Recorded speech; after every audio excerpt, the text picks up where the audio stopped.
hello. Good morning, everybody. Brock and Salk Show. Seattle Sports here on 710, seattlesports.com, the Seattle Sports application, and, of course, all the podcast platforms out there as well.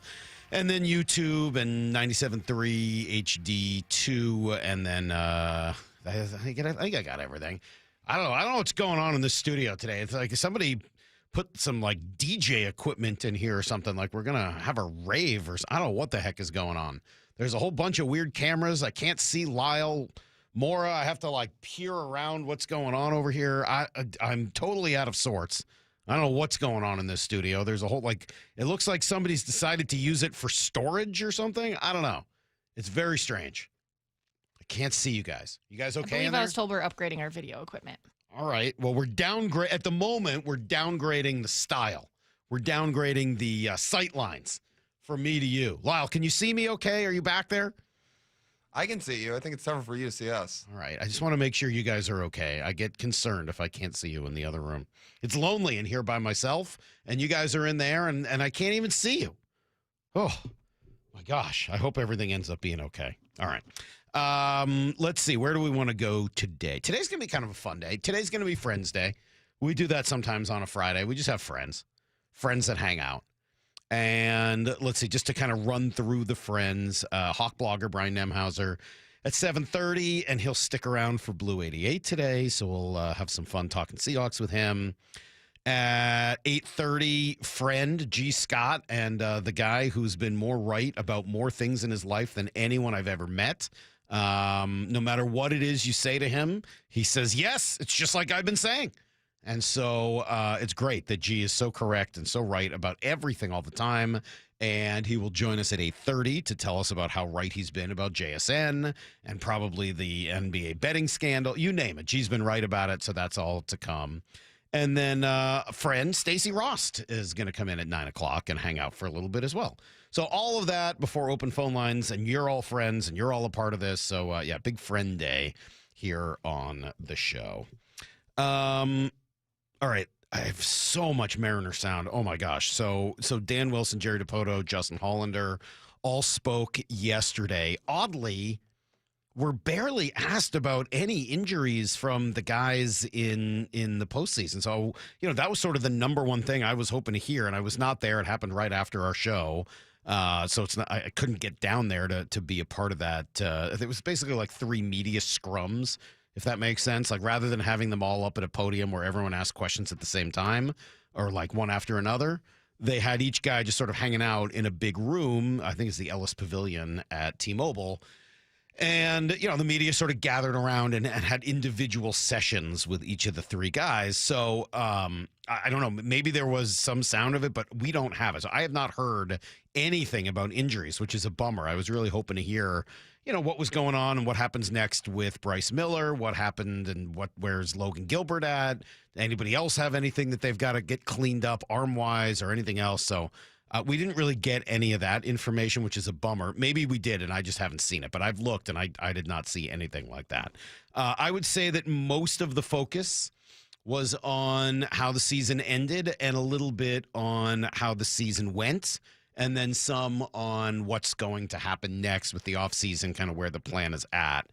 There's a ton, and over the course of the morning, I'll play a lot for you, and I think you can learn a lot about the people involved and the team involved by hearing the way they've handled it. By far the most,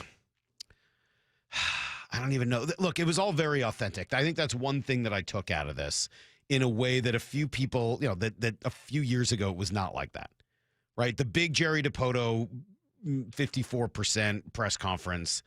I think the biggest problem with it is that Jerry didn't seem to express the understanding that people were frustrated and that they hadn't achieved the goal that people wanted them to achieve. He was a little automaton-like, going straight to, well, here's what we did do, and here's what we're going to do, and everything's fine, and we're right on track. And I think that was frustrating for a lot of people because they wanted to first hear, like, okay, maybe that's true, but first say you understand that this is not the goal, this is a failure. And I think that you heard so much more of that understanding this time around, even though the team went farther. Here was Jerry talking about the idea of success and failure. And is there any success in what is ultimately failure? There is no success in failure. You're just learning more, and sometimes you learn more and you get a little hardware along the way. We've learned a lot of lessons in these last handful of years, what to do, what not to do. But I think for our players, what they learned is what they're capable of. And, I think that was a big lesson for all of us to learn. You for years, we've had a really talented roster. We would get to a certain point and we would just stall, and there was no next phase. There was no next jump or charge. You just wait. You can't wait to win. You push through. And I think the effort that we saw from our players, the commitment from our staff, that there was fatigue, there was mental exhaustion, there was intensity in a baseball game that few of our players or staff had ever experienced before, and they met it. I love that. I really, really like that. What is that? 53 seconds worth of sound from Jerry Dipoto there. I think he really explains kind of where they're at. I think he explains what he's learned, explains where the team, took a step this year and what that can mean for the future. And I think it just shows a different side of Jerry and learning to understand some of what is expected publicly from the president of baseball operations. I think it's great. I love hearing him say, and we talked about them learning. We talked about that at the trade deadline, that maybe this year's trade deadline, they learned from some of the past mistakes. Don't trade guys off the current roster. Right? When you're in the middle of a possibility where you could go on a run, don't give the clubhouse a reason to be upset. Give them a reason to feel supported. And they absolutely went out and did that. And I do think some of that is learning from previous years. And I do think it helped the clubhouse. And I do think it helped them achieve what they did in September and October. And I do think it helped the fans re-engage with the team this year. And we'll talk more about that coming up. The other one I wanted to play you here was Justin Hollander, who, if you can't hear, Hearhere, from Hollander, how much this is meaningful to him, how much he wants this, how much he loves the players and the guys on this team, man, the video makes it even better, but the audio, I think, is very compelling. I'm really happy for our fans. It's unacceptable that they had to wait so long for a winning team, and obviously, we've had a, by pure record, a winning team for the last 5 years, and that's positive. And I think continuing to give them reasons to believe is important. They deserve it. They've earned it, and it was probably one of the coolest parts of Game 5 was all the people that I'm friends with or that have been around us that sent me videos of hugging in the stands. After Gino hit the grand slam, and just seeing what that means to people in Seattle. They deserve it. They really do. I'm sorry, guys. And I was so happy for them. Yeah, Justin's a very authentic guy. Having gotten to know him a little bit over the years, he's a pretty real, pretty authentic dude. And I think you hear a lot of that coming through there, just how meaningful it was to him and the understanding of how meaningful it was to everybody in the region and everybody inside that clubhouse and the respect he has for both of those two things. I can't play you every single bit of sound from yesterday, but I think that those two cuts probably sum up everything that you're going to hear. There'll be details on ownership commitment, because I know you have to have 100 questions about that, and payroll, and there'll be details about what they do next, and Josh Naylor, and you'll hear about Cal's season. And there's a couple of different pockets of sound that come out of that press conference, but those two cuts probably stood out to me more than anything else. From Jerry, I think the understanding of mistakes made in the past and some of the really good moves and lessons learned that they took into this year, and I think really gave them some tremendous amount of success. And then from Justin, just how much they care, just how big a deal they know it is to everyone out there who wants to see this team win. So, and then I guess the last pocket would be a lot of the conversation just about the way it did end and some of the frustration about Game 7. And I'll play you some of Dan's response to that as well, as he reacted to a lot of the criticism that he's received for some of the decision making in Game 7 and even before that as well. We'll play a lot of that for you coming up, and a whole lot more to do today. It's Brock and Salk, Seattle Sports on 710 and seattlesports.com. Wyman and Bob. It's going to take a bit for this team, I think, to get past this moment. Every afternoon at 2. You know, to be that close, and you were just steps away, and you came up short. Some of them sat in that dugout and watched the Jays out there celebrating, and they're going to use that as fuel. You're never going to be happy unless you win the last game, right? Yeah, but somebody's always going home disappointed, and hopefully it's the Blue Jays. Yeah, that'll be easy to root for the Dodgers. Plus, they've got my favorite non-Mariner, Mookie. Oh, that's right, Mookie. Love Mookie. Only on Seattle Sports and Seattle Sports on YouTube. Hi, this is Rick Witters, owner of Cressy Door. At Cressy Door, we have the best selection. With so many choices and styles, the experts at Cressy Door are here to help. Come visit our brand new showroom and pick out the perfect garage door. Cressy Door.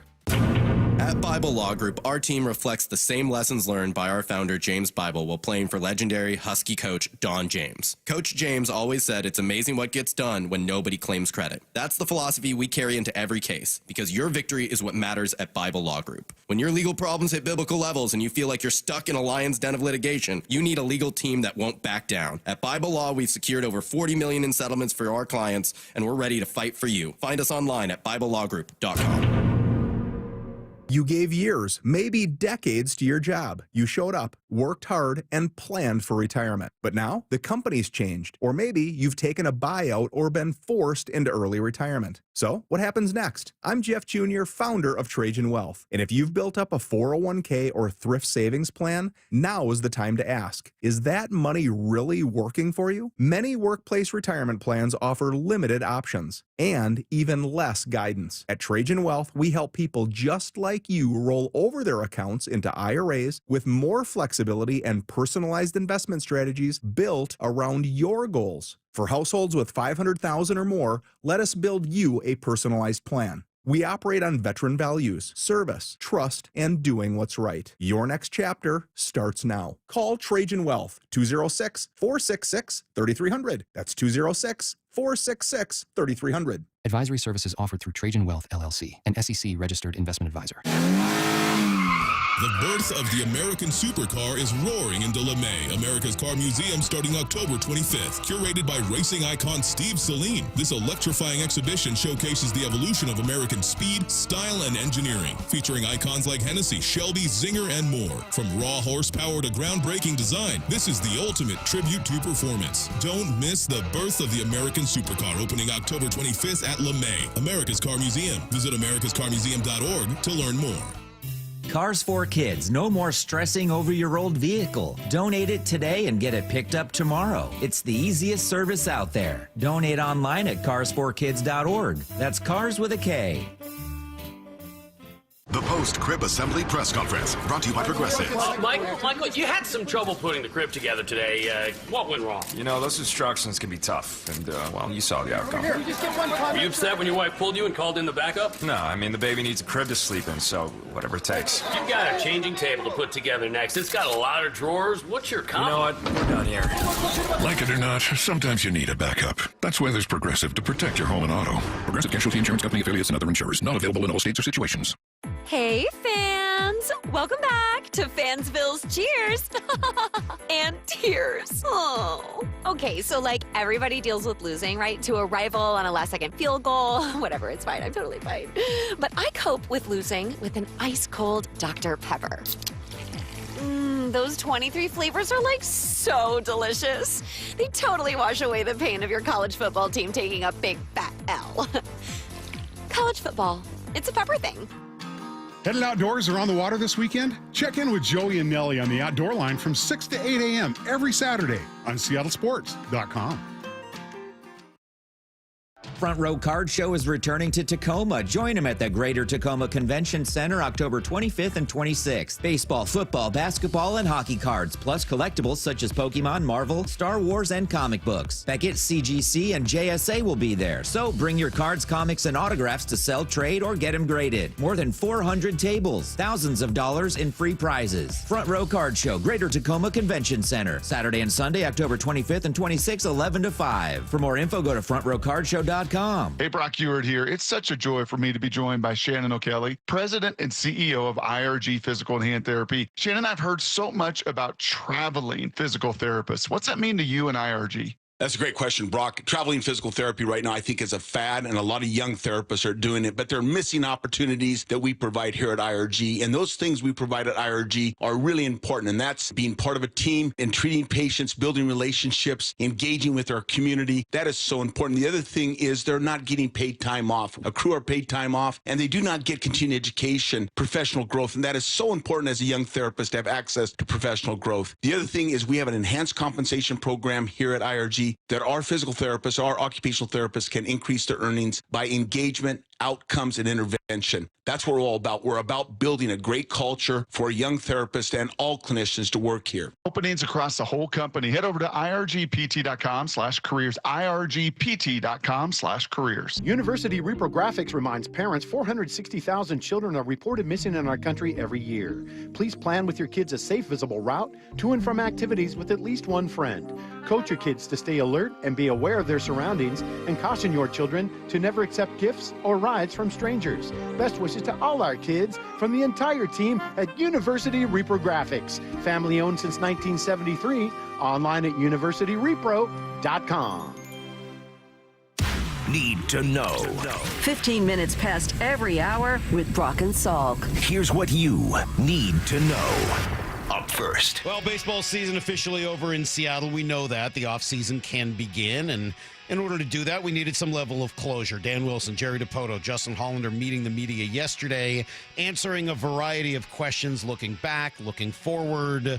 I thought here was a very nice one from Justin Hollander looking back on this season. I love these guys. I mean, I think about, God, I'm going to let all the emotion come out today.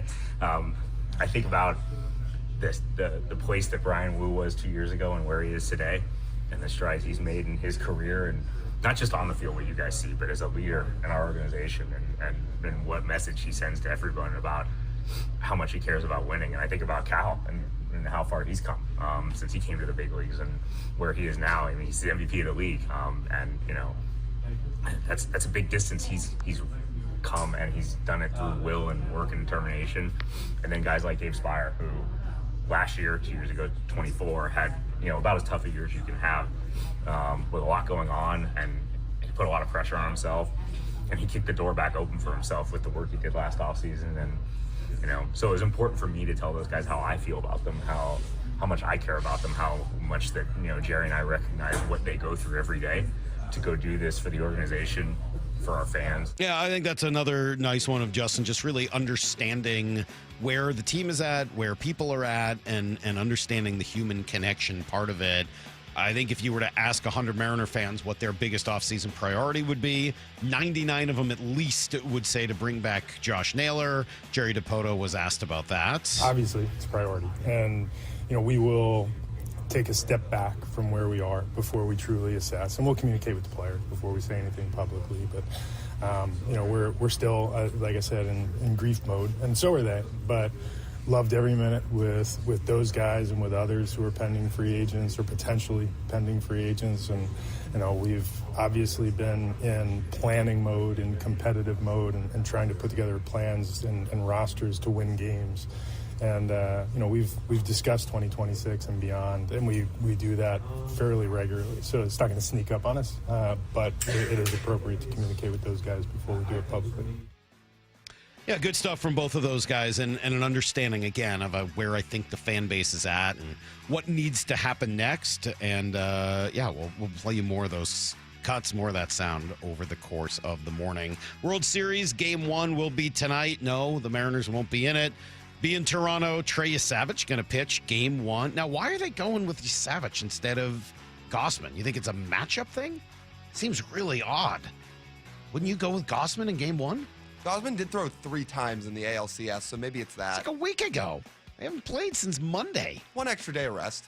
Jeez, I don't know. Seems a little surprising. But all right, they go with Yusevich. Dodgers counter with Blake Snell.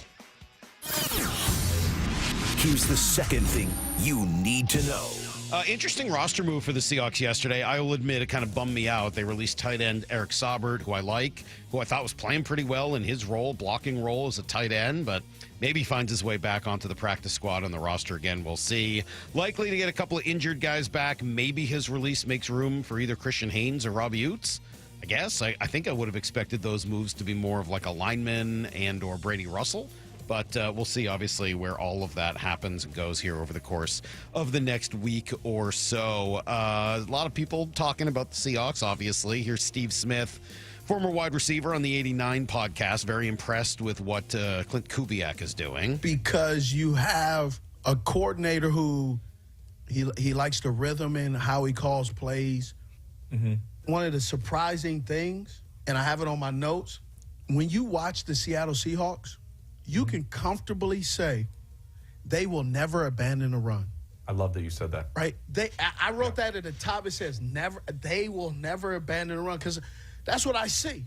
And I love Kubiak getting his playmakers the football early and often. Okay. That is very important because now your guys know, hey, I'm going to get going. So there's no guessing game. I always like Steve Smith. I think he's a pretty smart dude, played the game the right way, played it hard, played it physically, and when he speaks, I tend to want to listen and show a lot of respect to that as well. Football-wise, UW hosting 23rd ranked Illinois on Saturday, 12:30. Seahawks actually allowing the Illini to practice at their facility ahead of that game. Here's the third thing you need to know. Kraken get a really nice road win to finish off their trip in Winnipeg. Jaden Schwartz with his first of 2. Larson, pressing a change, defers out to right. Off the pad, they score! Jaden Schwartz on the rebound. He has goals in back-to-back games as we do the chop-chop. Yeah, he ended up scoring one more in the empty net later, and then a second empty net goal for Jordan Eberle, the captain, and they get a shutout win, 3-0. Back at Climate Pledge tomorrow against Montreal to start a 5-game homestand. NBA-wise, man, I mean, just reading all of this stuff yesterday, it spirals one thing after another. Here is U.S. Attorney Joseph Nacella just explaining this whole prop bet ring. Between December 2022 and March 2024, these defendants perpetrated a scheme to defraud by betting on inside, non-public information about NBA athletes and teams. The non-public information included when specific players would be sitting out future games or when they would pull themselves out early for purported injuries or illnesses. They relied on corrupt individuals, including Jones and Rozier. They also misused information obtained through long-standing friendships that they had with NBA players and coaches. And in at least one instance, they got their information by threatening a current player, Porter, because of his pre-existing gambling debts. Jeez. Yeah, I mean, I don't think, again, any of that necessarily surprises us once we see the arrest yesterday and hear a little bit about it. I think one thing that just jumped out to me in just being on social media and looking around and seeing how many people are now looking at every minute detail, every play in the NBA and saying, oh, is that cheating?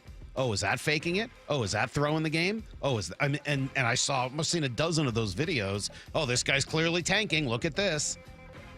You can't run a league when people are under the assumption that a significant portion of what happens on the court isn't real, is fake, is phony, is happening for reasons other than competition.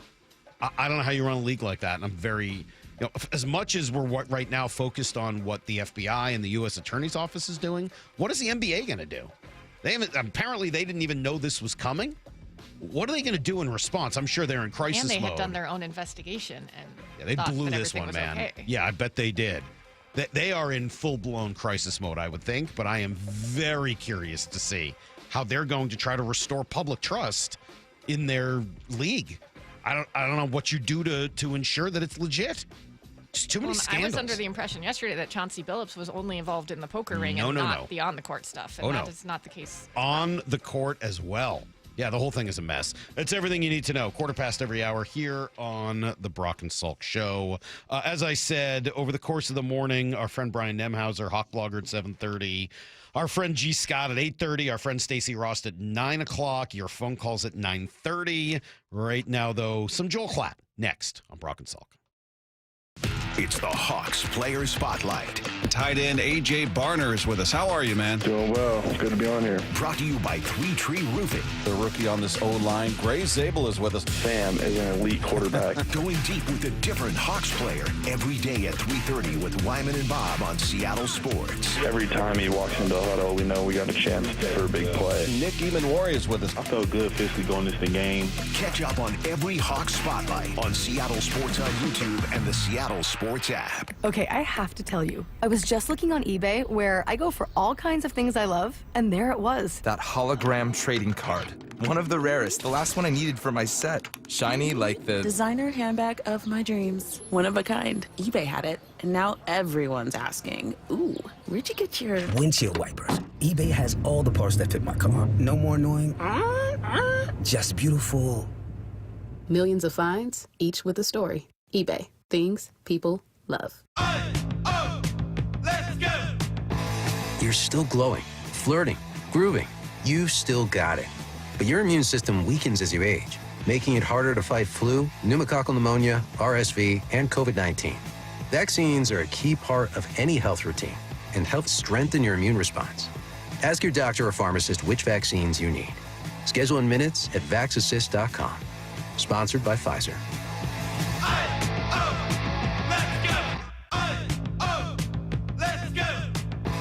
You're still glowing, flirting, grooving. You still got it. But your immune system weakens as you age, making it harder to fight flu, pneumococcal pneumonia, RSV, and COVID-19. Vaccines are a key part of any health routine and help strengthen your immune response. Ask your doctor or pharmacist which vaccines you need. Schedule in minutes at vaxassist.com. Sponsored by Pfizer. This is the story of the one. As a custodial supervisor at a high school, he knows that during cold and flu season, germs spread fast. It's why he partners with Grainger to stay fully stocked on the products and supplies he needs, from tissues to disinfectants to floor scrubbers. All so that he can help students, staff, and teachers stay healthy and focused. Call 1-800-GRAINGER, click Grainger.com, or just stop by. Grainger, for the ones who get it done. This college football season, show your school spirit every time you pay. Introducing college-branded Venmo debit cards. Rep your team on and off the field with custom designs that let everyone know who you're rooting for. Whether you're tailgating, grabbing stacks for the watch party, or celebrating a win, you can unlock 15% cash back at ESPN, 1 free year of Perplexity Pro, and more. This college football season, score more with the Venmo debit card. Get yours now in the Venmo app. Learn more at venmo.com/collegecard. Max cashback varies. Terms apply. The Venmo MasterCard is issued by the Bancorp Bank N.A. This is the story of the one. As a custodial supervisor at a high school, he knows that during cold and flu season, germs spread fast. It's why he partners with Grainger to stay fully stocked on the products and supplies he needs, from tissues to disinfectants to floor scrubbers. All so that he can help students, staff, and teachers stay healthy and focused. Call 1-800-GRAINGER, click Grainger.com, or just stop by.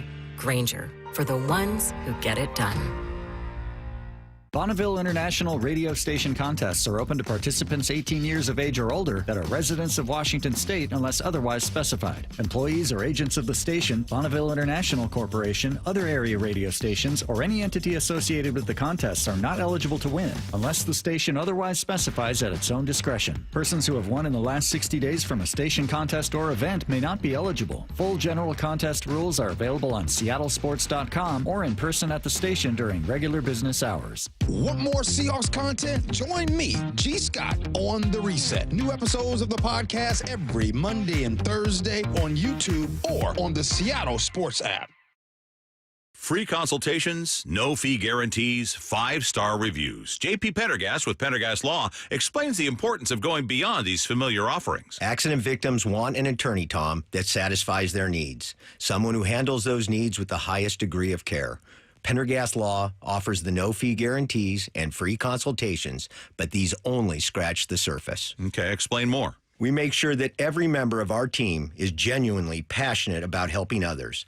Customer service and communication are our top priority. It's how we take care of our clients so they always feel one step ahead of the insurance companies. Our strong reputation for high standards provides comfort and confidence when it's needed most. Pendergast Law offers the free consultations, the no-fee guarantees, and, of course, they are 5-star rated. But what really makes them different is their genuine passion for helping others. I can't recommend them enough. If you or a loved one has been injured in a car accident, call Pendergast Law. We can help. That's PendergastLaw.com.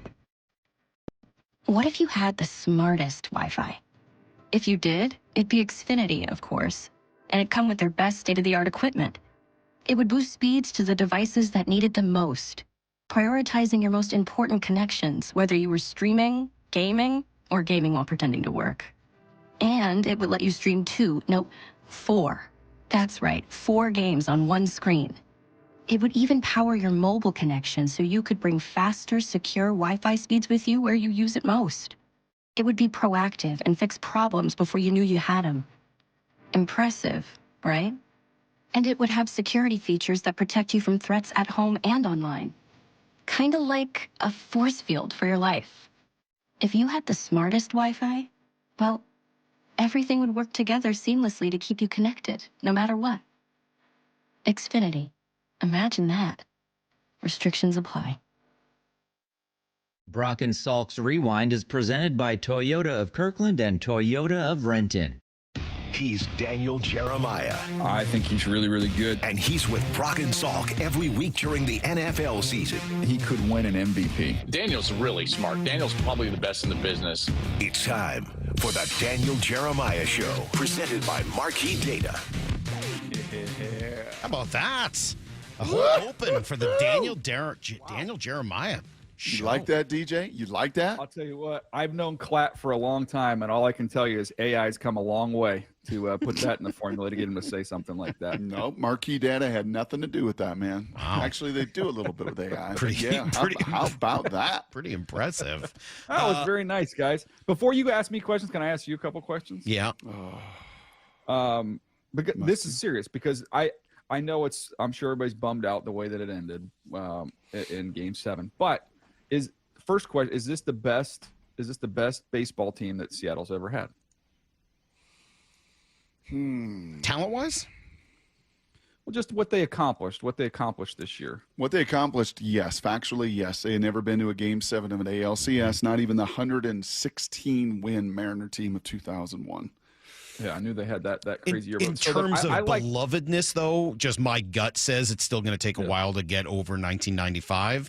Not just because this team did go a little farther, but there's the first element of that team. They were the first good Mariner team, and then also the saving of baseball in Seattle part of it and getting the stadium built.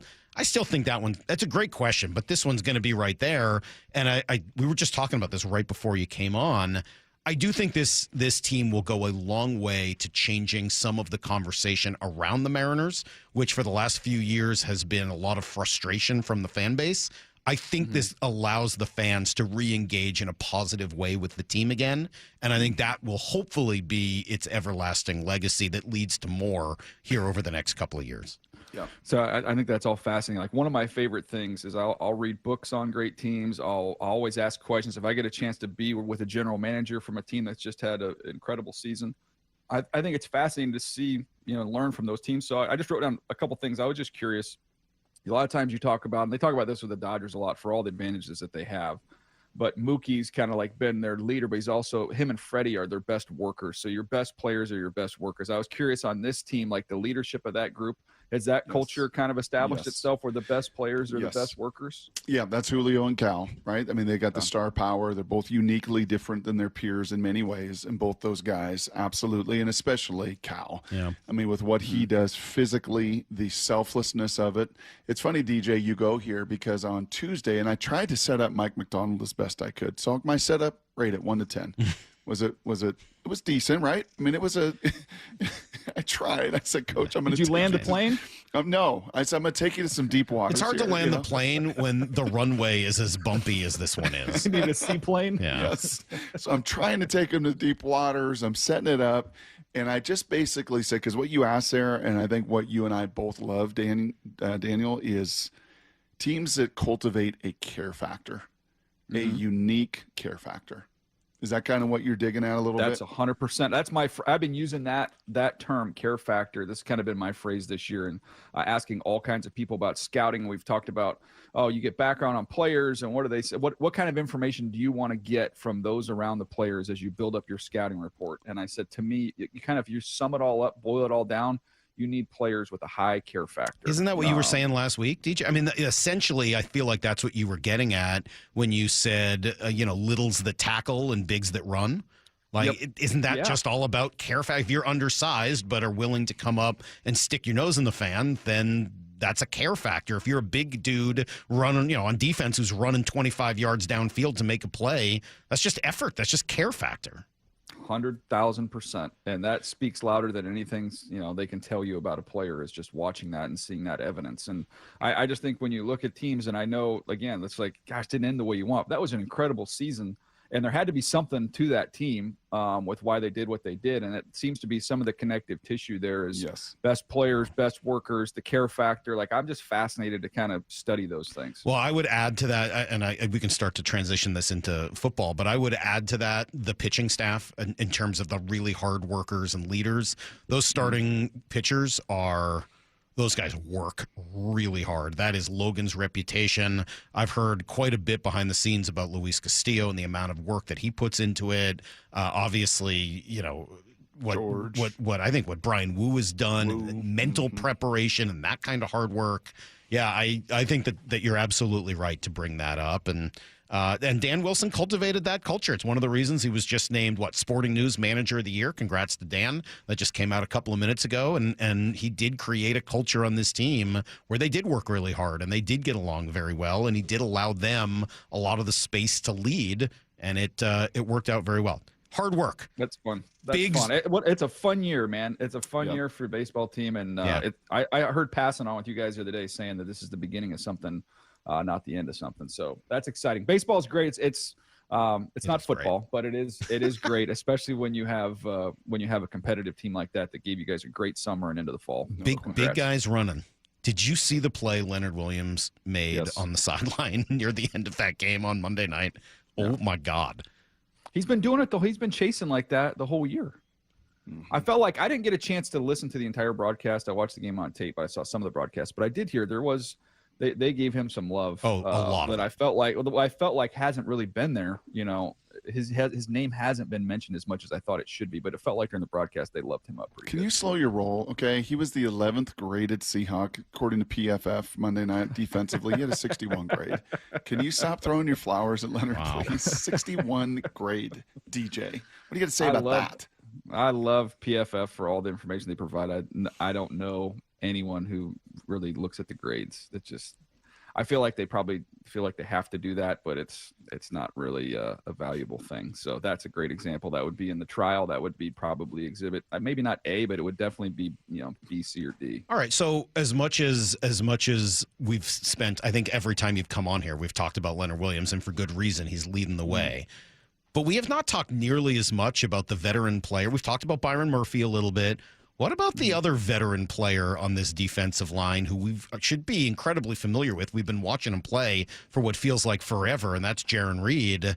He is such a, I don't know what the right, I mean, just hit the number, let's just say complete defensive tackle. I remember years ago, DJ, you're going to laugh at this because I was wrong, but I remember, what did I say, Brock, that Jaron Reed at the time I thought was a more complete defensive tackle than Aaron Donald. Now, I was wrong, and Donald was such a good pass rusher that ultimately it didn't matter. And but the idea behind it was this guy stops the run and gets after the passer in a way that not everyone in the NFL does. And I can't believe he's still doing it all these years later.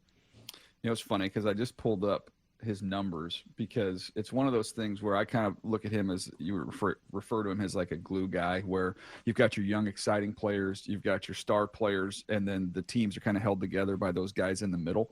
he doesn't have a ton of production, but he's someone when you watch him, I keep track of the positive plays and the negative plays when you're going through games and, just kind of things that jump out at you. He's just like the steady Eddie, and that kind of reflects itself a little bit in the stat sheet where all he does is stack blocks. He's able to free up his linebackers to go make plays. He can get on the other side of the line of scrimmage, kind of force things to other guys. He's not a paper player. It doesn't necessarily always look great on paper, but man, he's just a good, solid player. Well, the other conversation each and every week, and it's obvious, is the quarterback. And last week, you did a little twist on Sir Mix-a-Lot's song about butts, and you said your new song was No Butts. When it came to Sammy, still no butts? Look, I'm sure there's a couple plays he'd like to have back in that one. Just gripping the ball a little tighter in the end zone. We'll start there. Yeah. Stingley made a nice play on the pick. I mean, he undercut it, kind of almost baited him a little bit on that. On the pick, but he also I could pull out 5 throws as you could from that game. They were just incredible, high conviction, big time throws. So no, I'm not coming off of him at all from that. That's a miracle though. They turned over 4 times and still won the ball game. So you don't want to make a living doing that. You know what's remarkable about it? And I was actually we chatted about it with Mike on Tuesday, but it hits me and strikes me right now, a couple days later, DJ, and that is Sam's ability to go back to your connective tissue, to build that in a season like he did in Minnesota last year, right? With both Addison and obviously one of the game's best, Jefferson, and receiver, and to do this in 7 months with JSN. I mean, those throws he's making, those 4 or 5 throws that you're talking about with conviction, he's throwing them open. He's throwing them in the red zone into as tight a window as you're ever going to see. I mean, do you put that on JSN? Do you put that on Sam? Do you put it on both as far as building a connection through 7 months? It looks like they've played together for years. I don't see how you could split the baby. I mean, I think you look at it and it's like, I give 100% of the credit to Sam for how he's playing. I give 100% of the credit to JSN. I don't know how you could say it's more this person or the other person. That's, it's just been impressive. And when you've got those, we call them, Brock, kind of those over-under throws where you've got an underneath defender and an over-the-top defender. You got to get it up and down. Like, that is an incredibly difficult throw. And it's also understanding the spacing from the receiver standpoint of where he needs to be, so you give that throw a chance. And there's 2 or 3 of those every single game that you watch of Seattle this year. And so, yeah, JSN's playing as well as any wide receiver in the league, and Sam is, he's got no fear. I mean, he's just playing with a lot of confidence and aggressiveness. I'd much rather do that. This is the extreme, right? But if you look at, Fields and then to some degree the way that Hurts has played, where there's just, I'm not going to turn it over. I'm not going to turn it over. I'm not going to turn it over. Like, that's hard to put up points and be an explosive offense unless you've got a little bit of, not reckless, but aggressive, like selectively aggressive would be the term I would use. He's reminding me, I didn't ever think I would ever say this, but having played with Marvin Harrison for a couple years, DJ, and we use the Amon-Ra St. Brown because the body type is more similar there. He's thicker legged and everything else. And he's probably not as fast on a 40-yard metric as Marvin was, but their feet never leave the ground. Their change of direction at full speed. And then, I remember my first minicamp with Marvin, and I threw a comeback, and I was like, oh crap, little guy that's going to be 5 feet over his head. And then like Gumby, he goes up what? Yeah. How did he just catch that and put his feet down? Man, JSN is starting to change the narrative, I think, of the upside, for me at least. I don't know if he has for you. Yeah, I mean, he's living on the outside, winning on the outside, and there's not a route that he can't run. We always knew he was willing to do the work in the middle of the field and running through balls, staying grounded through the catch, all that stuff. And now you're watching him, just weave guys, getting shoulders turned, snapping off routes on the outside, creating a ridiculous amount of separation. I haven't looked at the PFF numbers there. That would be a more meaningful stat, but he was 90.1. He was the highest grade. Yeah, you gotta really check that out. But even just the stats on creating separation when you're outside, yeah. I mean, I gotta believe he's doing that as well as anybody in the league right now. You know who I wish was a Seahawk? Who's that? Cam Scatabo. He's fun. He's really fun. He's exactly what this team could use. If you added that level of personality and running a bit and physicality, all of it, it would be such a great fit with this team and everything else that they're doing. I went back and was just looking at the draft last night because I was like, man, why isn't this guy a Seahawk? We talked about him. He'd be awesome. It'd be really fun. He was drafted at the beginning of the 4th round, as you know. So the last pick that the Seahawks made before that was Jalen Milroe. As you look at it today, would the Seahawks have been better off drafting? And look, I've been a big Milroe. I love the pick. I'm not crushing them for it. But would they be better off today having drafted Scadaboo than Milroe? I mean, I think you could look at where they were in that position room, and they felt pretty good about those 2 guys. So, I mean, that kind of comes back to best player available, highest rated. I'd have to go back and see how different I had them stacked up. But that would not have stood out to me at the time. And I think Scadaboo's been given tremendous opportunity there that I don't know if he would get all those touches and carries with the backfield that are in Seattle right now. So I would say that was not a way I would go at this point in time. I'm going to let that play out a little bit. But Scadaboo is fun. He's kind of, to me, reminds me of like somehow Mike Allstott and Rob Gronkowski had a baby. It would be just like a little Scadaboo running around there like a Tasmanian devil. The personality element of it, though, and just what he seems to do for the rest of the team around him. It's amazing. Yeah, it's like caveman. We are 12 days away, I believe, from the NFL trade deadline. It's not like the baseball trade deadline that our Mariners benefited a whole lot. Wouldn't have been where they were without Naylor and Suarez in particular. 12 days to the NFL trade deadline.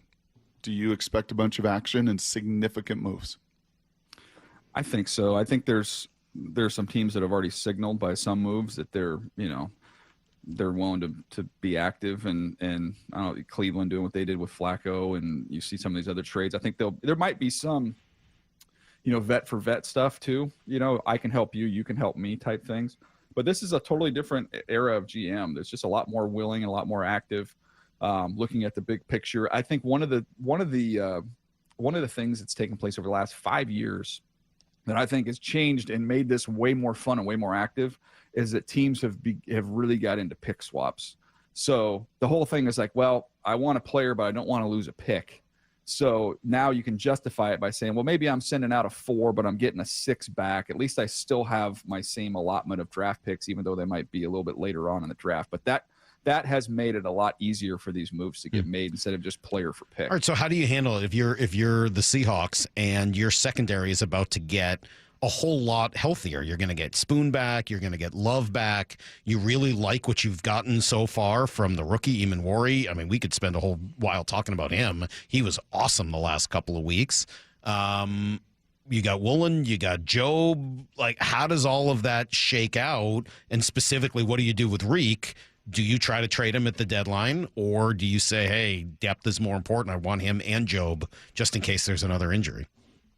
I've seen his name bandied about a bunch. People have talked about, teams are in the corner market that he could be had. I always go back to conversations at cut down day every single year around the league. If you talk to every GM, they'll tell you the same thing. We just need one more tackle and one more corner. If we could just find a tackle and a corner, and there's going to be attrition. So to me, if I have any depth on the offensive line or in the secondary, I don't know that I'm willing to deal from that at this point in time. If you got a team that's capable of going on a run, it's, I get where he is, and you got guys coming back, and he hasn't been what you hoped he would be, but I don't know. What are you going to get? You're going to get a 5th or 6th round pick. What if you could get a guard? What if you could get a starting guard? Yeah, I mean, I don't know who in the league is going to be willing to do that. If there's a starting caliber guard out there, yeah, sure, why not? But I don't know that he's gonna command that type of return.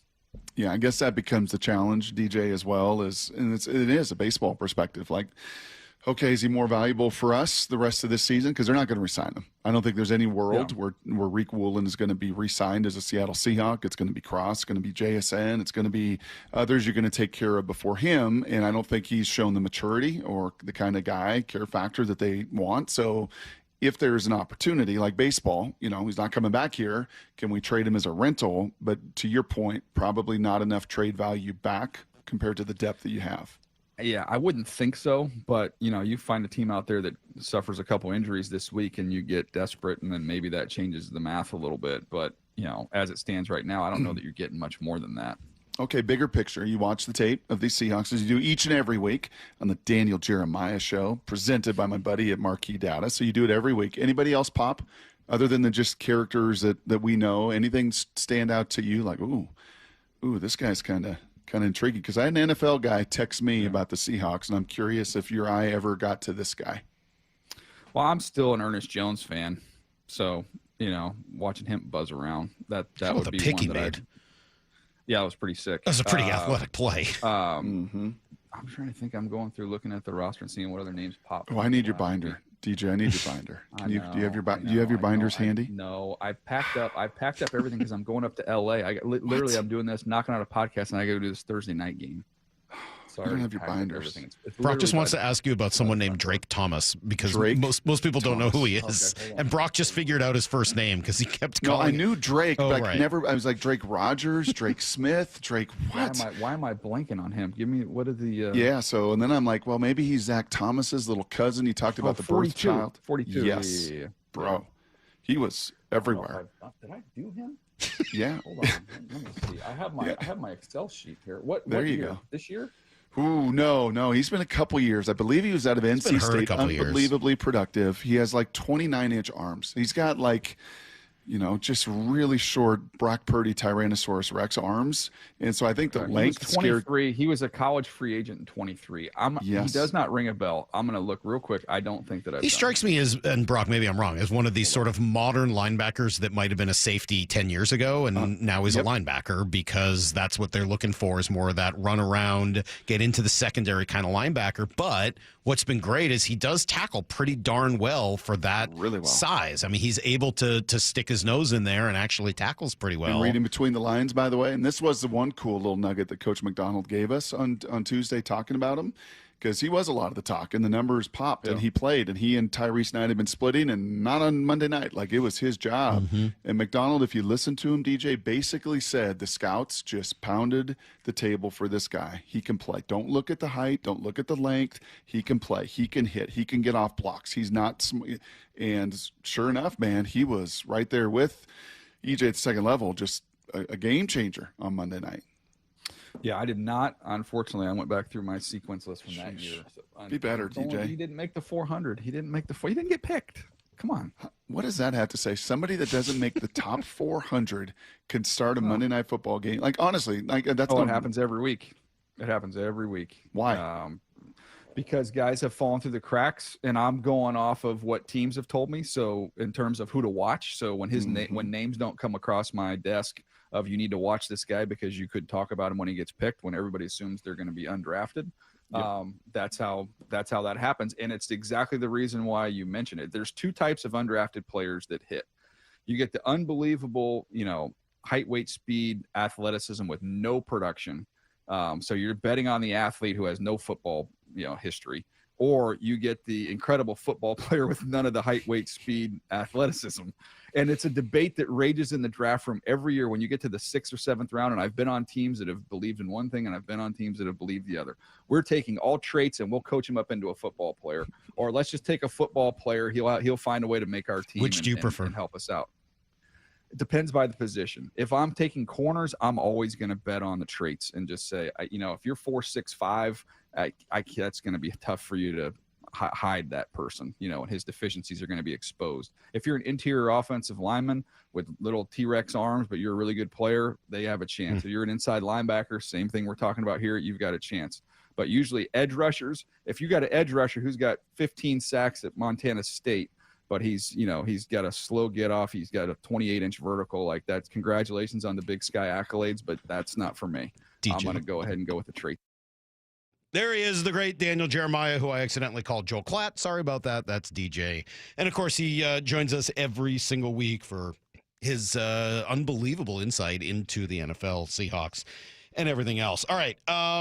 As I've said a few times, lots of friends coming by today. We'll have Brian Nemhauser, Hawkblogger at 7:30. We'll have G. Scott at 8:30, Stacy Rost at 9 o'clock. Before we get to any of that, as I've kind of looked back on this Mariner season, there are 3 or 4 things I feel very confident in saying, and one that I think is actually pretty darn important. It's next on Brock and Salk.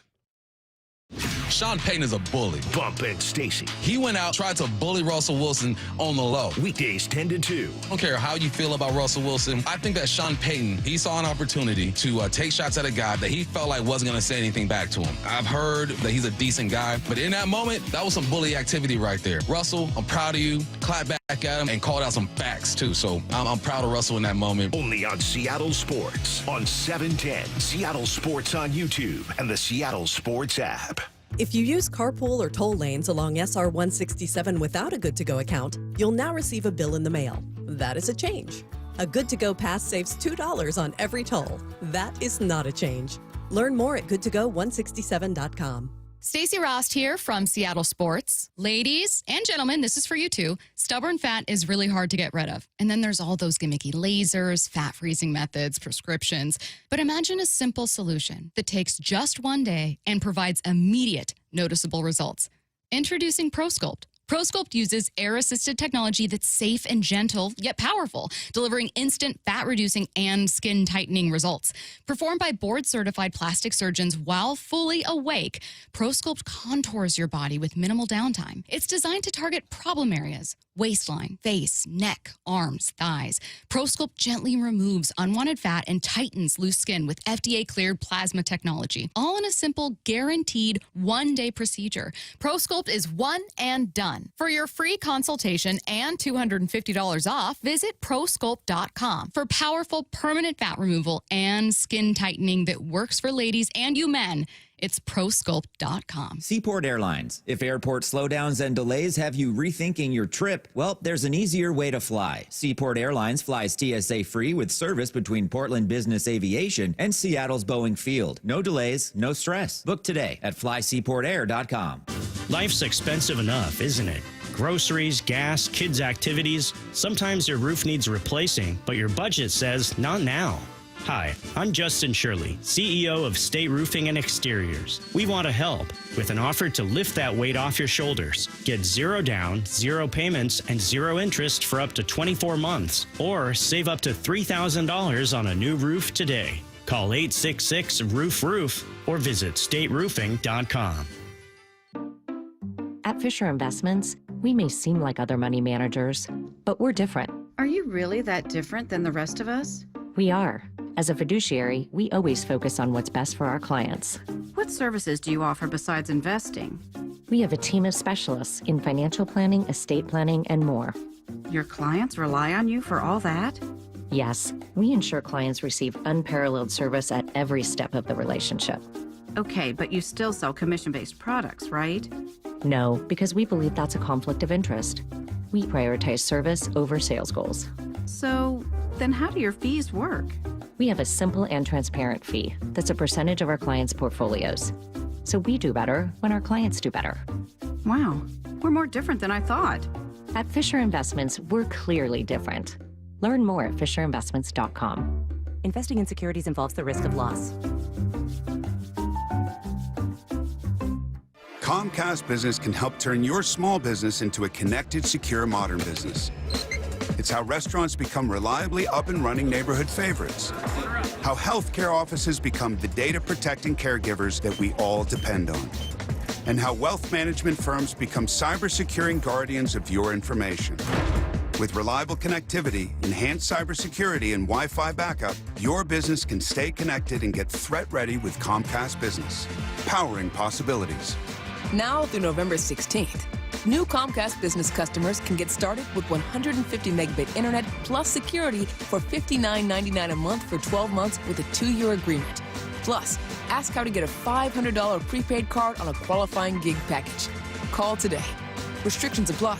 Requires enrollment in paperless billing and auto-pay with bank account. Early termination fee applies. Equipment, taxes, and fees extra.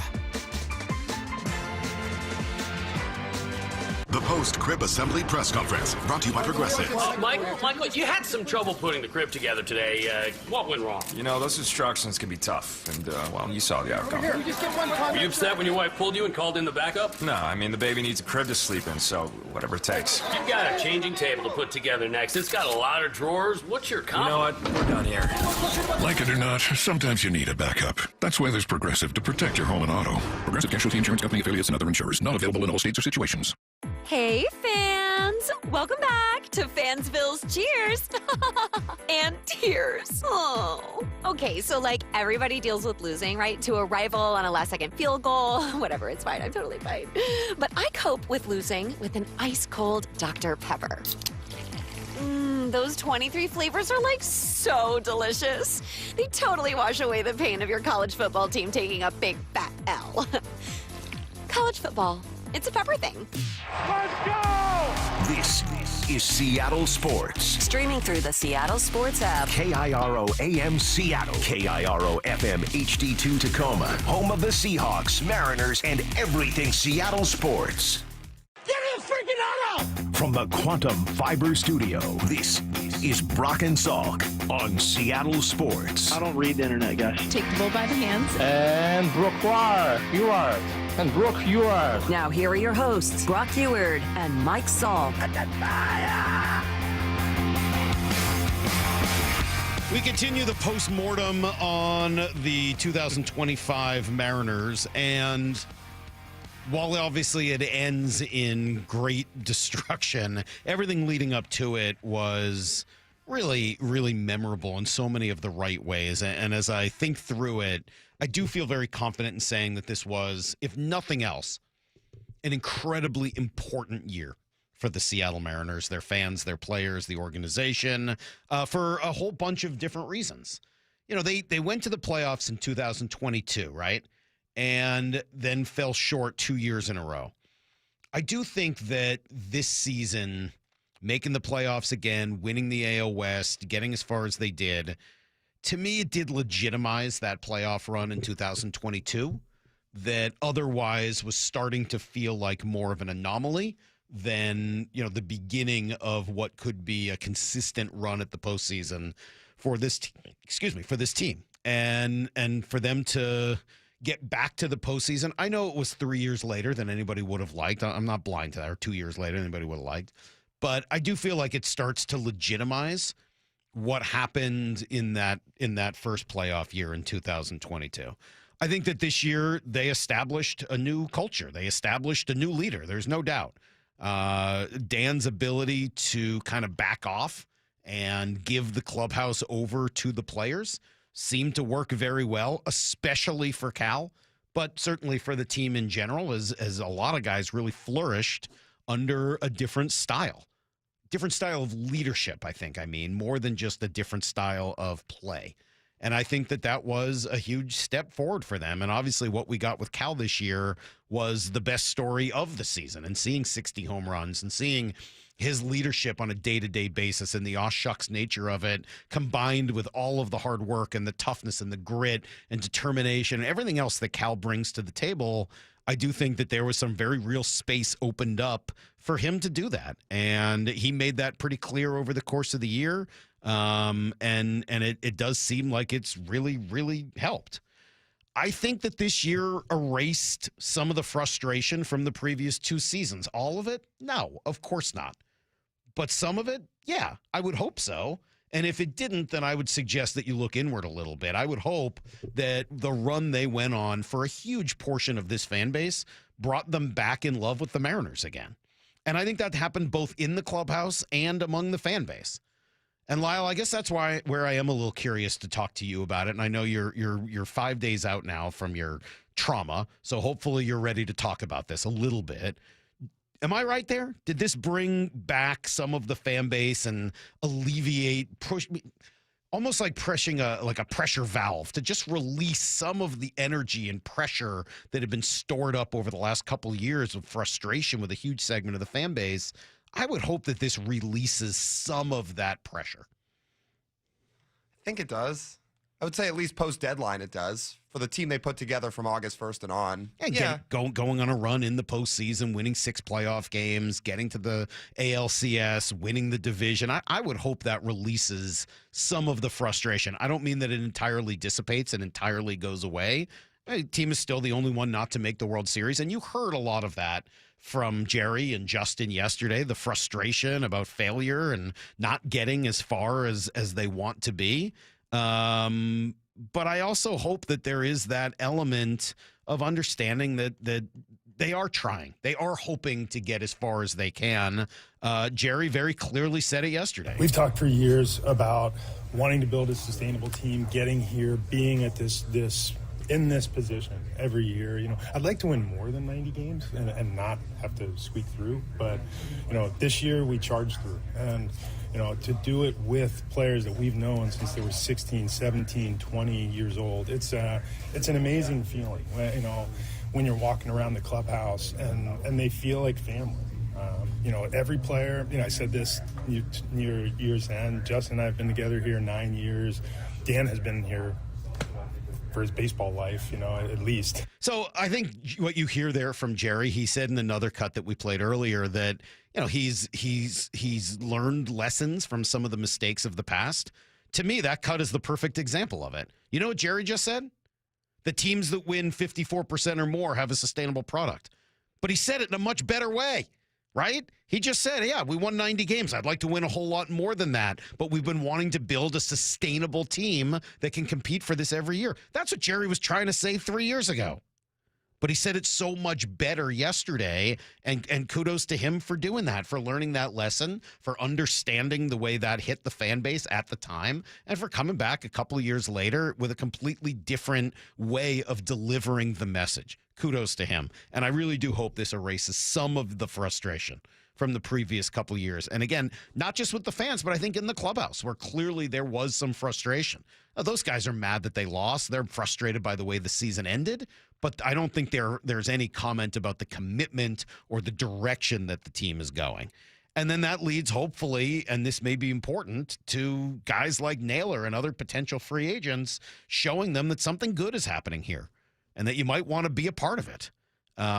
Jerry did talk specifically about Naylor. So did Justin Hollander. Hold on. There's so much sound here today. It's going to take me a second. Where's Hollander talking about him? I already played you some Jerry. Here you go. Here's Hollander. I never really had a problem connecting with Josh. Maybe a bit less of an open book for you guys than for me. I found him to be very easy to talk to, fun to be around. Really smart and a joy and easy to talk with, and the way that the transaction worked, we were on just the time we were on the road when we acquired him. We came home for a little bit and we were back on the road, and really starting with the series in Atlanta, when I started sort of being with the team full time, just the chance to spend a few minutes with him every day or every couple of days. I think he's kind of an easy person to spend time around. I think his teammates really like him, and everything I got from him was that he really liked it here, and was able to spend a few minutes with him after the game, and definitely a priority for us. He fits in great here. And just a really good person, easy person to like. Definitely a priority for us. I mean, talking through how much they enjoyed him. We heard about how they got him the private plane to help out and get him to Arizona for the birth of his child, and then the flexibility around the game schedule. None of those things compensate for cash, and I'm going to get to cash here in a moment. But I think those things do go a long way towards putting you in the right position to either get in the game to begin with or not lose every tiebreaker.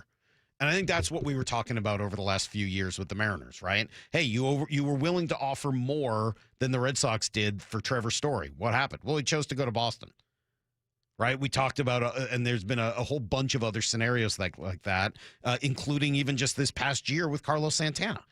It's like, well, we thought that we offered more, but he wanted to go somewhere else. Okay, well, if that keeps happening, you've got to find a way to either offer even more and understand that the market does not, favor you, or change the way the rest of the league, specifically the players, sees your organization.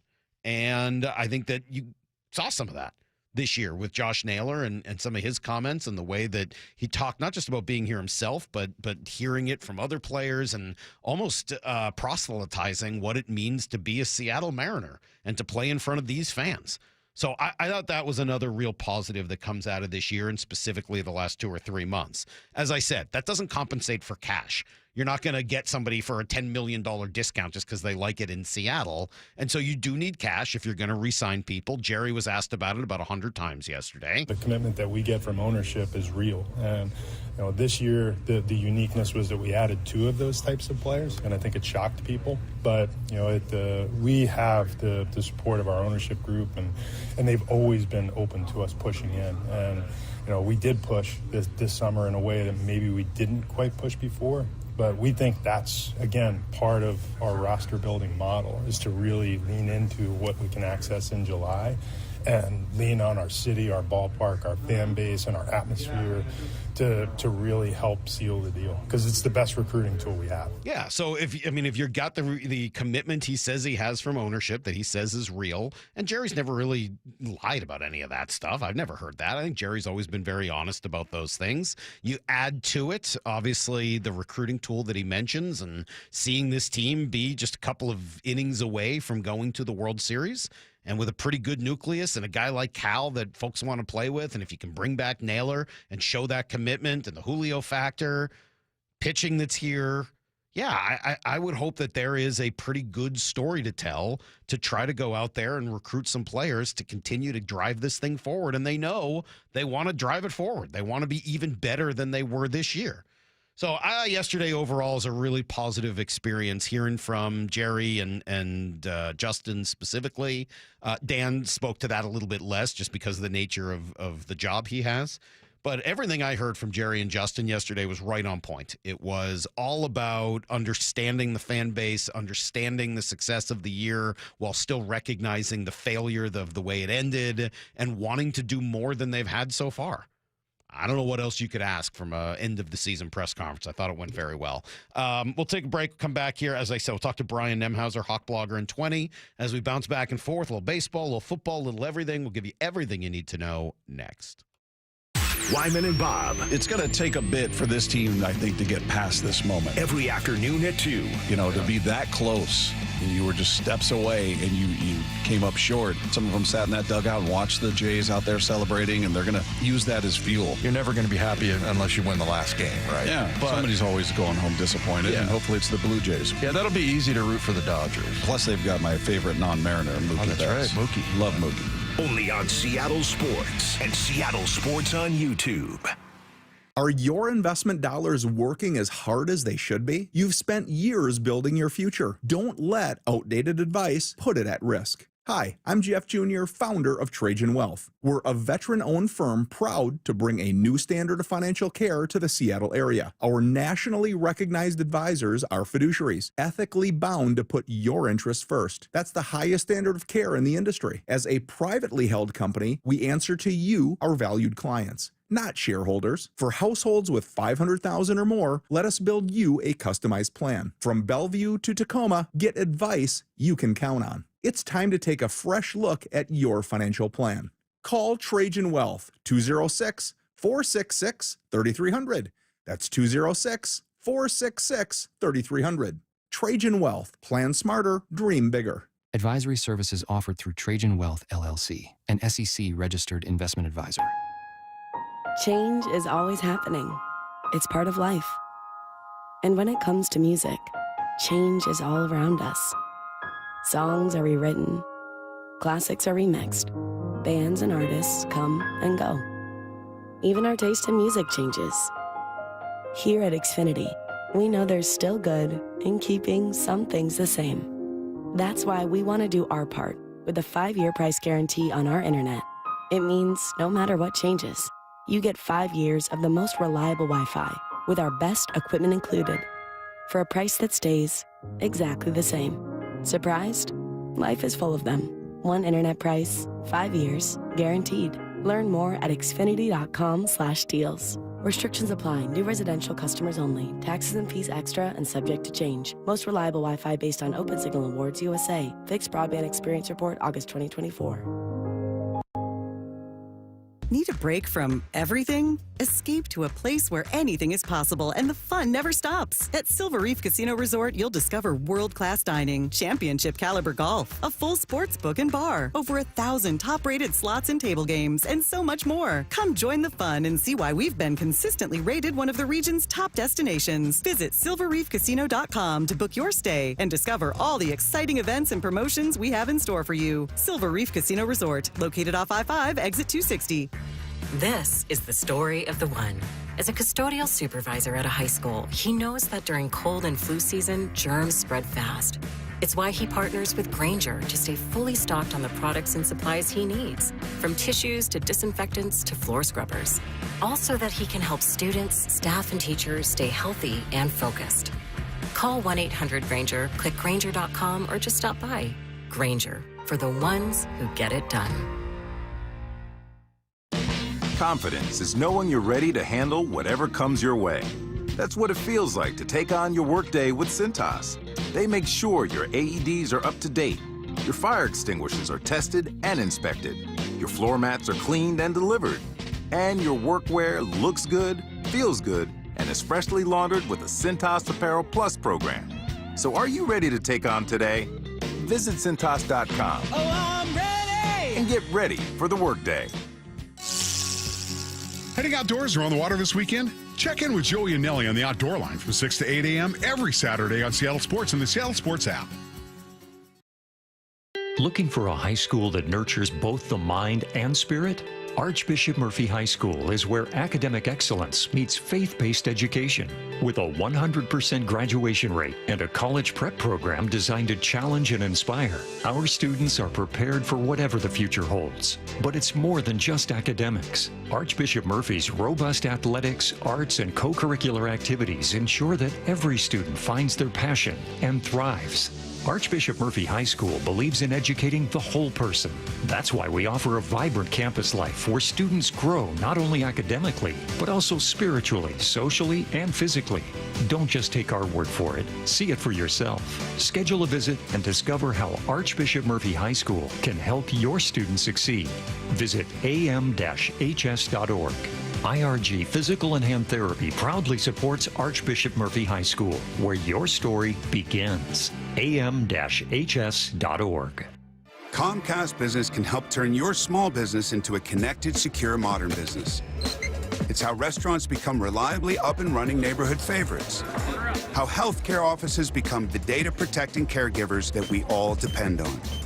And how wealth management firms become cyber-securing guardians of your information. With reliable connectivity, enhanced cybersecurity, and Wi-Fi backup, your business can stay connected and get threat-ready with Comcast Business. Powering possibilities. Now through November 16th, new Comcast Business customers can get started with 150 megabit internet plus security for $59.99 a month for 12 months with a 2-year agreement. Plus, ask how to get a $500 prepaid card on a qualifying gig package. Call today.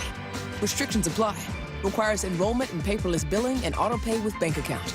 Early termination fee applies. Equipment, taxes, and fees extra. Need to know.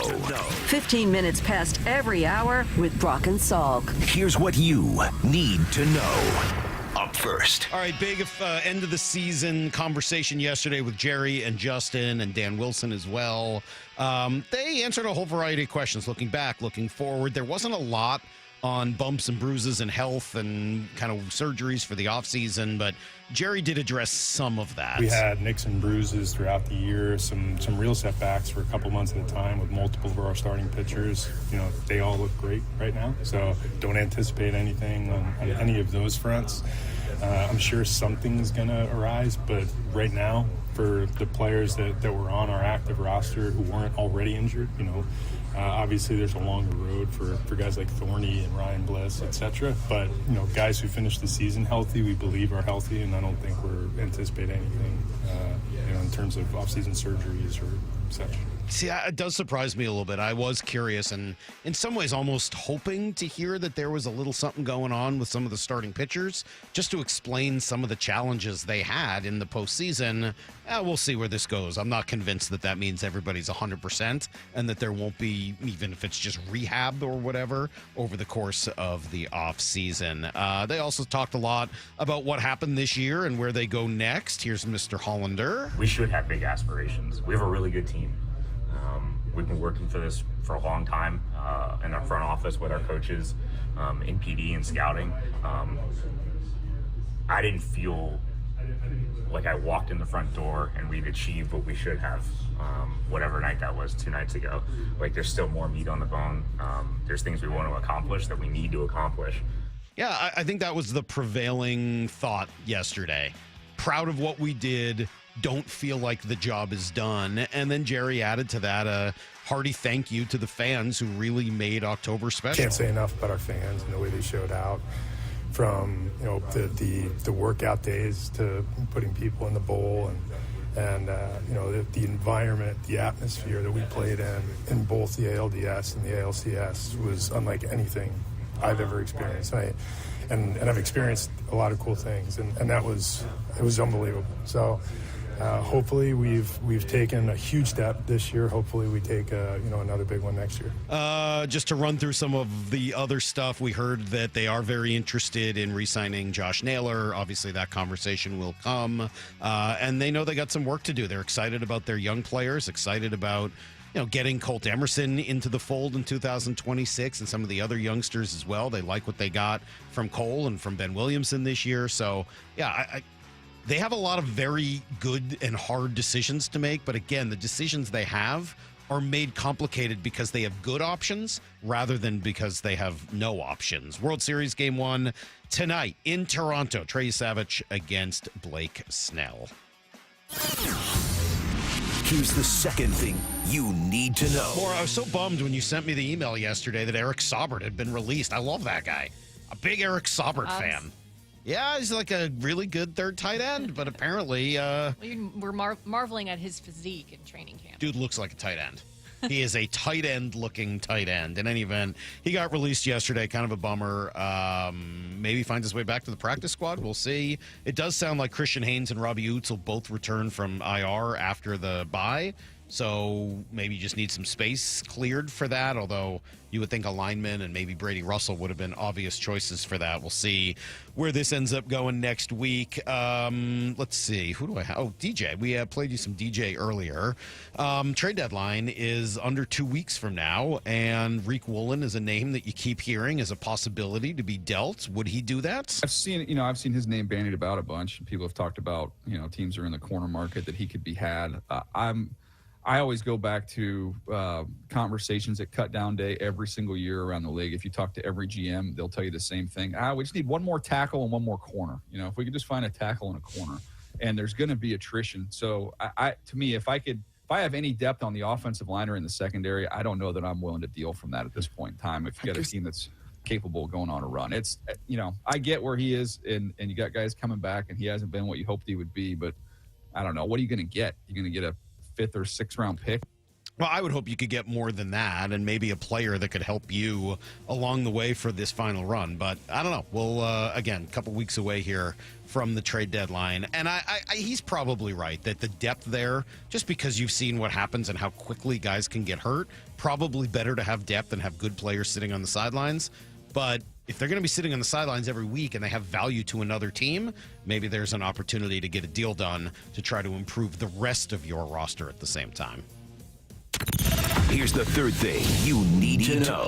Hey, nice win for the Kraken last night as they had lost a couple in a row, did not look particularly competitive. They're dealing with all kinds of injuries and people not playing between Kako and Jared McCann and Brandon Montour. I mean, kind of go up and down the list. There are a lot of guys who are out for the Kraken, which just brought up more and more AHL players. And guess what? They played really well last night. Jaden Schwartz, one of the veterans on the team, scored twice, once early, and then he sealed it late. The Jets lose control.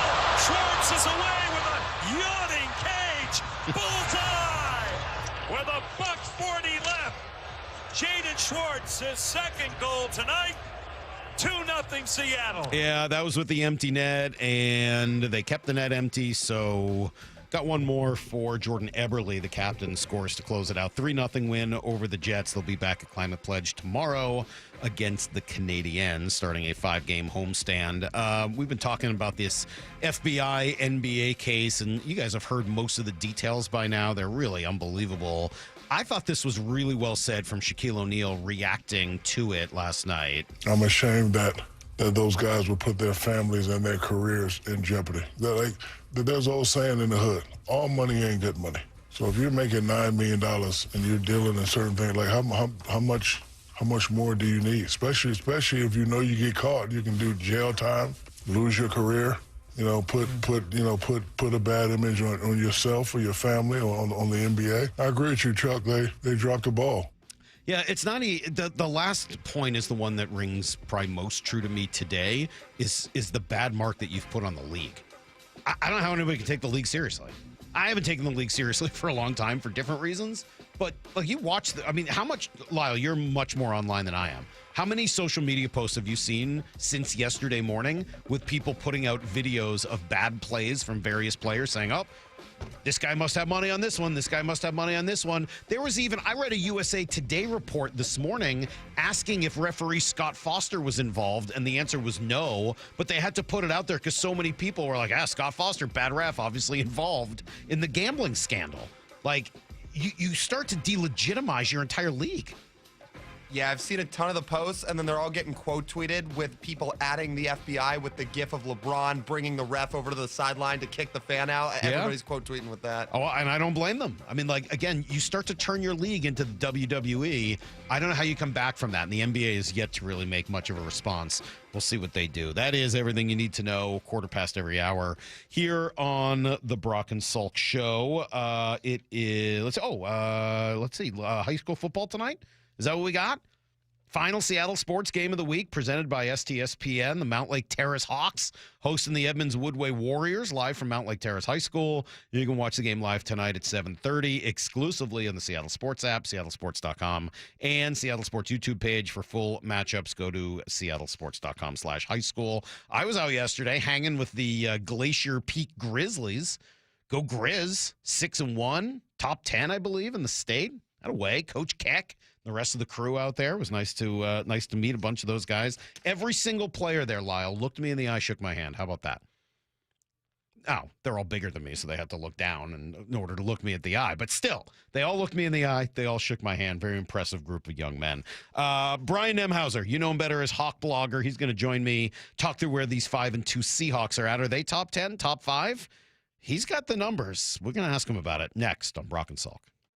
4 Down Territory. Michael Bumpus answers the top 4 football questions of the day. What have the first 7 games of the season shown you about the Seahawks? They're low-key deep. I mean, you got Ty Okada out there making plays. Breakup. You have Drake Thomas starting now. You got Josh Jobe, who was third in tackles yesterday. Nick Imawari, who's finding himself. Because guys have been hurt, guys have been able to play. Catch every 4 Down Territory on the Seattle Sports app. Luxury has arrived at Snoqualmie Casino and Hotel. It's Mike Salk here. You can book now for an unforgettable experience. Let's talk about Hawks Peak. It is the place to be for game days this football season. With over 66 TVs, indoor-outdoor concept, the deck is covered and it's heated as well. And the food, oh man, it was excellent. All with breathtaking views of the Cascades and the Snoqualmie Valley. Yep, you can go to snocasino.com. Seattle's closest is now Snoqualmie Casino and Hotel. If you use carpool or toll lanes along SR 167, some things have changed, and some things haven't. Using those lanes without a good-to-go account means you'll receive a bill in the mail. That is a change. You'll always pay the lowest toll rate with good-to-go. No change. Carpoolers now need a Flex Pass set to HOV mode to ride free. That's a change. Does a good-to-go pass still save you $2 on every toll? Definitely not a change. Learn more at goodtogo167.com. Free Flex Passes while supplies last. You're listening to Leaf Filter Radio, and the guru of gutter protection himself, Chris Coonahan, is here to take your most pressing leaf-related questions. Hey, everybody, Chris here. I understand we have Ron on the line. Ron, where are you calling from? Uh-oh. Ron, are you calling from a ladder? Well, I was. I wanted to ask Chris what I need to do to get my gutters ready to have leaf filter installed. Oh, Ron, you don't have to do anything. A Leaf Filter Trusted Pro will come out and clean out your gutters, realign and seal your gutters, and install Leaf Filter, America's #1 gutter protection system. So I didn't need to get on this ladder? Ron, Leaf Filter Trusted Pros are in your neighborhood and ready to help. Just visit leaffilter.com/deal to schedule your free gutter inspection and get up to 30% off. Thank goodness. What was that site? To get this special radio offer, go to leaffilter.com/deal for your free gutter inspection today and get up to 30% off. That's leaffilter.com/deal for up to 30% off. leaffilter.com/deal. See representative for warranty details. This might be the most surprising statistic I've shared in decades of doing local news. More than 75% of commuters will be involved in a car accident at some point. JP Pendergast of Pendergast Law with more. What makes it more surprising? The average person will be involved in 3 to 4 collisions in their lifetime. With accidents unbelievably prevalent, what are some safety tips if it happens to you? Safety first. Secondary collisions are not uncommon while awaiting help. Turn on those hazards and remain in a safe place. If a bystander witnessed the accident, capture their information and encourage them to remain at the scene. Seek medical attention immediately if needed, as delaying can be a costly mistake. Lastly, remember that statements made to police and insurance adjusters can affect your case. Collisions are more common than we'd like to think. If you find yourself in one, follow these helpful tips and then call my friends at Pendergast Law. If you or a loved one's injured in a car accident, call Pendergast Law. We can help. PendergastLaw.com. This is the story of the one. As a custodial supervisor at a high school, he knows that during cold and flu season, germs spread fast. It's why he partners with Grainger to stay fully stocked on the products and supplies he needs, from tissues to disinfectants to floor scrubbers. All so that he can help students, staff, and teachers stay healthy and focused. Call 1-800-GRAINGER, click Grainger.com, or just stop by. Grainger, for the ones who get it done.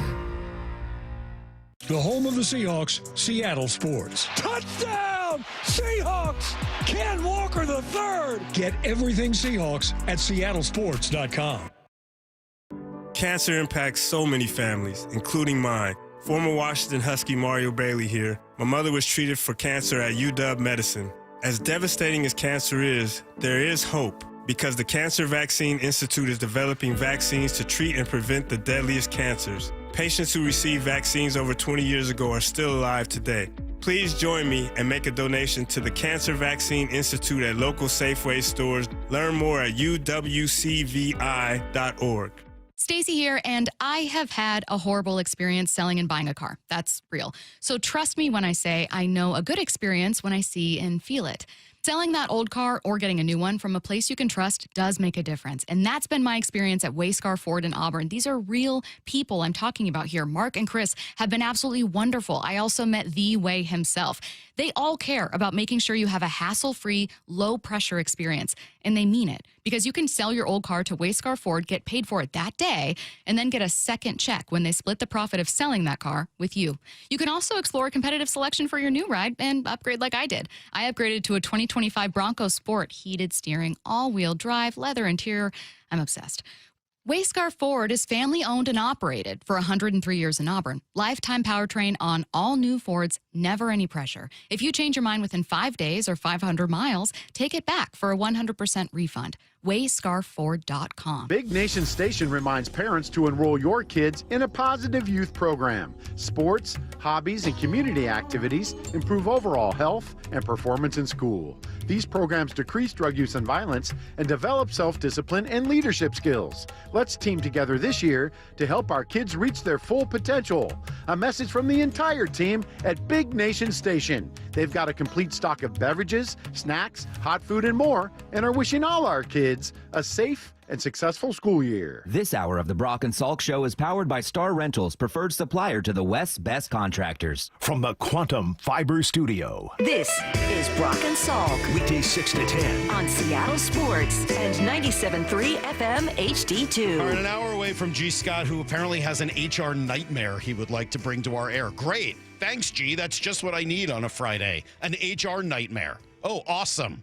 Well, that's coming up an hour from now, and then Stacy will be with us today as well. Your phone calls at 9:30, and right now, and even better if you're watching on YouTube, as more and more people seem to be these days, our friend Brian Nemhauser, Hawkblogger, joining us for a nice extended conversation that'll lead into some Blue 88 as well. Good morning, sir. How are you, Brian? I'm doing well. I have no HR violations, Good. no X-ray poker games that I'm bringing to the table today. How about that story? Like, how do you take that? You're a basketball fan. I know you are. You're a Blazers, I'm a Blazers fan. How, I'm a Blazers fan. A, how are you doing? But B, like, how do you, and I've been at, how do you take the league seriously again? Like, doesn't the NBA have to do something to now prove its credibility instead of other people having to prove its lack of credibility? That's a slippery slope, Mike. I think just about every league is pretty closely embedded with, But this what's going on in gambling. significant. Not every league has had a referee scandal like theirs. Like, this is a significant question about whether games are legitimate or not. 100%. And I got to say, I feel like the quality of play in the NBA has drastically decreased, regardless of whether the games are fixed or not. They don't feel like there's the intensity. It's like fouls after foul. Like I don't find the product very watchable anymore. And so, yeah, I think the NBA's got a lot of issues. And I know a lot of Seattle fans would love to get the Sonics back. You may not be missing as much as you think, based on Just what I've bring back watched like over the last Macho Man Savage, and you could basically do the same thing. Who needs the Sonics? Just bring back, Hulk Hogan, Macho Man, the Honky Tonk Man. You can do the shake, rattle, and roll, and we'll be all good. It's true. I mean, wrestling seems to be growing like leaps and bounds. No one seems to care whether it's rigged or not. That's a great point. All right, let's talk some football. That's why we have you on here. Simple question, maybe a more complicated answer. How good are the Seahawks? You know, it's really the fun question to ask and contemplate right now, because I'd say this, Mike, they are good enough to play only 4 snaps with their starting secondary all year and be 5-2. They are good enough to have 4 turnovers against the #1 defense in the NFL, to have their wide receiver throw a pass for some reason, to, run, punt the ball on the opponent's 44-yard line with a chance to like end the game and still win pretty convincingly. So I think they're very good.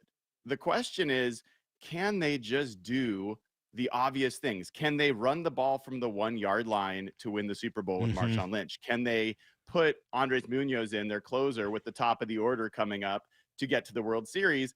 Can they run the tush push on 4th and 1? Can they have Sam Darnold be the one that passes the football and not have it be Jalen Milroe or have it be Cooper Kupp? These are the things, honestly, that are in their way, which I think is not the worst place to be as far as controllable issues to address. Okay, so short answer, they're good, right? Yeah. I mean, they're good. They are good. 5-2 might not seem like much, Mike, but it's been a minute since the Seahawks have been 5-2. The funny thing is, the last time they were 5-2 is actually Pete's last year, 2023. That went really poorly, but it hasn't been a common way for the Seahawks to start many seasons. And I think that in this one, there's been some pretty good victories, and I think that there's reason to believe that they can climb higher than they have already. What is the #1 reason they are 5-2? Man, I mean, I got to start with the people in charge. John Schneider, you got to start there for hiring Mike Macdonald. And then I go right to Mike Macdonald and the changeovers they made this offseason. I mean, we talked about gambling. They gambled and they won big. And if anyone had gambled on all the things that have gone right for them to have gone right this season, they would have won big. So, yeah, I start there. But like Mike Macdonald, just the culture he's instilled, the schemes he's brought in, the hiring of Clint Kubiak, what's gone on so quickly there offensively and defensively, that is certainly it. And then, from a player perspective, Sam Darnold is easily the one that has most outpaced expectations. And that's including JSN going nuclear and Leonard Williams still being a defensive player of the year candidate and all these other things. But what they're getting from Sam Darnold is pretty remarkable. Yeah, it's interesting. I think I would have started with the defense, and it's not a knock on any of the other things you just mentioned, because you're right. There's so many things you can point to. They played really well. Like, they've been a good team. They've been more fun than they've been in the last few years. Like, I've just enjoyed watching them more. I think I got to throw a whole bunch of credit to Clint Kubiak for that element, to just make them more entertaining offensively. And Darnold plays a role in that. JSN's growth plays a role in that. But why are they 5-2? For me, my answer would just be defense right now is just legit. This is one of the best defenses in the league, and it's been a while since we've been able to say that. No, it's true. And I mean, one of the things that's just wild about saying that is, it was just 2 weeks ago, the defense couldn't get off the field, gave up 38 points. They're still 6th in the NFL in points allowed. They're 4th in the NFL in yards per play. They couldn't get off the field again. They gave it 38 points. So, this defense for the most part has been the one constant of this season. The other thing that's been a constant, Mike, has been the explosive passing game, the play action passing game that you kind of referred to from Clint Kubiak. But that's also one of the places where there's some potential fall off ahead, because if you look at the situations where the Seahawks have to pass, they're not doing so well. In fact, if you look at Sam Darnold's EPA per play, and I know that's not the most fun term, but it's an accepted metric. Even Mike McDonald uses this, right? Can you just give us like a 10-second definition? Expected points added. So this is basically based on the play you did at the part of the field you're on, the yards you gain, either add to the expected points you'd score or subtract. Okay. So turnovers factor into this, all sorts of things, but it's basically this all-in metric on your efficiency. And Sam Darnold's EPA per play difference between when he's in a non-expected passing situation and an expected passing situation is the biggest delta of all in the NFL. When they have to pass, this team has not been very good. So is that because of, do you think that's a I mean, now we're starting to speculate off of the numbers, which is cool. Is that a Darnold problem? Is that a Clint Kubiak issue? Is that a lack of weaponry problem? Or is that, look, a lot of the success they're having is based off of the threat of running the ball because they've committed to it, whether they're successful at it or not, and that is allowing them to have success in non-guaranteed passing situations? Yeah, it is a combination of, I think, a few things. One, I think that is where the lack of receiver talent beyond JSN to separate starts to show up, where defenses know that they're going to be having to pass the ball. You're not getting a ton of separation from Cooper Kupp or even Torrey Horton. I think that's where some of the pass protection issues start to show up. If you look at the Seahawks pass protection when they are in these true pass sets where it's not a quick screen, where it's a normal drop back, their pass protection grades go way down. So I think that plays a role into it. I think Sam Darnold's a much lesser issue. I think it's primarily the pass protection and the receiver situation that is going to be a little bit harder to address. It's interesting. I thought you would say more of the last thing, and just trying to figure out, they've run the ball a lot. They've not been particularly great at it, but they've continued to do it. And yes. you know my adage, you can't run the ball if you don't run the ball. But what's interesting about this team is it feels like they can't throw the ball unless they run the ball, because it sets up so much of what Sam does really well. And I know you hear people say every year that running the ball has nothing to do with whether play action is successful. I just don't believe it. And I'm sure that there's numbers that show it. You have yet to talk to a single person who's played the game of football who doesn't think that doesn't make any sense. Yeah, it's an overly simplified, analytics conversation. Generally, without getting into the details of it, I just say, of course, it has some impact, but it has been proven that you don't have to be effective at running the football in order for play action to have some value. So, but if you do play action from shotgun versus under center, it's different. I think that affects things. So, yes, I think you're right. They haven't had to be effective at running the ball, but they have had to run the ball in order for teams to honor it. And the story of the season, honestly, for what's going on there, Mike, is Clint Kubiak's use of two tight ends, of two backs when they have a fullback, and they'll get Robbie Utes back after the bye. That is forcing defenses to bring extra defenders near the line of scrimmage and often bring guys onto the field, an extra linebacker, or take off their nickel defender that teams don't want to do. And that has allowed a lot of these explosive play action plays in early downs. That's great. And I think that can continue.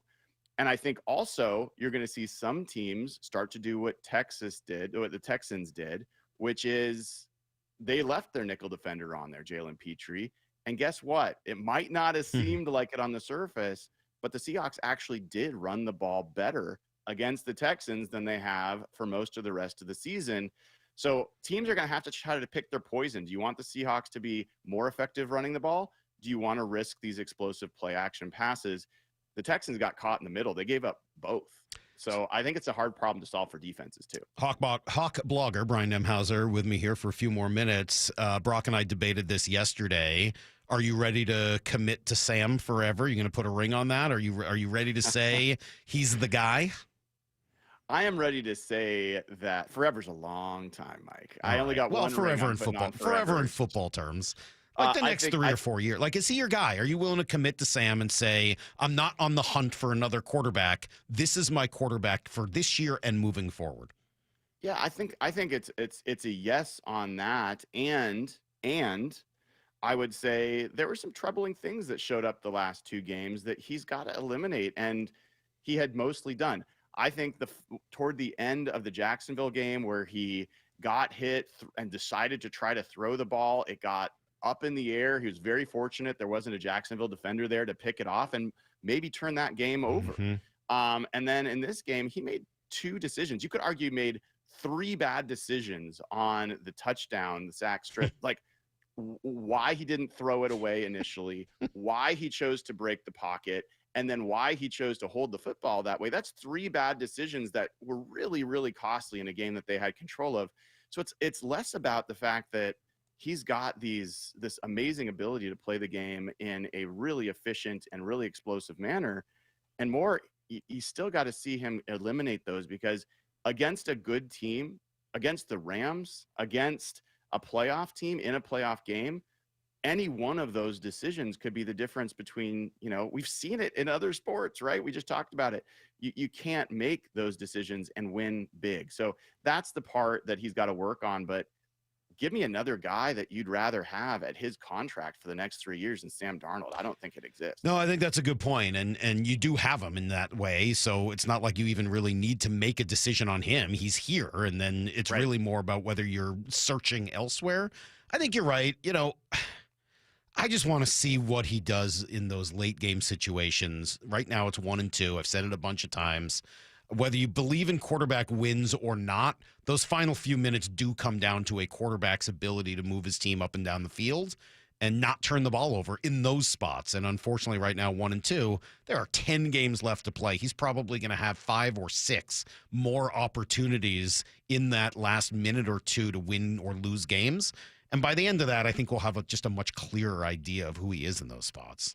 But how do you square that with that question with the fact that he's got as many quarterback wins as any quarterback in football since last season, and he has as many game-winning drives as any quarterback in football the last 2 seasons? Like, I don't know that you can say it's some massive question for him that isn't a question for others, but I do agree with you. His decision-making in general in some of those moments is still up for debate. And I think there's certainly room for improvement there. All right, let's keep you here for a few more minutes, and we're going to now turn you into an expert instead of just a guest, because it becomes Blue 88.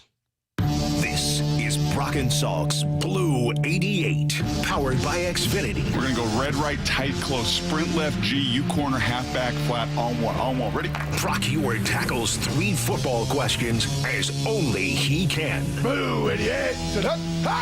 Now here's your hosts, Brock Heward and Mike Salk. All right, today with Brian Nemhauser, Hawkblogger, continuing to join us here on Seattle Sports. Says Brock is not here.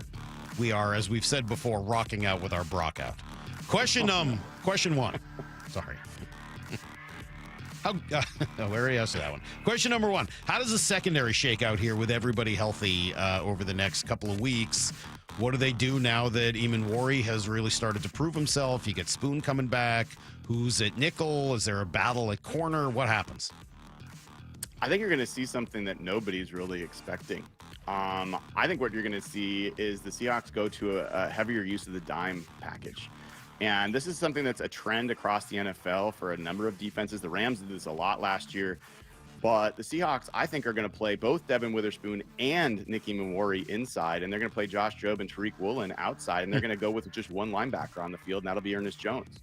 And so what that will do is give 2 inside corners who are both good run defenders and good blitzers and good coverage players that nobody else in the NFL has. And that's a team that can defend the run from dime. If teams could play dime and defend the run, all of them would. The Seahawks may be one of the only teams in the NFL that can pull that off and puts them in a unique position to defend against their division rivals in the Rams and the 49ers, but especially the Rams that love to play 11 personnel. So you don't see Reek getting traded? I will not be shocked if Reek gets traded. I personally think that will be a mistake if they make that move. If they do trade him, then obviously that ability to play dime like that starts to go away, right? Because then you need Spoon to play on the outside. Not necessarily. I think you then talk about Shaquille Griffin playing outside or Nehemiah Pritchett if they choose to do that. I personally would not recommend it, but Shaquille Griffin can play outside, and they've survived with that.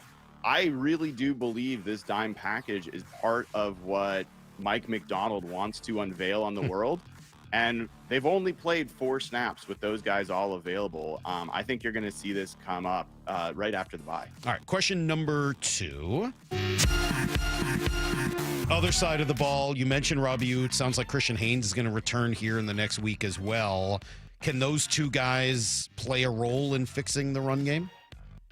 Well, Robbie Oates for sure. I mean, I think the team was still not running the ball well when they had Robbie Oates. So I wouldn't call it as, the savior there, but he's a really promising player, and it's certainly a physically violent player, and he's a great receiver out of the backfield as well. So I think he certainly will help in that regard. At the same time, when you talk about Christian Haynes, I mean, I think his practice window will open. That doesn't mean he's going to be back anytime in the next 4 weeks. And let's be honest, Mike, this guy has been given every opportunity. Last year, he's rotated in.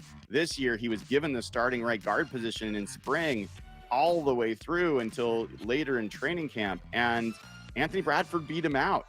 And if as much as people are upset with Anthony Bradford's play, consider that he outperformed Christian Haynes, as did Satawa Lamea last year, as did a number of other guys. So I'm not a believer that Christian Haynes is just going to come in here and be a huge upgrade over what they've gotten at right guard. Does anything fix the run game other than just teams starting to play more nickel against them?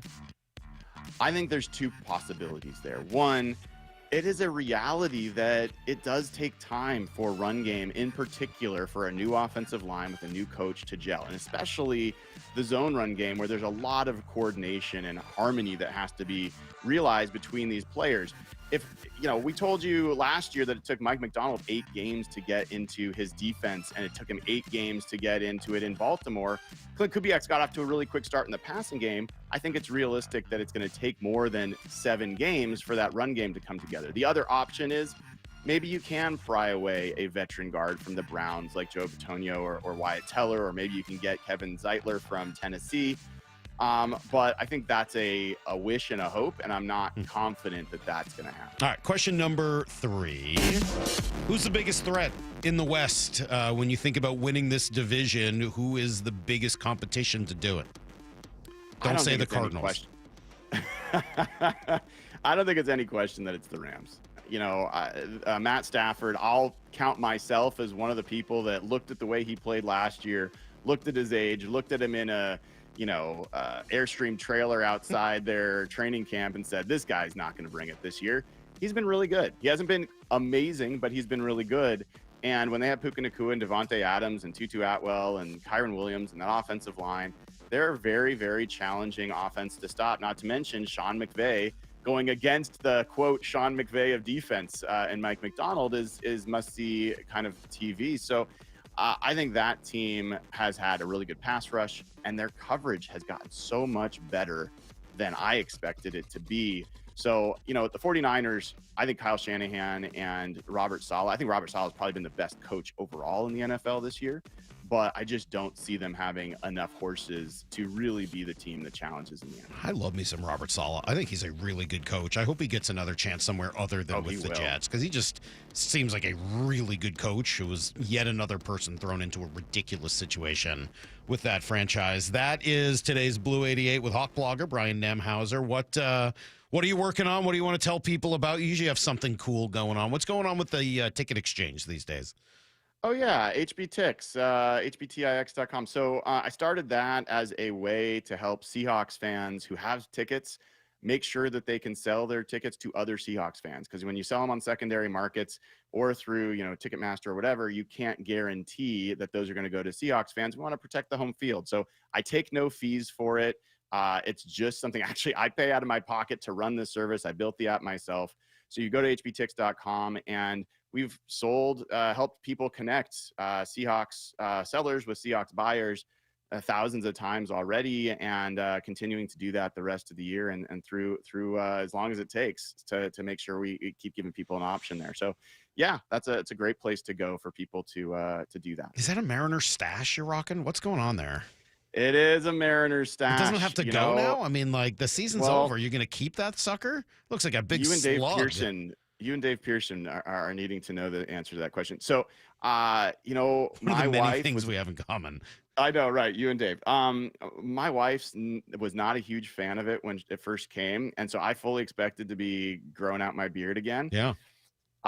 She's the CEO of my face, and she said, it's growing on her. Wow. So I don't know. It might be around for a little bit longer. All right. It's up to her. I just do her bidding. Makes perfect sense. All right, HB Ticks and then everything else, Hawkblogger out there. Brian, thank you as always. Continue. Good luck. We'll talk soon.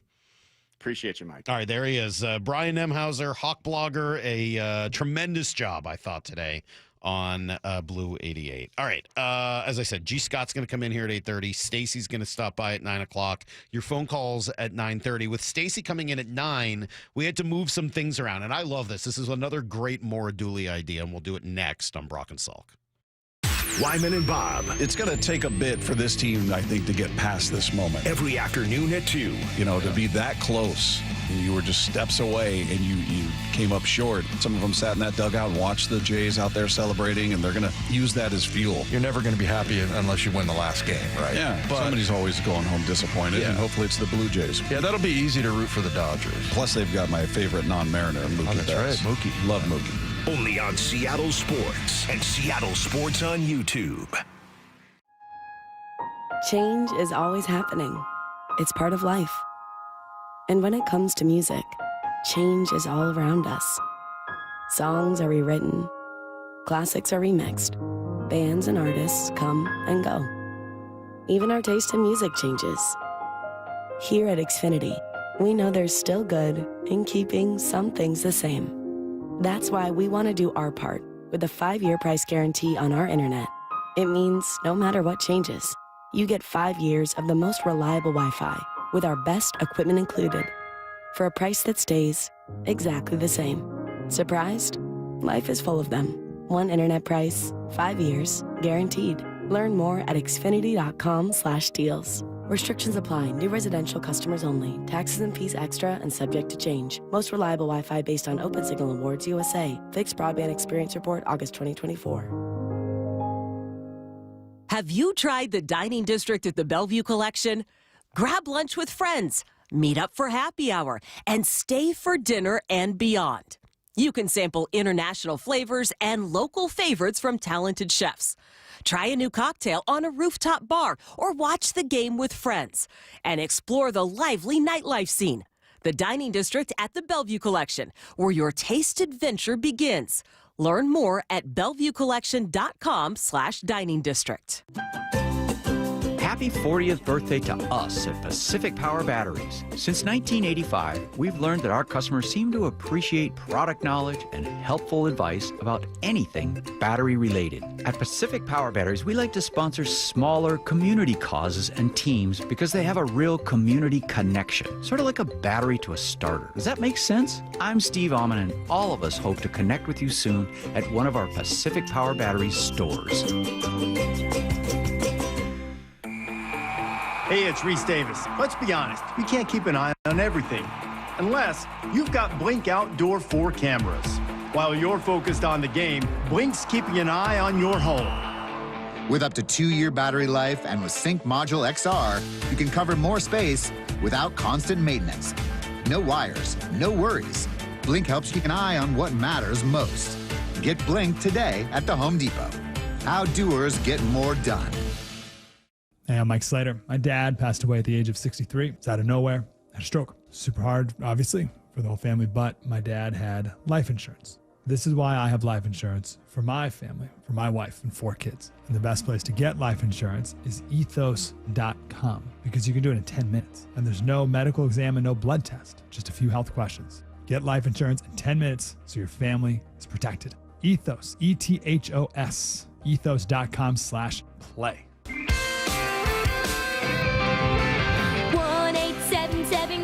for Kids. KARS, Cars for Kids. 1-877 Cars for Kids. Donate your car today. 1-877 Cars for Kids. KARS, Cars for Kids. 1-877 Cars for Kids.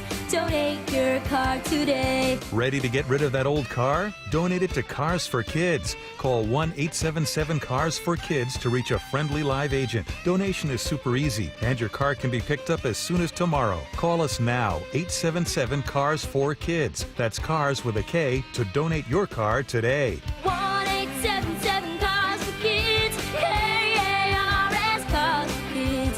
1-877 Cars for Kids. Donate your. Did you know you can donate real estate too? Go to carsforkids.org. That's carsforkids.org. Cancer impacts so many families, including mine.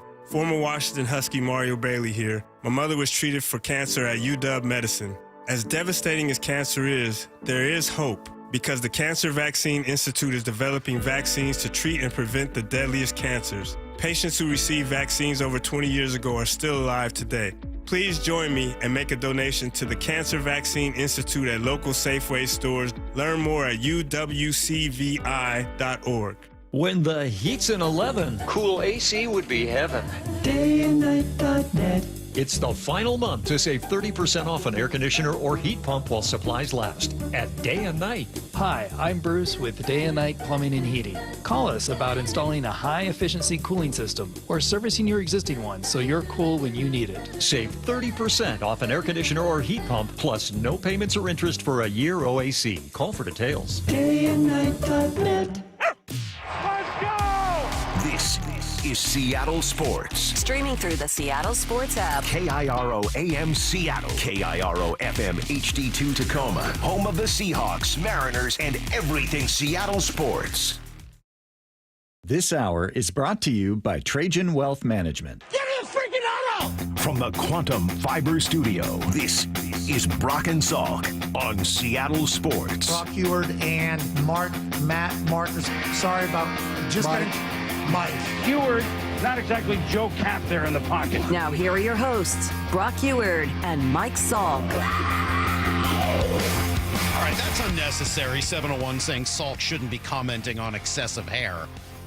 His slug on his mustache thing that he's growing that by choice. I don't want to have all of the excessive hair on my chest and back and legs and arms and everywhere. I don't want this body hair. It just keeps growing.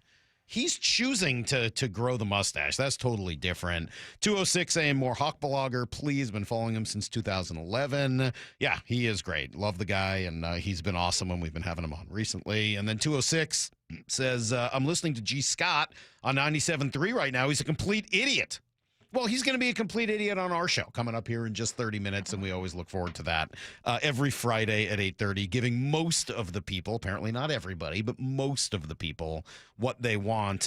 Normally at 9 o'clock on Fridays, we go through some of the best sound of the week, brought to you by Seattle Sports YouTube page.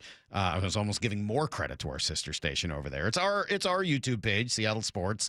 Can't believe how many people have been watching recently, just looking at the numbers, the live viewing numbers. Seeing 8, 10, sometimes 12,000 people a day checking out the show live on YouTube. I can't believe it. Honestly, that is like one of the most amazing, touching, like just cool, humbling things that I've seen. So thank you to everybody who finds the show that way.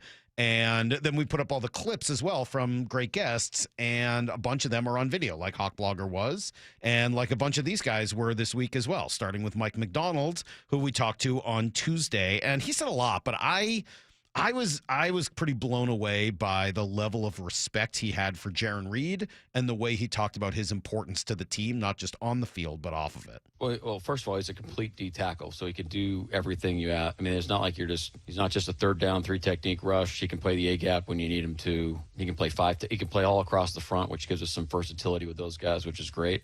Pass rush wise, also, like, not only is he a good like one-on-one rusher, he can push the pocket when he gets 2 guys on him, but he's also a good game runner. So like all those things apply. And the thing that sticks out to me is like this guy, he is responsible for like just the attitude of the team going into games on what the standard is.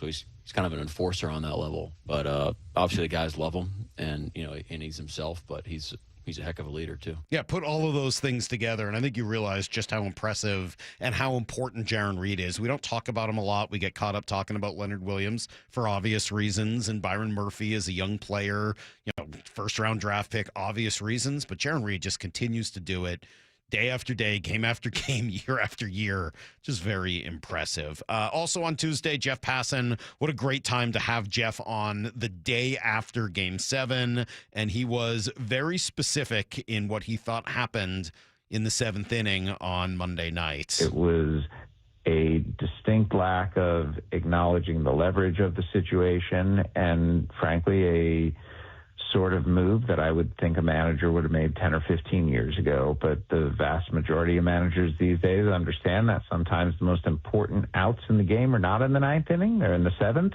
And in this case, getting those outs and bringing in a strikeout pitcher and somebody who has not faced George Springer all series, as opposed to someone who had faced him multiple times already, would have been the right thing to do. But Dan Wilson did not do it. And the Mariners are paying with the end of their season. Yeah, I find that cut interesting, not just because of his analysis of the situation. We've talked a lot about that situation, and I think that there's some level of consensus agreeing with what Jeff said there in terms of what could have and should have been done.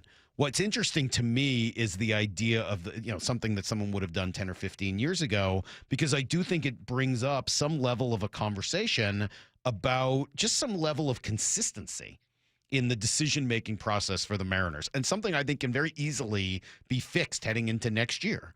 Maybe it means a strategist, maybe somebody else is on the bench. I'm not sure what it means. I don't mean like in place of Dan Wilson. I mean to help him, to work with him on this stuff, because I think the consistency might be the most important part. Personally, I would have pulled George Kirby when they did and brought in Brian Wu. I had no problems with that move at all. I liked it. But if you're going to do that, then you also have to play the modern game a couple innings later. If you want to play the game of 10 to 15 years ago that Jeff mentions, you can do that, but you first have to then leave George Kirby in longer in order to have fewer outs necessary from your pen and moving guys around in different leverage spots at the end. So just getting that consistency, I think, would be very valuable for the Mariners. And then Jeff went on to be very positive about the future. This feels like a beginning, not an end. And we have seen teams that have dynastic aspirations reach this point and go backward. I don't see that with the Mariners, though. I see this being the beginning of the best run in the history of this franchise.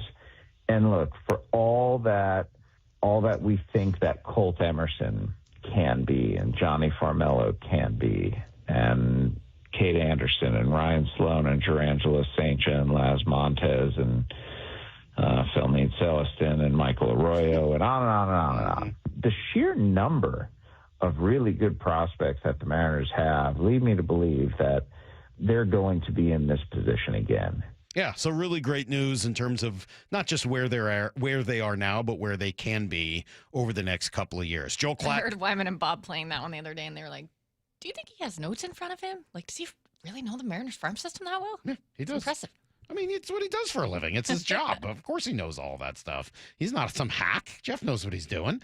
All right, let me move on to Joel Klatt, who talked a lot about Sam Darnold and whether or not he's a system quarterback. And I know that terminology gets a bad rap. He explains why it shouldn't and how far you can go with a player like Sam. Well, I mean, Brock Purdy went to a Super Bowl, and played for a Super Bowl. Jalen Hurts, we just put into that category. And obviously he can do a little bit more with his legs and maybe earn you a couple of first downs that maybe Sam wouldn't, but they won the Super Bowl. We saw a Denver team in Super Bowl 50 that even though he had a Manning on his back, he was a shell of his former self and ended up winning a Super Bowl. You guys in Seattle won a Super Bowl with a guy that can't even beat out Jackson Dart. So it's like that.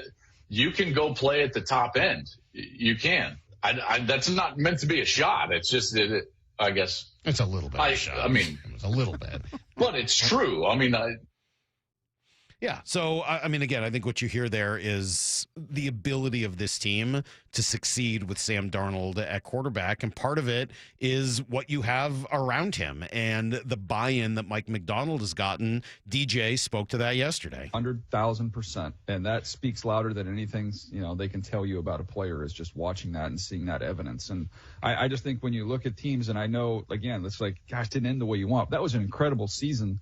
And there had to be something to that team with why they did what they did. And it seems to be some of the connective tissue there is best players, best workers, the care factor. Like, I'm just fascinated to kind of study those things. Well, they've gotten quite a bit of it. Mike McDonald has brought something out of that team, especially on defense, but really throughout, where you just feel – the effort is there, the gang tackling, the ability to run and chase down the field to, as he mentioned, in those big TFL situations in the short yardage where they've gotten into the backfield and just out-muscled, out-worked, out-hustled the other team.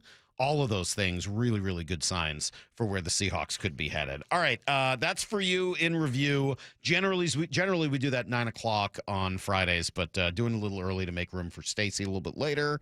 And that's all brought to you by the Seattle Sports YouTube page. You can find longer versions of all of those conversations. Klatt was on video.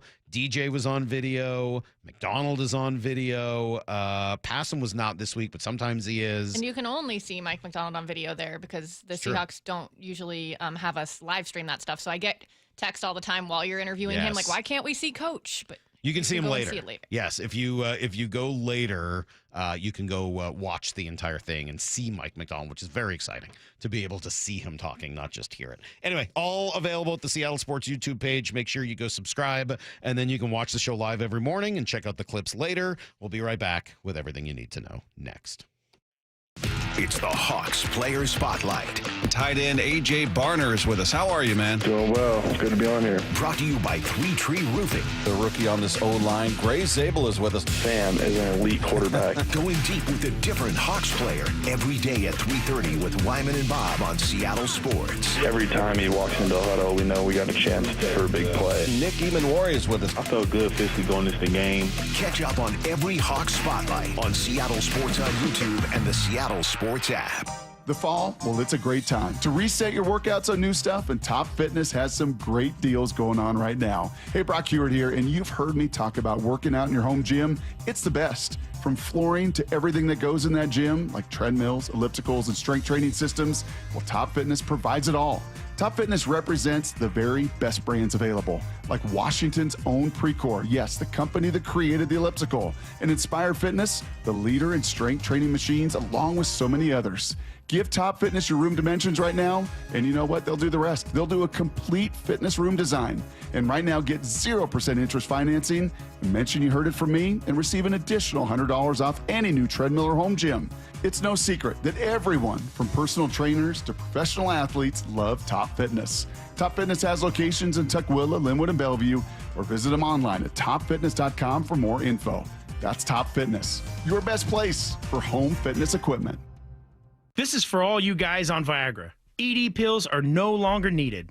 The brutal side effects like 4-hour headaches, blurred vision, and that flush feeling can all be put behind you with our treatment. Here at West Coast Men's Health, we have a better approach to ED. Acoustic wave therapy creates blood flow circulation by safely removing the plaque in your arteries and restoring function naturally. Guys, let me be clear. Pills will never fix your problem. Our equipment is the latest technology, and our medical staff is the best in the industry. So give West Coast Men's Health a call today. Speak with our clinic manager. Ask him any question you like, how it works, the science behind it, and even the cost. If you suffer from ED or Peyronie's disease, give West Coast Men's Health a call today. It's not just about better health. It's about a better life. With clinics in Redmond and Tacoma, call 206-519-6541. That's 206-519-6541. Online at westcoastmenshealth.com. It's game time, and Toyota of Kirkland and Toyota of Renton are lining up with a roster that's built to dominate the field. The gas-powered RAV4, built to power through every drive, rain or shine. Or switch up the play with the hybrid RAV4, versatile, efficient, and always moving the chains. The Tacoma, tough, dependable, and clutch when it counts. And now, taking the field, the all-new 2026 Toyota Tundra, redesigned, powerful, and built for the big moments. Whether you're in the north or the south, Toyota of Kirkland and Toyota of Renton have your winning ride. Visit toyotaofkirkland.com and toyotaofrenton.com. O'Reilly When you're hiring, have you ever felt like you're missing out on meeting truly great candidates for your roles? It seems impossible to find them, but they have to be out there somewhere, right? Well, they're not hard to find when you know where to go, and that place is ZipRecruiter. And right now, you can try ZipRecruiter for free at ZipRecruiter.com/free. ZipRecruiter helps 10 million people with their job search every day. And because these people are actively looking for jobs just like yours, it's easy to find the right person right away. In fact, 4 out of 5 employers who post on ZipRecruiter get a quality candidate within the first day. But if you're not using ZipRecruiter, you're missing out. So see what it's like when the impossible is easy. When you go to ZipRecruiter.com/free right now to try ZipRecruiter for free. Once again, that's ZipRecruiter.com/free. ZipRecruiter.com/free. Never miss out on great candidates with ZipRecruiter. Heading outdoors or on the water this weekend? Check in with Joey and Nelly on the Outdoor Line from 6 to 8 a.m. every Saturday on Seattle Sports and the Seattle Sports app.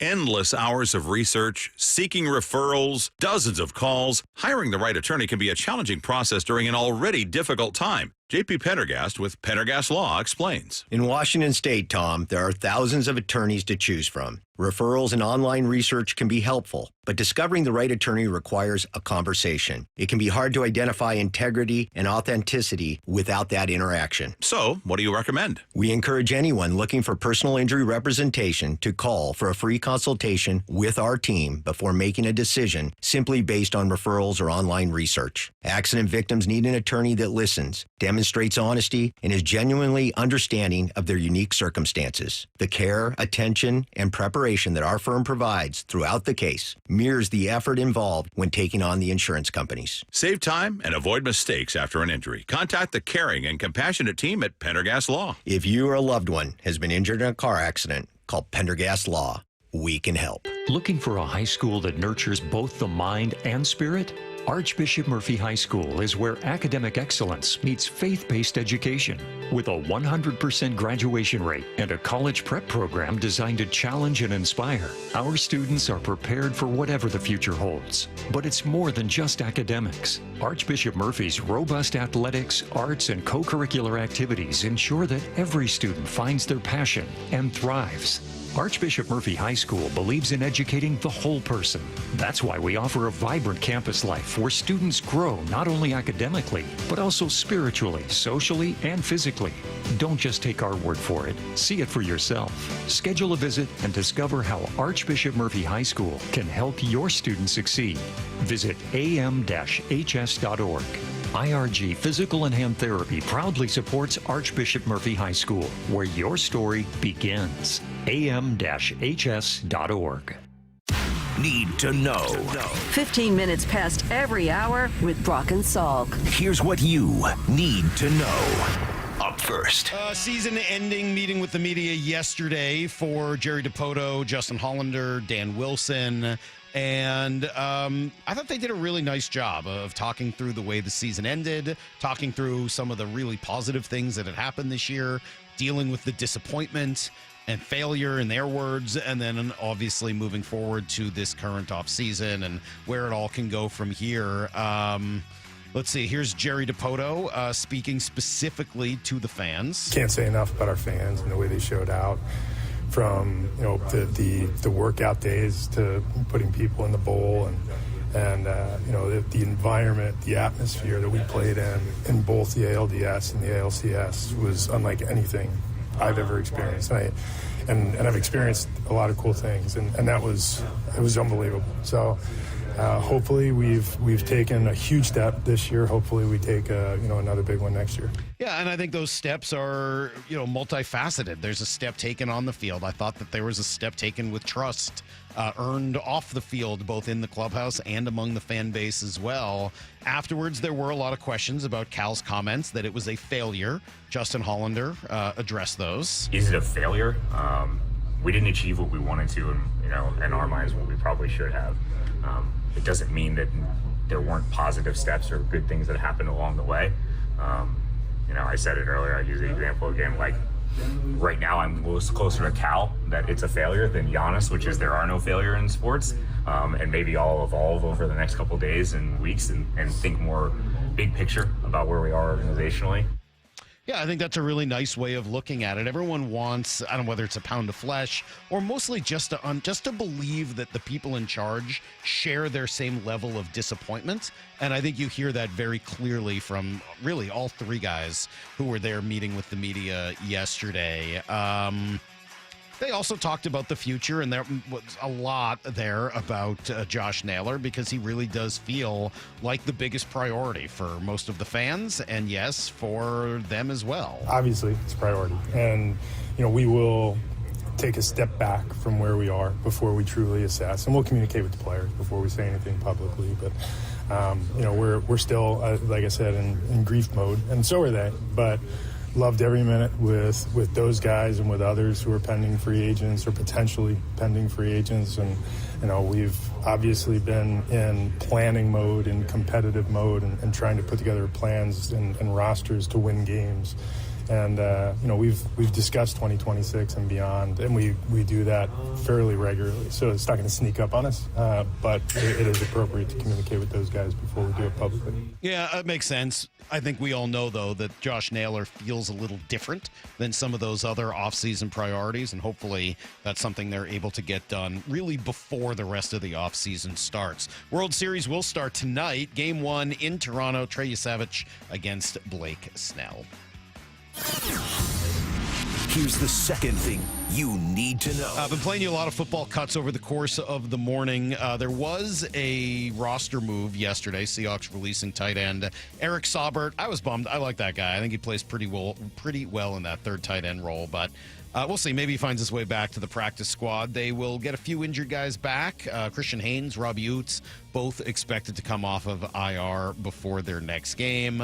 I really like this sound from Steve Smith, former wide receiver. He does his 89 podcast, and I thought he does a nice job here of explaining what it is that Kubiak has done well as the offensive coordinator. Because you have a coordinator who he likes the rhythm and how he calls plays. Mm-hmm. One of the surprising things, and I have it on my notes, when you watch the Seattle Seahawks, you can comfortably say they will never abandon a run. I love that you said that. Right? I wrote that at the top. It says they will never abandon a run, because that's what I see. And I love Kubiak getting his playmakers the football early and often. Mm-hmm. Okay. That is very important, because now your guys know, hey, I'm going to get going. So there's no guessing game. I love Steve Smith. I love that he's willing to talk about the need for a running game and how they won't give up on it, because he was definitely a give-me-the-ball wide receiver, but also at the same time, like, hey, get your playmakers involved early, because I know exactly how they can disappear if they're not. He was also a very willing blocker, too. That's feisty. For sure. I love that guy. He's one of my favorite. He and Hines Ward shared a lot in common, and he was a feisty, physical wide receiver despite being undersized. Yeah, really good stuff there from Steve Smith. Here's the third thing you need to know. Larson, pressing a change. Defers out to right. Off the pad. They score! Jaden Schwartz on the rebound. He has goals in back-to-back games as we do the cha-cha. Apparently we do the cha-cha. Jaden Schwartz, his first of 2 on the night. Jordan Eberle added an empty netter as well. And the Kraken win 3-0, finishing off that road trip in Winnipeg against a very good team. They're playing some good hockey. I know they played 2 kind of lousy games in a row. They've been more physical. They're playing without a lot of their dudes. Jared McCann was out. Brandon Montour is out. Capo Caco is out. I mean, you just start going down the list. They got 3, 4, 5 starting players that are not in there right now, and the guys who are filling in are doing, I thought, really, really good job. That fourth line last night, I don't know if you were watching or not, but Ty Cartier had himself just another really good game working with Winterton, and I think it was Ben Myers, the third guy on that line, and I thought they did a heck of a job. They'll be back at Climate Pledge tomorrow against Montreal, starting off a 5-game homestand. And, we've just been playing sound and talking through the NBA, FBI case here. This is Joseph Nocella, who's the U.S. attorney, kind of just giving a little bit more details on, there's 2 things. There's the mafia poker Chauncey Billups thing. And then Chauncey's also involved in this prop bet gambling problem. And here he is explaining the latter. Between December 2022 and March 2024, these defendants perpetrated a scheme to defraud by betting on inside, non-public information about NBA athletes and teams. The non-public information included when specific players would be sitting out future games or when they would pull themselves out early for purported injuries or illnesses. They relied on corrupt individuals, including Jones and Rozier. They also misused information obtained through long-standing friendships that they had with NBA players and coaches. And in at least one instance, they got their information by threatening a current player, Porter, because of his pre-existing gambling debts. Sheesh. I mean, what a total complete mess. And for those guys, obviously, and what they did is inexcusable. But what is the league going to do? How does the league handle this? We'll talk to G about this in a few minutes. Like, how does the league restore credibility to its product? Because right now, all I'm seeing online is everybody just pointing at every single missed shot, bad play, and saying, oh, fixed. It's fake. This guy's blowing it on purpose. This ref is in on it. You can't run a league like that. I don't know what they're going to do. That is everything you need to know. And maybe some more that you don't. 1:15 every hour here on the Brock and Salk show. Let's see. All right. Stacy's going to join us at 9. That should be fun. I haven't talked to Stacy on the air in a while, so we'll get Stacy here at 9 o'clock. Phone calls for the first time since Tuesday. Now that you've had some time to process the end of the Mariners season, kind of where the Seahawks are at, we'll open up the phone lines at 9:30. And yes, G. Scott, whether you like him or not, and I think most people do, he's next on Brock and Salk. Sean Payton is a bully. Bump and Stacy. He went out, tried to bully Russell Wilson on the low. Weekdays 10 to 2. I don't care how you feel about Russell Wilson. I think that Sean Payton, he saw an opportunity to take shots at a guy that he felt like wasn't going to say anything back to him. I've heard that he's a decent guy, but in that moment, that was some bully activity right there. Russell, I'm proud of you. Clap back at him and called out some facts, too. So I'm proud of Russell in that moment. Only on Seattle Sports on 710. Seattle Sports on YouTube and the Seattle Sports app. I had a young woman who was on a new SUV, and she had attachments to her old car because it was her first car, and she had questions because she was doubling her spending budget, and she was very fiscally responsible. It was almost making her sick. And the best path at that point was to, let's stop for the night, and you go home and take a breath. She came back in the morning and bought the car. She was way happier. These are major life accomplishments. You have the ability to afford at this tier. You've secured one of the major needs in your life. You should be feeling a tremendous amount of pride and respect for your accomplishments. I'm just grateful that we get to celebrate it with them, that we get to be part of it in that aspect of it. The LJ way is the Lee Johnson Auto family. Okay, I have to tell you, I was just looking on eBay where I go for all kinds of things I love, and there it was. That hologram trading card. One of the rarest, the last one I needed for my set. Shiny like the designer handbag of my dreams. One of a kind. eBay had it, and now everyone's asking, ooh, where'd you get your windshield wipers? eBay has all the parts that fit my car. No more annoying, just beautiful. Millions of finds, each with a story. eBay. Things people love. Remember when they used to ask, what do you want to be when you grow up? At Bank of America, we ask every day, what would you like the power to do? When you work here, you help build businesses, inspire communities, and forge legacies. And now we've raised our U.S. minimum wage to $25 an hour. So the opportunity to do more also comes with competitive pay. Learn more at bankofamerica.com/25. Bank of America, proud to be an equal opportunity employer. You're listening to Leaf Filter Radio, and the guru of gutter protection himself, Chris Coonahan, is here to take your most pressing leaf-related questions. Hey, everybody, Chris here. I understand we have Ron on the line. Ron, where are you calling from? Uh-oh. Ron, are you calling from a ladder? Well, I was. I wanted to ask Chris what I need to do to get my gutters ready to have leaf filter installed. Oh, Ron, you don't have to do anything. A Leaf Filter Trusted Pro will come out and clean out your gutters, realign and seal your gutters, and install Leaf Filter, America's #1 gutter protection system. So I didn't need to get on this ladder? Ron, Leaf Filter Trusted Pros are in your neighborhood and ready to help. Just visit leaffilter.com/deal to schedule your free gutter inspection and get up to 30% off. Thank goodness. What was that site? To get this special radio offer, go to leaffilter.com/deal for your free gutter inspection today and get up to 30% off. That's leaffilter.com/deal for up to 30% off. leaffilter.com/deal. See representative for warranty details. Your time is money. So why are you wasting it stuck in I-5 gridlock, TSA slowdowns, and SeaTac crowds? Isn't it time to travel smarter? Seaport Airlines offers high-frequency commuter shuttle service from Seattle's Boeing Field to Portland. Park for free next to our terminals. Check in 20 minutes before your departure. Get there faster without the hassles. Seaport Airlines. It's about time. Book today at flyseaportair.com. Get rid of stubborn fat and address areas of loose skin with ProSculpt, the simple one-day permanent fat reduction and skin tightening treatment. Book your free consultation at prosculpt.com. When it comes to the security of your business, doubts can creep in about who you're trusting to protect it. Are they a reliable service? How will I know if something happens? Are they keeping everyone safe? At Bay Alarm, we got you.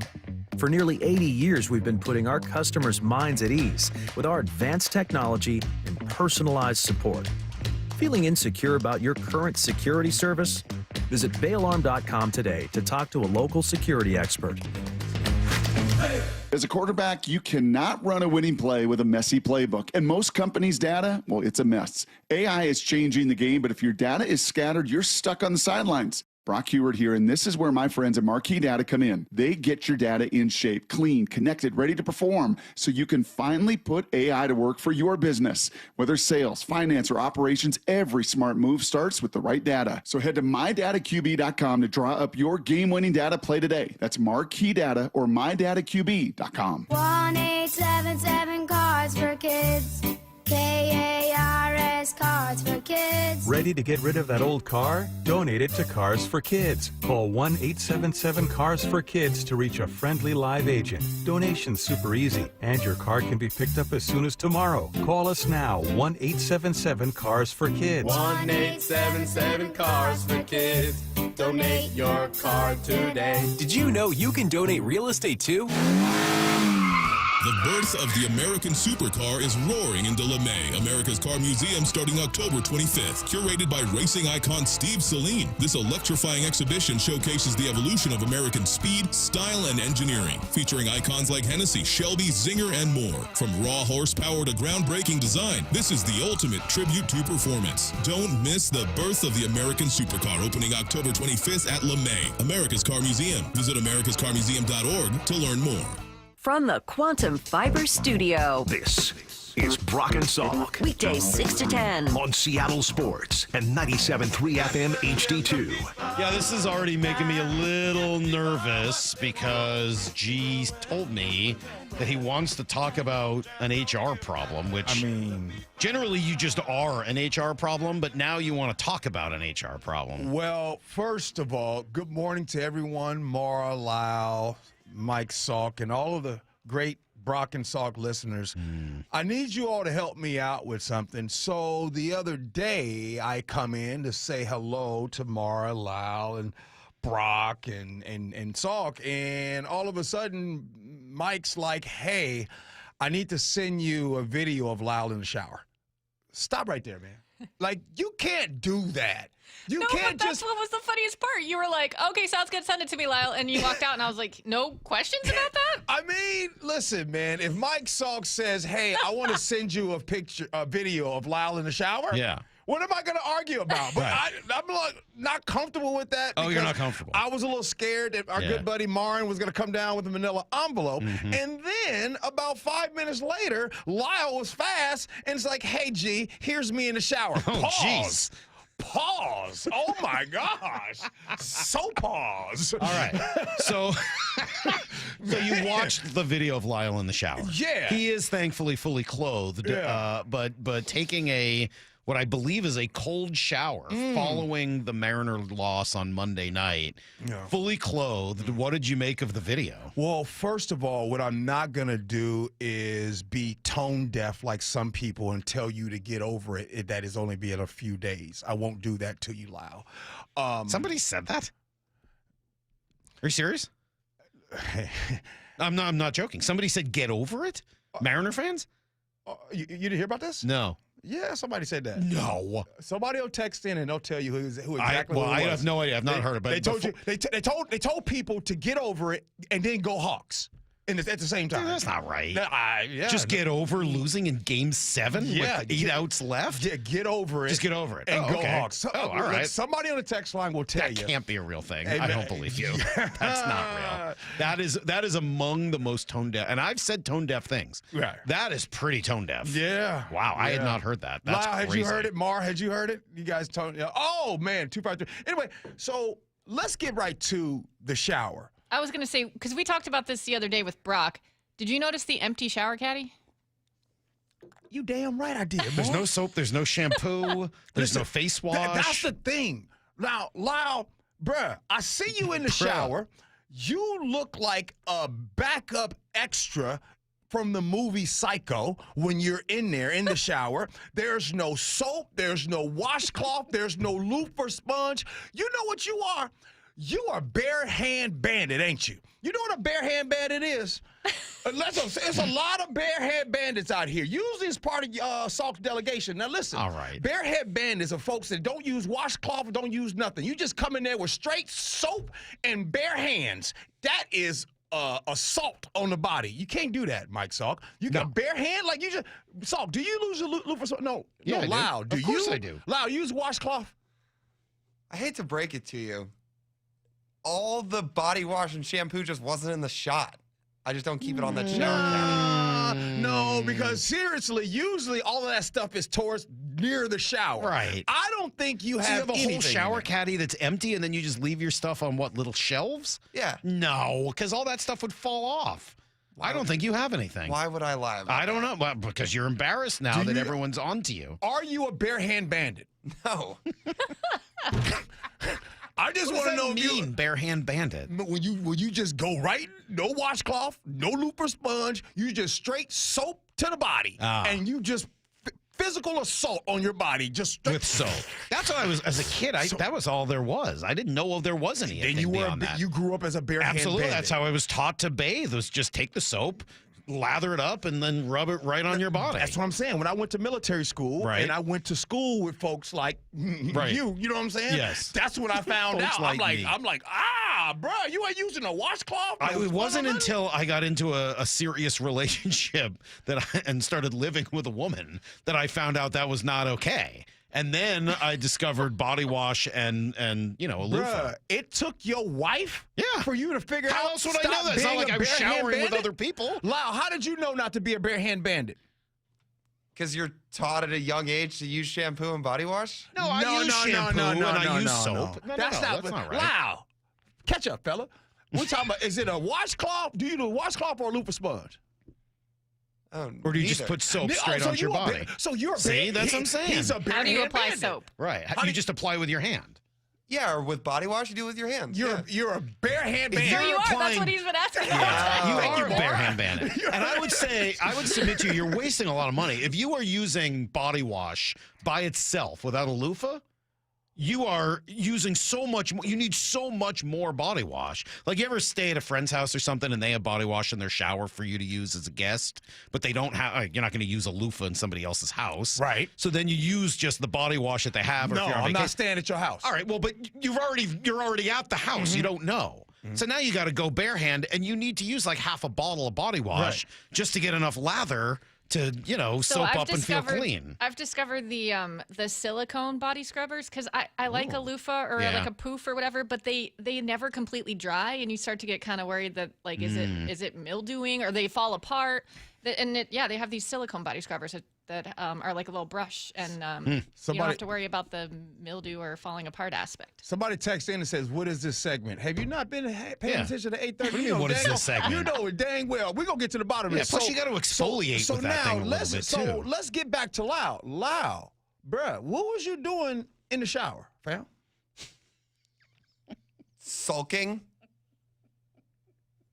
I mean, but fam, like, fully clothed? I mean, it made it funnier. The entire point of that clip did exactly what it was supposed to do. It was either supposed to give people comedic relief or it was supposed to relate to people, and that's what it did. But I Lyle's think, a content creator. yeah. True. But I don't think it took a lot of effort to get you to do that. It wasn't like TJ was like, hey, Lyle, I got an idea. What if you were to, like, you know, go into the shower with all your clothes on and show how unhappy you were, and you were like, I don't know, that feels like a lot. You were pretty willing to do, like, I feel like you might have done that even without the camera. Yeah, maybe. We didn't hear from you all music night. that you had on? What was that music? Oh, he's passed away a few years ago. The artist. Yeah. Oh, jeez. The thing was that chosen on purpose because you wanted to feel closer to the deceased? Everybody uses Marvin's Room for stuff like that, and it's so mainstream to use that song. I was like, I'm going to pick something else. All right. Lyle, the thing is that because of the way that whole shower scene is set up, you don't look wet. You look moist. Dude, don't say that. A lot of people object to that word. What? A lot of people, I mean, talk about HR violations. There's a lot of people that don't like that word. What? They find it to be very hard to hear. So if I would give you a chocolate cake right now, I'm like, I oh my don't gosh, have a problem it's with moist. it. I don't mind it. I'm not. Do you want your chocolate cake Yes, moist of or wet? course. Yes, I want it moist. I have no What are you problems. saying? What are we talking about? I then? have no problems with the word. I'm saying there are other people out there who object to it and find it to be hard to hear. That's the problem with America today. Everybody's so offended about everything. You offended by if I say, here, Lois, here's some chocolate cake, it's moist, and you're offended? Yeah. My goodness. All right. Let's see. Enough with Lyle. Poor Lyle. He's in trouble over there. Lyle, do you wash your feet, though, and legs in the shower?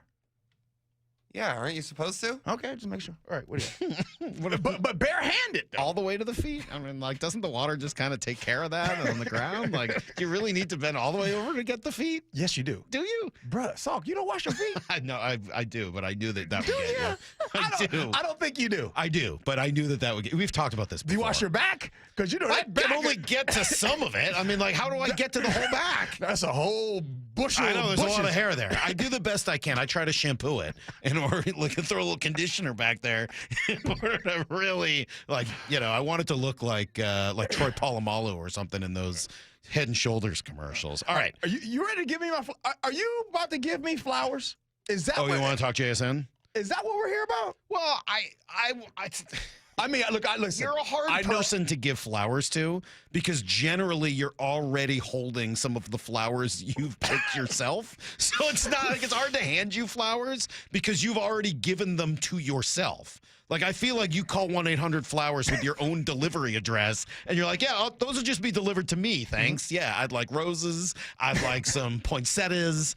You just want it all. Poinsettias. Here, I'll let someone else do it because we didn't get to this yesterday. We did have a Here's the Thing message Okay. from Spencer about G. Here's the thing, Spencer here. I believe it was last year that G. Scott came on and claimed that JSN was the best wide receiver in the NFL. And we all kind of mocked him, laughed at him. But, you know, he might be onto something. He might be onto something. Spencer. Hey, wait. Hold on. He might Can be. we first of all, can we just give Spencer his flowers? Hey, Spencer, I don't know where you at right now, my boy. Listen, man, all the blessings to you. You know what's gonna happen to you. You're gonna have good fortune. All the people in your life gonna love you more because you sent that message. I appreciate you, Spencer. Well, I think it'd be easier to give you flowers if you were like 100% on it all the time, never backed off. Nah. And also if you didn't change your view on everything every other week. Nah. But on this one, G, we're going to give you all the flowers you want. You have been ahead of the curve, and you had some, kind of, I hate to say inside information, given some of what's going on in the NBA right now. But you had some inside information on JSN, knowing him through your son and being around him at Ohio State. Best in the world. He might be the best in the world right now. Thank you. He might be the best in the world. Someone hit me up. I appreciate it. Some people here keep hitting me up, and they say, well, G, and you said, hey, you know this guy. Like, people said, G, you're saying that about JSN because you know him. Fair. Now, can you pull up or can you remember a time, because I know other players too, over the 22 years, name a time that you have heard me say that someone is the best in the world. I've never done that. And the reason why I am saying this, because Jackson is different. And by the way, I won't even take credit for it. I won't. I'm not even taking credit for it. I'm going to give the credit to what I saw in some of those practices. I'll give credit to what people were saying in those practices. This dude is different. Like, a lot of the things that you guys are seeing on TV, just think about what you saw or could have seen in practice. Like, this dude does this all the time. Well, and you asked him about being best in the world, right? So I have some sound of you. This is on The Reset, which you can find on the YouTube page. Yeah. G. Scott's second show, The Reset, and he had JSN as a guest and asked him about this. And I know you hear me say it. I say that you're the best in the world all the time. Now, do you, A, think it's just G being crazy, or B, you kind of believe it a little bit? You know, everybody got that crazy uncle, you know what I'm saying, that, you know, motivates you. Nah, but, man, I've always believed it since I was 3 years old, man, for real. 3? Yeah, 3. Ever since I stepped on the field, I just knew, you know, I was a great, you could say. But, no, and just put the work in, you know, at a young age, and, you know, Rockwall, Texas, like you mentioned, going up against, you know, playing highly competitive football, basketball growing up. You know, I knew I had a special talent. I just had to, you know, work and just multiply, you know, my blessings, you know, that God gave me. First of all, you did go third person there. I appreciate that. Mentioning yourself and calling yourself G. Scott, which I like. But also, he kind of got you right. Like, you're the crazy uncle, but you do keep pumping him up, and you're right on this one. Yeah, I do. And you know, another thing I want to just say about Jackson, because he doesn't really I think everybody gets to see him on the field, and people ask me what type of person he is. And I think that the key to being a very good at whatever that you do in life, it could be sports, it could be your job, you have to be a nice person. And a lot of that is going away sometimes. People think that you have to be a jerk, or this person's a jerk. Like, but deep down, like, Jackson Smith-Njigba is a really nice young man, right? And another thing, his work ethic is insane. And he'll come back on my show, and we're going to be talking about some of the stuff that he does, not just in the off season, but during the season. Every single day. Like, his work ethic is insane. Like, it is nothing for be at his house and you're just sitting around, hanging around, and then just going outside and getting on the jug machine. And he gets on the jug machine just at home, relaxing. Because why not? In your backyard. Like, that's dude's different, man. Like, the dude, his work ethic, or before the games at Lumen Field, or we're on the road, jug machine. He's got to be loving Sam Darnold. I mean, for whatever it's worth, Sam Darnold is dialed in on finding him, and they just seem to have a very natural connection to each other on the football field that I'm sure is built off of a lot of hard work. It's not like it just happened to be that way, but it sure feels like they have a very good sense for each other. Sam Darnold has a Matt Hasselbeck vibe in that building. Right? And yes, Sam Darnold has been incredible on the field, and we all have seen it, and you all see the connection, and Jackson will tell you how good Sam Darnold has been. But if Sam Darnold and his people were listening right now, one of the biggest things of connection is how are you connecting when you're not on the field, right? Are you selfless in the way that Sam Darnold is? Yes. Right. So, yeah, it has been beautiful. So Sam Darnold definitely deserves a lot of credit for the success that Jackson is having right now. You ever shuck the water off yourself at the end of a shower? Because that's something that I've tried to bring to the table, and Brock has, and others have tried it. But like, when you're done showering, before you get the towel, when you're still in the shower, just getting as much of the water off as possible so that the floor and the towel and everything else doesn't get soaking wet. So since we're talking about this, I thought I've given you this secret, but I'll give other people the secret right now. I'll give you some game. When I put my cologne on, as soon as I turn the shower off, I have my cologne in the shower of the day. Yes, it's off to the side, whether it's on the counter. I grab that as I'm air drying to start. I spray myself with cologne then. Still wet. Still wet. And you think that's how it sort of gets into the pores? Yes. Oh, interesting. Yeah. Oh, that is a very good piece of advice. So I don't know. Hey, little game out there for you guys. That's you know, very nice. So Thank if you. You put your cologne on at 8 in the morning, right? And you're like, oh my goodness, you can still smell it. If I were to put on cologne at 8 in the morning, it would be off of me by 8:03. Well, you gotta quit wearing the cheap stuff. No, I wear the stuff you bought me. How many times do you wear that? Matter of fact, anytime I give you something, you don't wear anything but once. I use it all the time. You wore the, I didn't give it to you, but you wore the Marshawn, the Beast Mode jacket one time. I haven't seen the sweatshirt from the Ludacris concert ever again. You know what I'm saying? I've worn that since. Not around you, but I've worn it. Are you going out at night with me? No. Wouldn't just wear that to work. That's a nighttime sweatshirt? Oh, yeah, for sure. Yeah, that's too nice to just wear to work. You can't wear it in the daytime? No, it'd be too hot. No chance on something like that. Gee, is the NBA going to come back from this? Because this feels to me, look, I thought, and you've heard me rail about this forever, that the Tim Donaghy scandal was one of the most important and most under-discussed stories of our time, our generation, our time in sports media. Not to say that nobody talked about it at all. Obviously, it was well reported in the moment, but that it faded.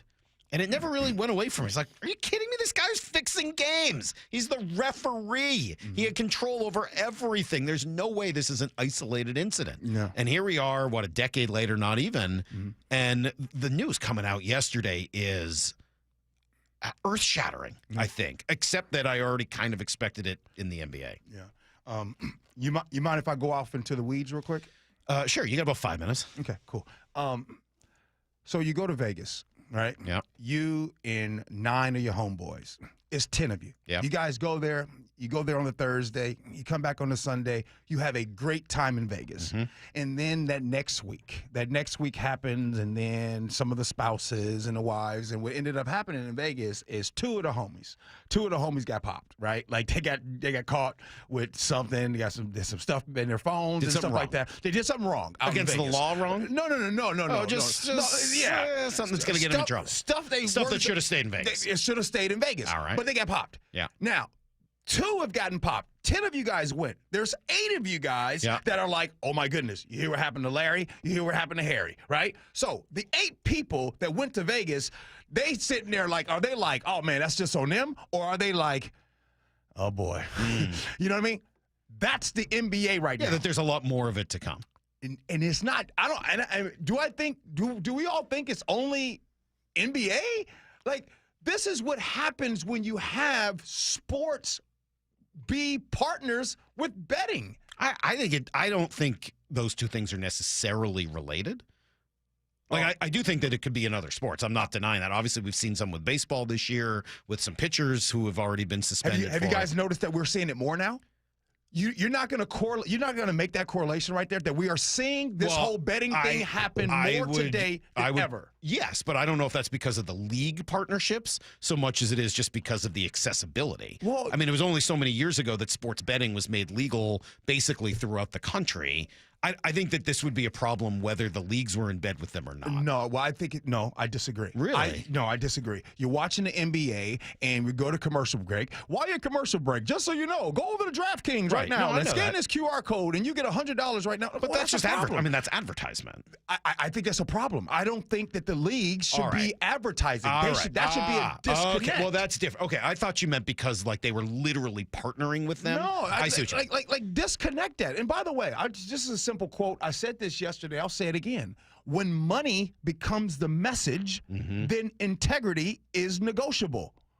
Period. Yeah. And that's what we're seeing right now. And so this is just, do I think this is the beginning? Yes, we're going to be constantly hearing and seeing stuff like this. There's a lot of technology. There's a lot of people that want, and by the way, greed is why we're here. Come on, Chauncey. Come on, Chauncey. Chauncey Billups, you've had an NBA career. You've been making. I think we're going to find out. I'm not willing to say that yet. I'm not saying you're wrong. I'm just not going to say that 100% this is greed because I don't know yet how they got to Chauncey. Did Chauncey come to them and say, like, hey, I really want to be a part of a cheating scandal? Or did Chauncey get himself into trouble some other way? And then some people with bad intentions find out about it, blackmail. And you're saying that because of the ties, allegedly, towards the mafia. Yeah. By the way, don't you guys find something interesting? don't you find it interesting that like, oh my goodness, Gambino family and all of the mob ties, but yet you keep seeing brothers that are on the face. You keep seeing Chauncey, you keep seeing Damon Jones and Terry Rozier.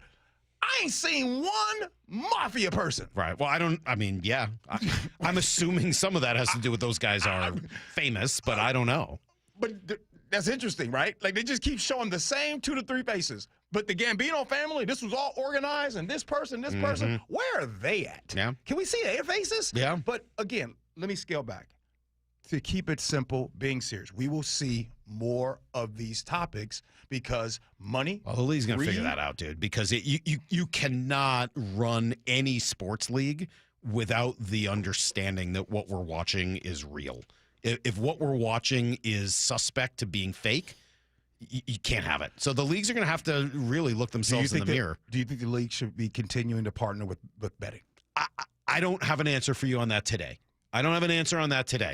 But I do think the leagues are going to have to do something, and maybe that should be in consideration in order to legitimize what they're doing, because this is a non-starter. If I have an 8-year-old boy in my house, and every single day I wake up, marijuana, alcohol, advertisement,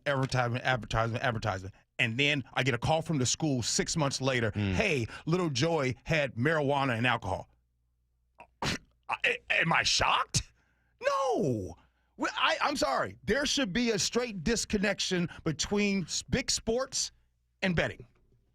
Love you, man. That's G. Scott. You can hear him over on our sister station, 97.3, just a couple minutes from now. And then, of course, the reset on YouTube as well. I see Stacy walking by out there. She's going to pop in next. We'll get some thoughts on this from her and some other cool stuff. And then, opening up the phone lines at 9:30. Don't go anywhere. Brock and Salk, Seattle Sports on 710 and the Seattle Sports app. Wyman and Bob. It's going to take a bit for this team, I think, to get past this moment. Every afternoon at 2. You know, to be that close, and you were just steps away, and you came up short. Some of them sat in that dugout and watched the Jays out there celebrating, and they're going to use that as fuel. You're never going to be happy unless you win the last game, right? Yeah, but somebody's always going home disappointed, and hopefully it's the Blue Jays. Yeah, that'll be easy to root for the Dodgers. Plus, they've got my favorite non-Mariner, Mookie. Oh, that's right, Mookie. Love Mookie. Only on Seattle Sports and Seattle Sports on YouTube. Lowe's knows pros want more. Join My Lowe's Pro Rewards for free to get $20 off your first qualifying purchase of $100 or more just for signing up. Plus, enjoy free standard shipping and more ways to save on your next job.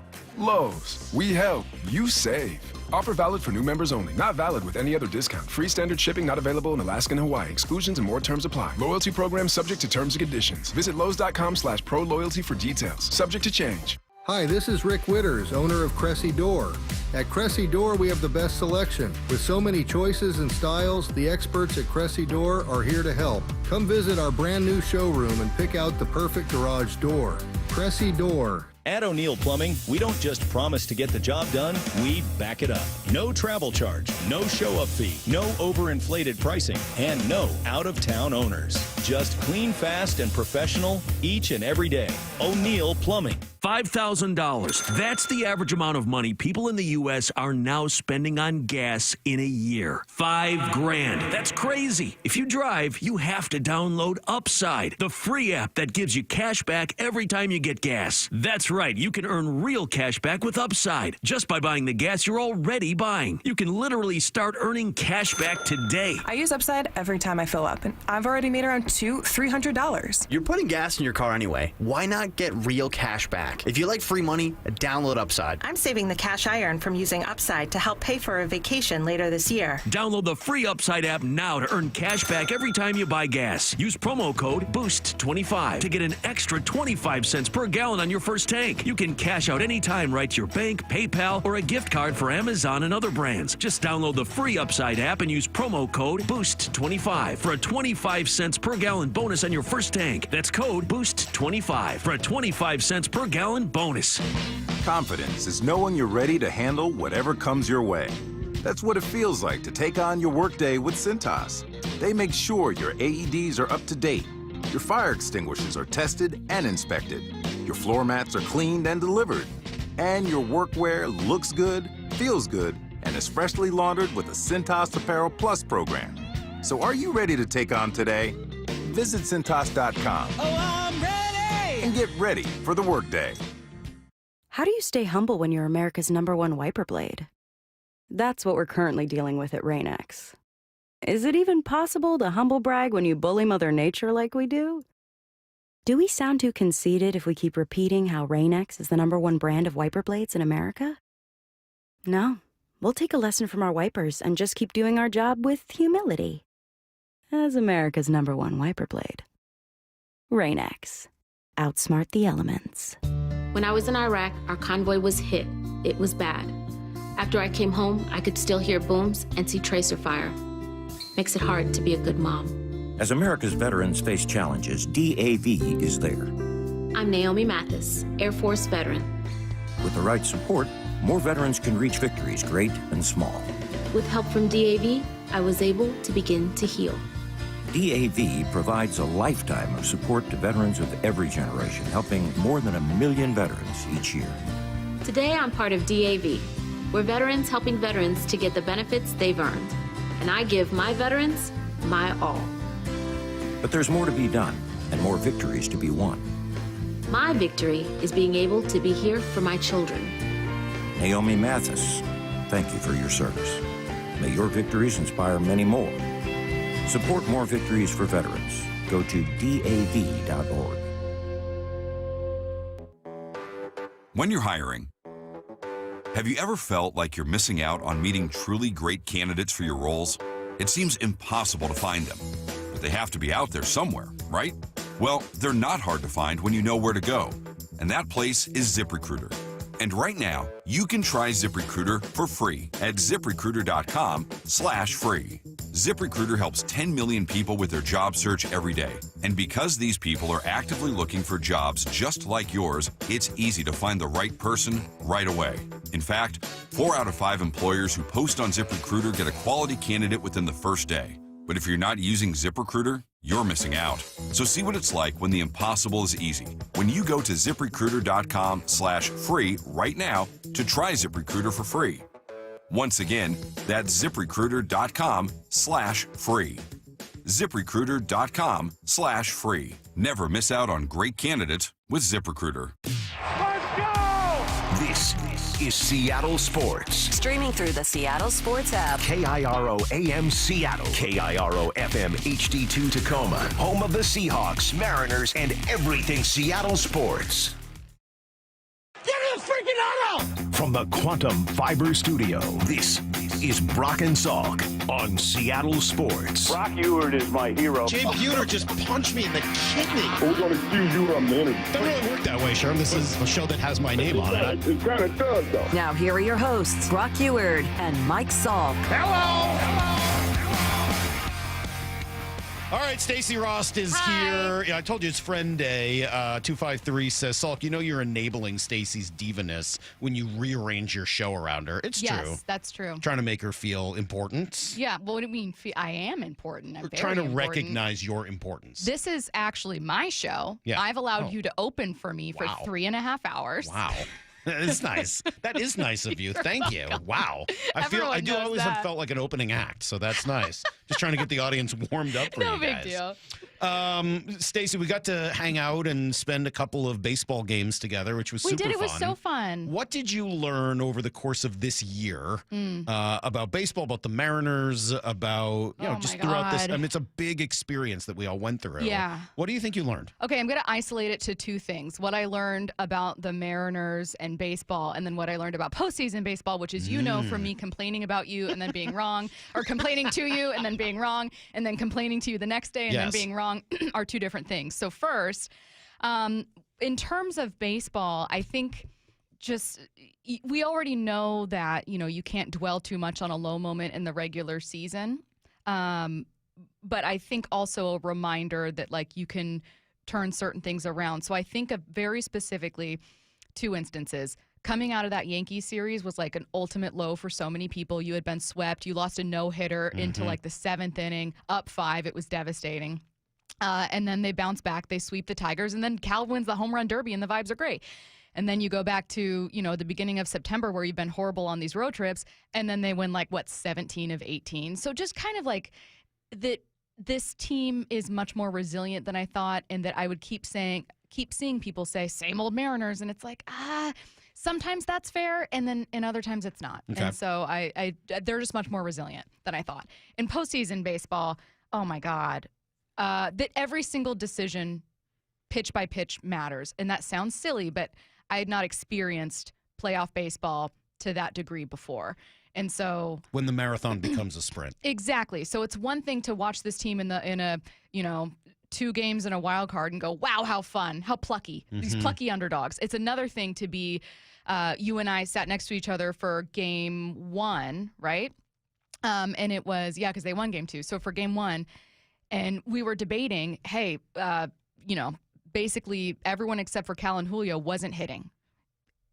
I watched it and went, that's a bigger issue. And you were like, listen, every decision you make for certain pitches, for certain matchups matters so much more. And that can swing a game. And I think that was an important lesson. Well, it did end up coming back to bite them at the end of it. That ended up being the final lesson. Yeah. Well, okay. So that is interesting. So then as you think back upon the season and start to think, putting it into context, I guess is what I'm trying to say. What do you think will be the legacy of the 2025 Mariners? Best season people had in 20 years. Yeah. And honestly, considering how far they went for a lot of people's lives, I don't remember 1995 at all. No memories of it. So for me, this is, and I'm sure for Lyle too, the best season that you can remember. And unfortunately, it ended with heartbreak, but I almost think it's good that this team experienced heartbreak. Did anyone else see Jerry Dipoto cry for the first time? Justin Hollander, the GM of your team, was crying and apologizing to your city. I kind of think that you have to get that far, feel what it's like to lose it, and then realize, I want to do anything to get back there. I do have some of the, I don't have Jerry in front of me, but here is the Justin sound. I'm really happy for our fans. It's unacceptable that they had to wait so long for a winning team, and obviously, we've had a by pure record a winning team for the last 5 years, and that's positive, and I think continuing to give them reasons to believe is important. They deserve it. They've earned it, and it was probably one of the coolest parts of Game 5 was all the people that I'm friends with or that have been around us that sent me videos of hugging in the stands. After Gino hit the grand slam, and just seeing what that means to people in Seattle. They deserve it. They really do. I'm sorry, guys. And I was so happy for them. That was one of a couple times that Justin had to kind of choke back tears. I think it's real. Yeah. He is definitely real. He's not a good enough actor for that not to be Absolutely real. not. So no, there's a lot of authenticity. I would add to that because I agree with everything you said. It does feel to me as if a lot of the frustration of the last 2 seasons hopefully can be maybe not erased, but maybe just having like when you release the pressure cooker at the end, you hit that button and the steam starts coming out. Like, can this just tone down the rhetoric and the frustration and give them a little bit of space to continue to try to build something to get even farther, at least to stop questioning the motives, to just say, look, they very clearly want to win. They're not looking to go 54%. That's not the goal. Let's stop questioning the motives and start just talking about baseball decisions, which to me should be the goal. Yeah, I think that continuing to I say invest, but I mean it very particularly. Like, if you say that you love this team, then bring back as much as this team as you can, right? Like, as much of this team. So, Naylor, doing everything you possibly can. Do you want to keep see them Naylor. bring back Polanco? Like, you think you want to spend decent money on ages 32, 33, 34 of Polanco? I get it. I mean, if you tell me, like, who on this team, I would look at Polanco over Suarez, and I'd certainly prioritize Naylor first and foremost. Yeah. Yeah, it's a tough one because I do think that Naylor, I think everyone in the world seems to agree that Josh Naylor is one's not even up for a debate. It's like a non-starter. Like, Somewhere is the contrarian that's like, I don't know, guys. I don't know who that would possibly be. They're a loser. Right, that person's actually not a Mariner Canadians. fan. Yeah. Well, other than that, I think everything else is up for debate. Like, to me, Jorge Polanco, there's a debate. Not saying that I don't want to bring him back, but you got to have a conversation about how long you want to commit to Totally Polanco. agree, but what do you do if you don't? Because what I don't want to see is, okay, so at second and third, we just have a platoon of young guys, and we know that one of them's going to emerge, and it's like, all right, but isn't I that kind what of you want... just saw from the Blue Jays? Like, isn't that a lot of the frustration? The Blue Jays, the number 5 payroll in baseball? Yeah, but who beat you? Addison Barger? Addison Barger didn't make any money. No, who beat you is unfortunately George Springer in that final hit. Let's but be you've got real. a couple guys like that as well. Like, And yes, they spent more money, but I did not feel like the Blue Jays beat the Mariners because they spent more money. Did you? I mean, considering that Vlad hit over 400 in the postseason, yes, I think that's a massive part of it. And George Springer as well, you think a massive that's part of because it. those two guys are paid more than Julio Do the and Blue Cal? Jays beat you if they don't have George Springer or Vlad? No, but you're not in it if you don't have Cal and Julio. Like, they each have two big stars. But you're not paying Cal and Julio what they are for their stars. But so what? Because the point is, well, I guess you're right, ultimately, that like you have stars and it doesn't matter. But let's look at Polanco. I would consider Polanco one of the guys that you had that was central to your postseason and that was for whom, if you move on from, you will have to find a way to replace his offense. What I would love this team to do is to keep as much of that, like, 2 through 5 kind of group together and then find a way to get more contact in 7, 8, 9. That's what I would like, because that's what I saw with the Blue Jays series is you can go toe-to-toe. In fact, you out-homered the Blue Jays. Is? I mean, like, that's, you just But then what do you do to Cole replace Young. the power in the top? Well, you got to go do something, and I'm not saying that you so if it's not ignore Polanco, it. what you're doing is going, well, they don't want to add to their outfield, though. Because otherwise I'd say, well, go get a big outfield bat, but they like Canzone. What if you go get Alex Bregman?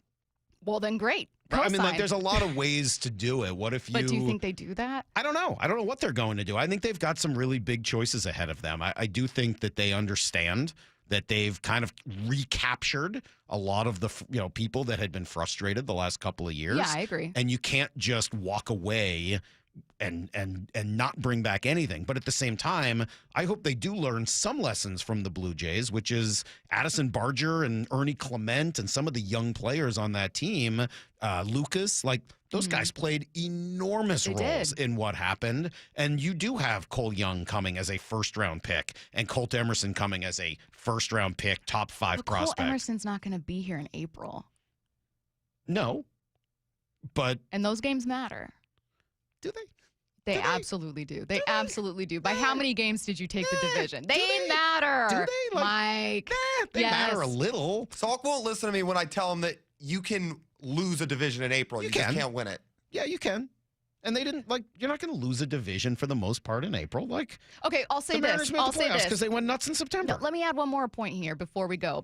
I want to just hit pause. I think Colt Emerson's going to be phenomenal. I think we all do. But I also don't want to count too much on young guys coming up because remember when we were all super excited about Jared Kelenic and we were like, oh, my God. Right. This is so much pressure on this kid, but he's going to live up to it. So the real answer and here then is he you kicked just a have water to have cooler. a mix, right? Like, the idea of you're going to spend $30 million at all 9 positions is just not... it's not a reality, and it's not good for baseball. It's not good for your team. Yeah. You've got to find a way to mix that. So you have to have some solid players that you can count on in addition to Cal and Julio and hopefully Naylor. And some of that will require some spending of money outside of what you've already done.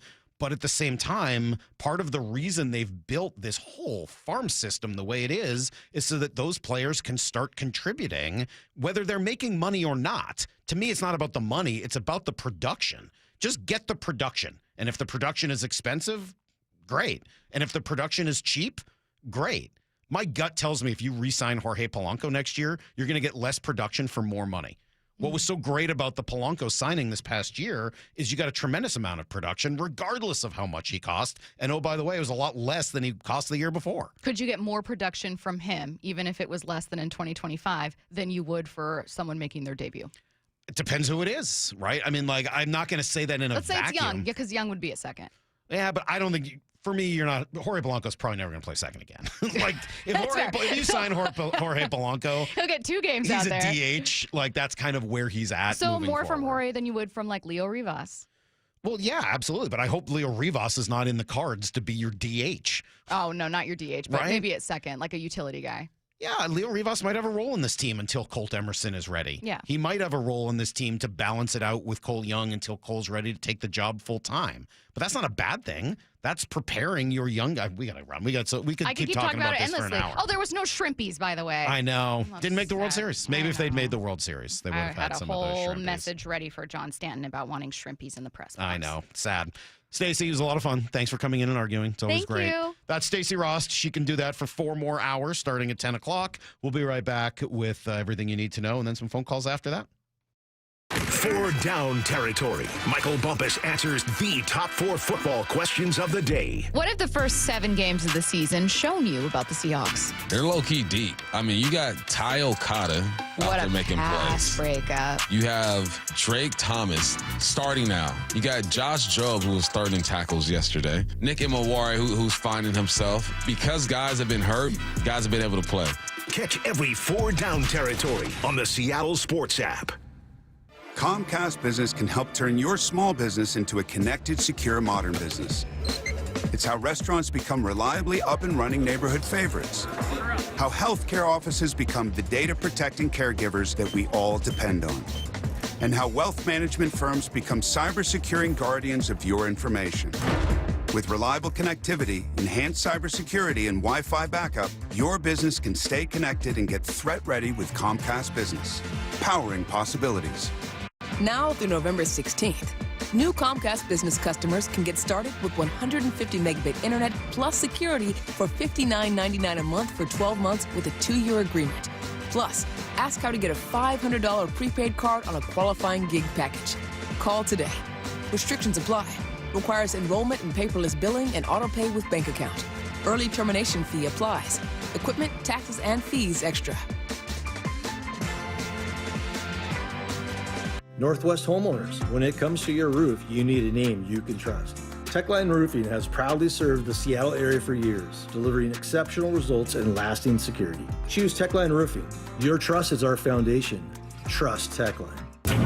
At Bible Law Group, we understand when you've got legal problems so biblical, not even an Etsy witch can turn your court case around. With James Bible and his team by your side, don't panic when your ark is lost in divorce or when a whale swallows your defense attorney.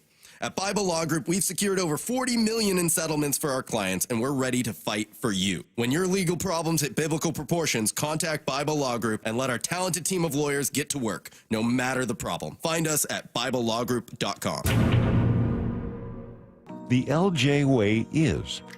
You look at stuff like this, and it's like, I don't want to come into an industry and work on a place that is going to compromise how I feel about myself. I got to go to work every day with good people. And I get to enjoy what I do because I'm out there just trying to do right by people I care about, which is our community. We're going to see them at the grocery store. I'm going to see them at the sports tournaments. 2 friends of our daughters came in last night just on the lot, didn't know I was there. And it was cool because you got to take them through, and they're going to buy a car for their first driver and a car for their kid going to school soon. These are the people that you're going to work with. And so you better make sure that your laundry's clean. I don't think Lee Johnson specifically, right, Speedway Chevrolet, where I'm at, I don't think they've ever had a problem with the community of being able to stand up and look them in the eye and know that they did their job well. The LJ way is the Lee Johnson Auto family. Stacy here. Sell your car to Wayscar Ford, and when they resell it, they share half their profit with you. That's right. Sell your car to Wayscar Ford, Isuzu, and Auburn. They'll pay you today for your car, and once they resell it, they'll share half their profit with you. WayscarFord.com.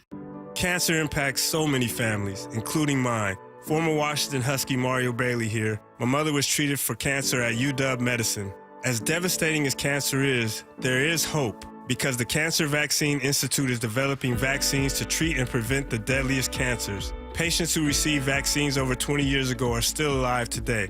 Please join me and make a donation to the Cancer Vaccine Institute at local Safeway stores. Learn more at uwcvi.org. This is the home of the Seahawks. Gonna let one fly deep. Got a man out there. Ball is caught down at the 10-yard line, and it's JSN. Seattle Sports.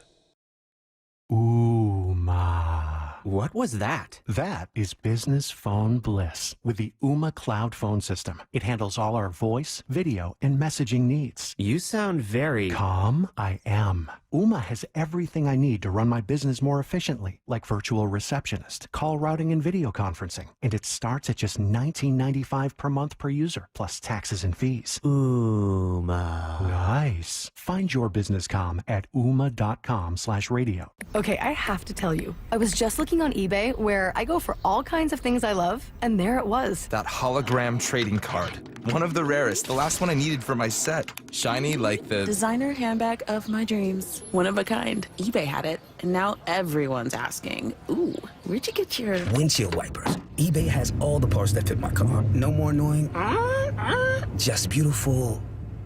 Millions of finds, each with a story. eBay. Things people love. Crawl space and attics are not places you want to spend much time, but many homes in our area can have serious issues behind the hatches. Hi, it's the owner of Crawl Pros, Richard Herron. For years, you've heard us talking about how we go where you don't want to. With our free corner-to-corner inspection to keep your crawl space and attic well insulated and free of mold and water. You've also heard about the pest control division of our company to keep your home bug and critter free. I'm excited to tell you about our newest division, Plumber Pros. Plumber Pros takes the same customer-first approach to plumbing that we do with our crawl space, attic, and pest control work. We've handpicked skilled plumbers that I know you'll feel comfortable inviting into your home. So next time you run into plumbing issues, from leaky faucets and clogged drains to full home repipes and sub pump installations, call Crawl Pros and we'll get our plumbing division, Plumber Pros, out to get it resolved. For anything related to your crawl space, attic, pest control, or plumbing, call Crawl Pros or visit us at crawlpros.com. Need to know.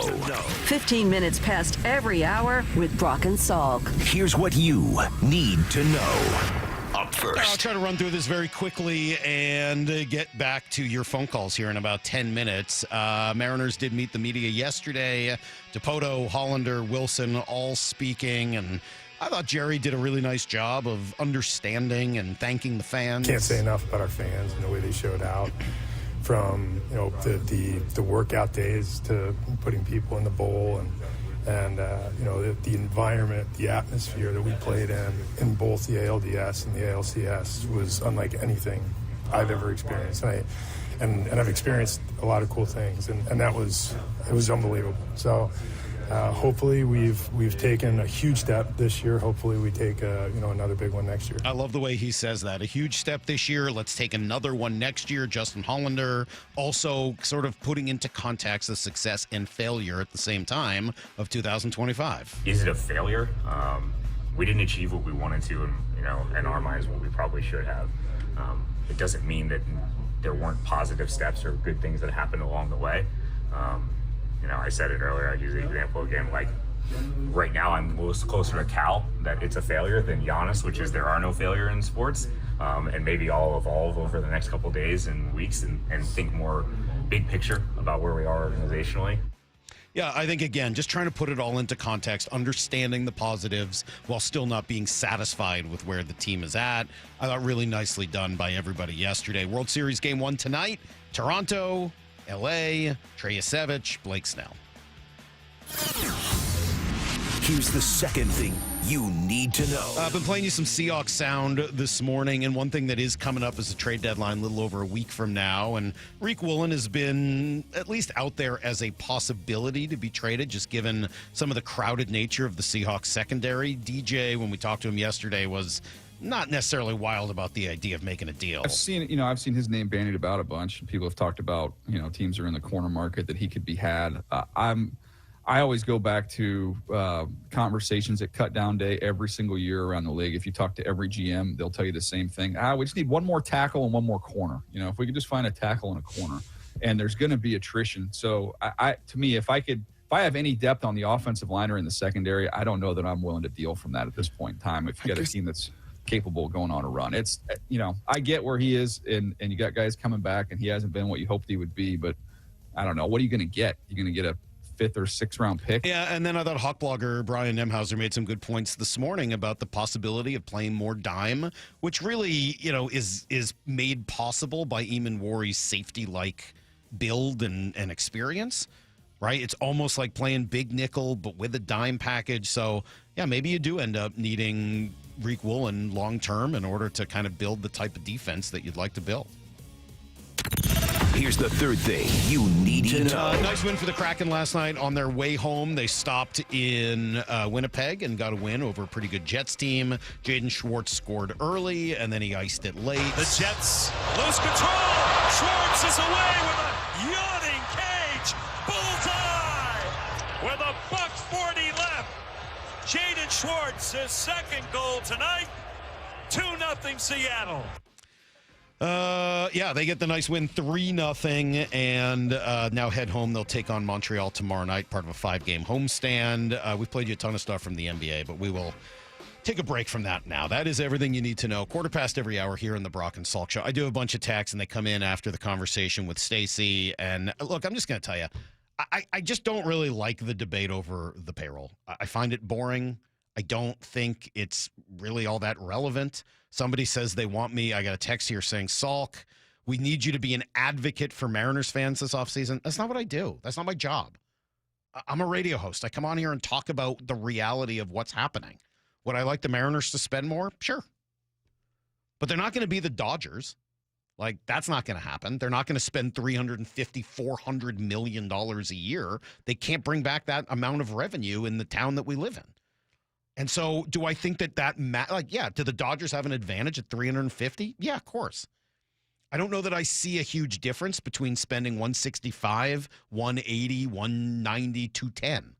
Like, yeah, there's some difference, but if you spend your money the right way, the Mariners ended up finishing well ahead of a whole bunch of teams that spent more money than they did this year. You got to be smart.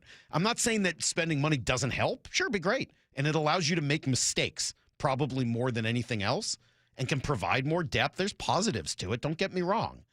But at the same time, they spent more money on Jorge Polanco the first year than they did the second. What the difference was that Jorge Polanco played better. It's not to do with money.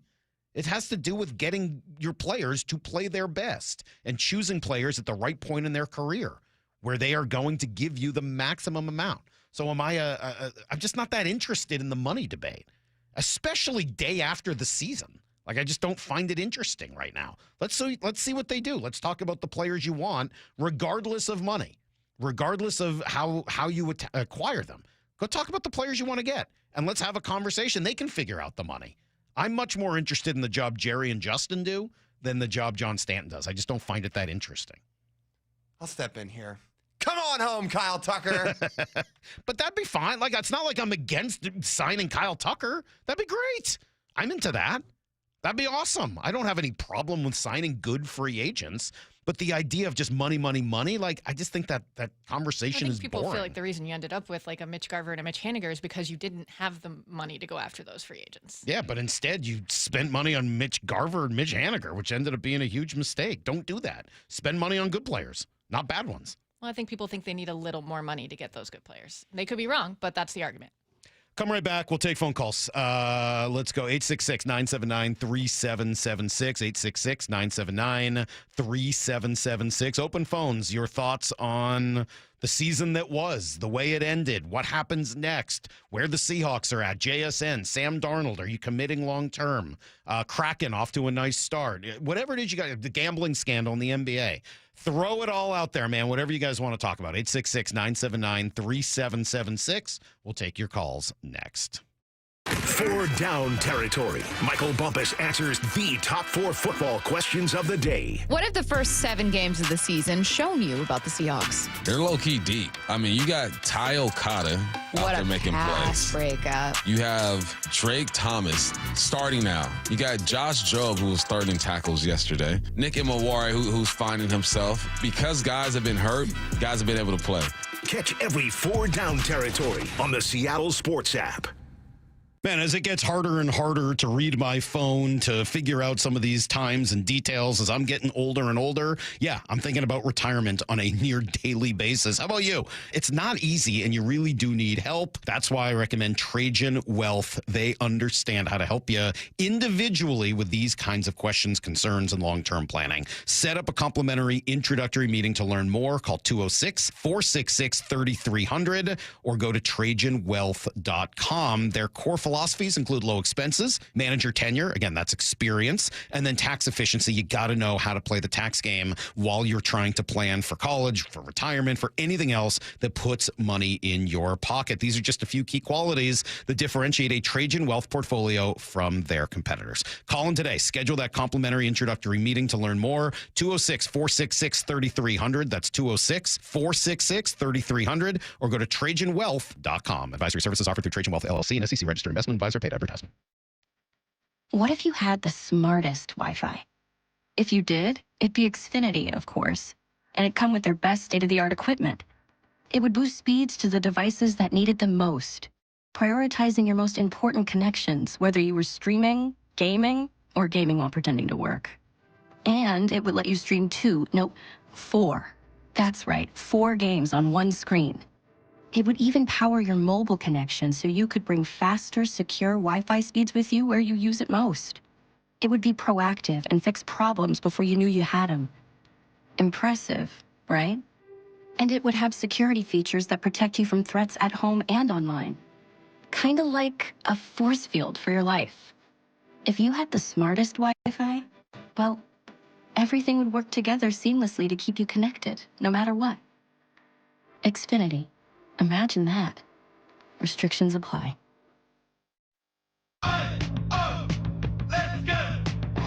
You're still glowing, flirting, grooving. You've still got it. But your immune system weakens as you age, making it harder to fight flu, pneumococcal pneumonia, RSV, and COVID-19. Vaccines are a key part of any health routine and help strengthen your immune response. Ask your doctor or pharmacist which vaccines you need. Schedule in minutes at vaxassist.com. Sponsored by Pfizer. Tired of hearing scary radio ads about the IRS? Tax Relief Advocates is different. TRA is here to tell you that if you owe money to the IRS, whether it's $5,000 or $500,000, we have a solution. TRA can eliminate or reduce what you owe to the IRS with zero risk to you. We have over 1,000 5-star reviews on Google and an A+ with a BBB. End your tax nightmare today by visiting TRA.com or call 800-275-1728. That's 800-275-1728. It's game time, and Toyota of Kirkland and Toyota of Renton are lining up with a roster that's built to dominate the field. The gas-powered RAV4, built to power through every drive, rain or shine. Or switch up the play with the hybrid RAV4, versatile, efficient, and always moving the chains. The Tacoma, tough, dependable, and clutch when it counts. And now, taking the field, the all-new 2026 Toyota Tundra, redesigned, powerful, and built for the big moments. Whether you're in the north or the south, Toyota of Kirkland and Toyota of Renton have your winning ride. Visit ToyotaofKirkland.com and ToyotaofRenton.com. Heading outdoors or on the water this weekend? Check in with Joey and Nelly on the Outdoor Line from 6 to 8 a.m. every Saturday on Seattle Sports and the Seattle Sports app. Stacy Rost here from Seattle Sports. Ladies and gentlemen, this is for you too. Stubborn fat is really hard to get rid of. And then there's all those gimmicky lasers, fat freezing methods, prescriptions. But imagine a simple solution that takes just one day and provides immediate, noticeable results. Introducing ProSculpt. ProSculpt uses air-assisted technology that's safe and gentle, yet powerful, delivering instant fat-reducing and skin-tightening results. Performed by board-certified plastic surgeons while fully awake, ProSculpt contours your body with minimal downtime. It's designed to target problem areas: waistline, face, neck, arms, thighs. ProSculpt gently removes unwanted fat and tightens loose skin with FDA-cleared plasma technology, all in a simple, guaranteed one-day procedure. ProSculpt is one and done. For your free consultation and $250 off, visit ProSculpt.com for powerful permanent fat removal and skin tightening that works for ladies and you men. It's ProSculpt.com. From whiplash to herniated discs, there are a few car accident injuries we've all heard of. J.P. Pendergast with Pendergast Law explains that even the most common injuries differ from one another. Pre-existing conditions, health history, beginning of treatment. There are hundreds of factors that make every person and every injury unique.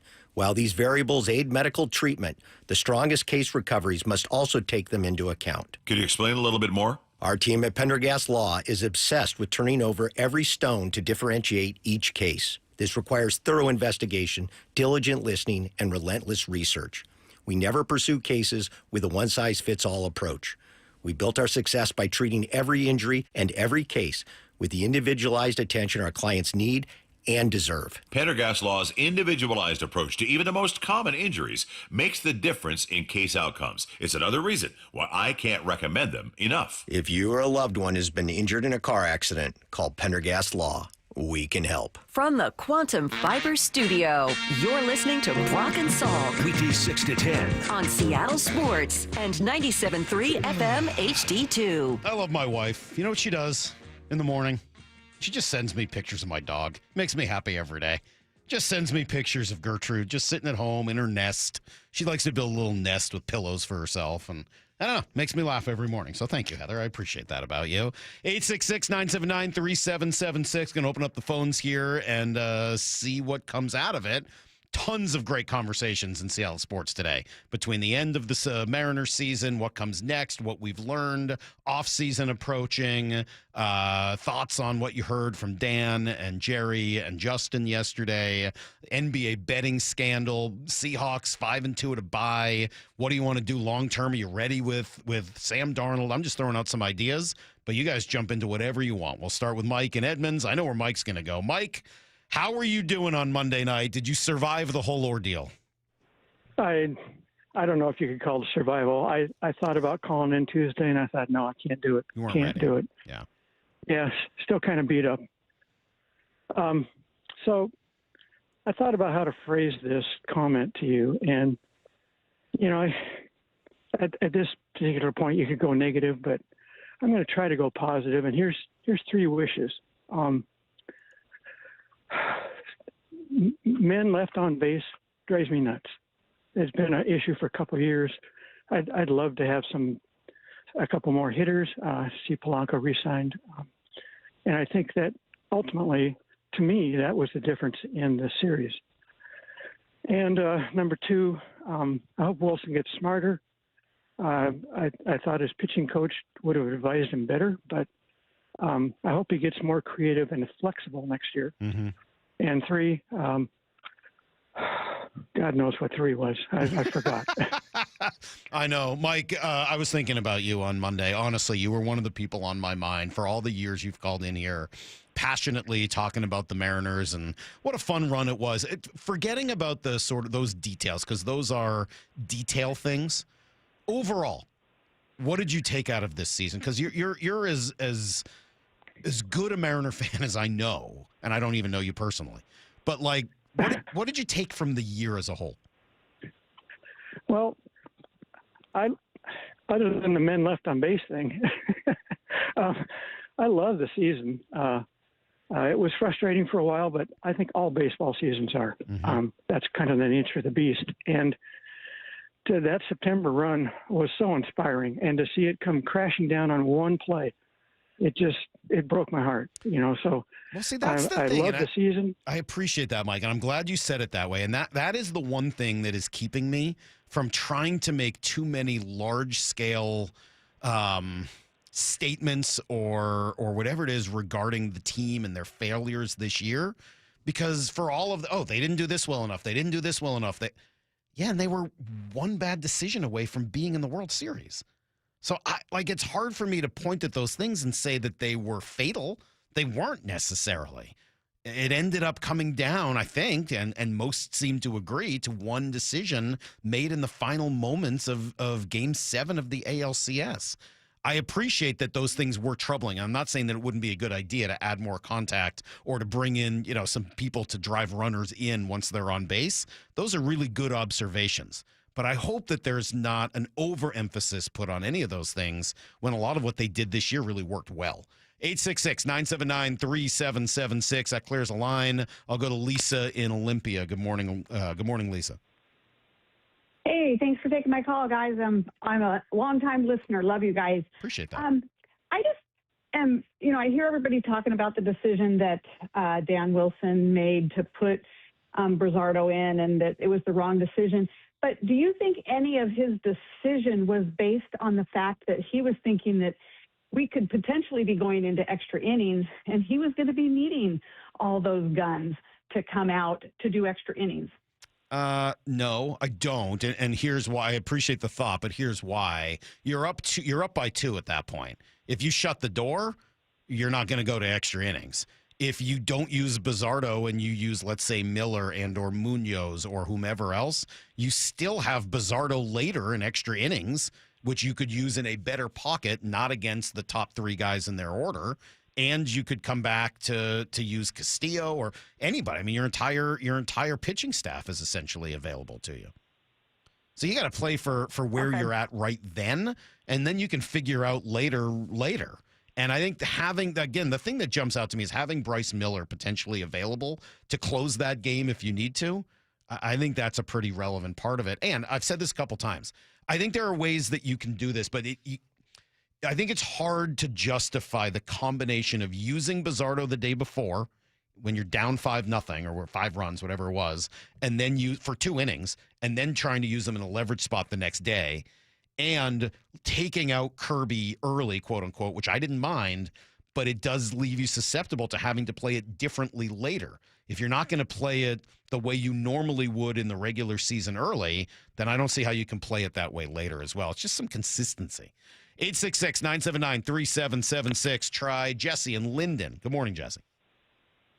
Hi, good morning. I agree with the first caller. I'm a lifelong Mariner fan, and I was able to fortunately go to 3 of the major postseason wins, which was amazing. And It just brought back a ton of excitement and hope for the Mariners and their future because, lifelong Mariner fans are used to not that. And so, I just wanted to quick say that. But I also have an observation that nobody's mentioned, which is thank you to all the bros that go to the postseason games because there's 0 lines for the girls' bathroom at the postseason games, and that's been amazing. All right, good. And I have a question for you as well. Yes. So my husband keeps talking about wanting to trade for Stephen Kwan, and I want to know what you think about that. Who I do like Stephen Kwan. He didn't have a great offensive year, if I remember right. I mean, his numbers were kind of down. Is he the type of hitter, though, that I think Mariners fans would like? Yeah, he's a really good player. How old is Stephen Kwan at this point, Lyle? I don't know his age. I can look it up. Off the top of my head, he's 2 grades ahead of me, so I want to say he's 29-ish. Let me check. It's just kind of starting to get to that point where you do wonder how long the legs stick around for somebody like that, smaller player. I like Stephen Kwan. I would be very surprised if they moved in that direction, but I do like him as a player, and I do think that if contact is what you're after, defense, athleticism, scrappiness, Kwan brings all of those things to the table. And if you want to hit him leadoff, I mean, he's good at that. He's been good at that in the past. And I think he would be better in this lineup than he was in Cleveland's lineup this past year. Yeah, and he's actually just 28, so he'll be in his age 28 season. Look, you can convince me. It's not like it would be hard to convince me. I'd be surprised if they go down that road. But, yeah, you could certainly convince me. I think the idea is that that's what you're trying to get out of Robles, and that's why you spent a little bit of cash on him. But Stephen Kwan's a heck of a player. You don't have to like work too hard to convince me to trade for a really good player like him. 866-979-3776. Open phones. Dano in Seattle. Good morning. Salky, how you doing today, buddy? Doing good. What's up? Yeah, I've been waiting all week to get a talk with you. So this is the point of the year when we kind of turn the page. I didn't want to turn the page at this point. Obviously, nobody did. But this is a time when we turn the page to the Seahawks. And I just wanted to talk about our negative rushing yards with the Seahawks. It's so frustrating. Yeah. See, is it the call? Do you think that it's Kubiak and his schemes, or I don't think so. Yeah, I appreciate the call. If that is something that's frustrating you, I do think you should go back and listen to the interview we did this morning at 7:30 with Brian Nemhauser, Hawkblogger, because we did talk about some of the challenges they're having in the run game and how they may be connected to some of the success that they're having in the passing game. I thought he made a good point. If you look at the Seahawks and Sam Darnold in first and second down non-passing situations, he's been excellent, and the explosive plays have been great. On third down and specific passing downs, he's really struggled because the other team is able to really plan for that. The play action has been incredibly helpful.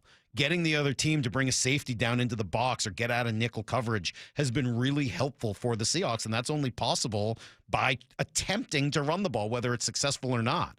And when the other team did say, all right, we're not going to let them beat us through the air, guess what they did? They ran the ball a little bit better. So there's, I think, a bit of a cat and mouse game going on.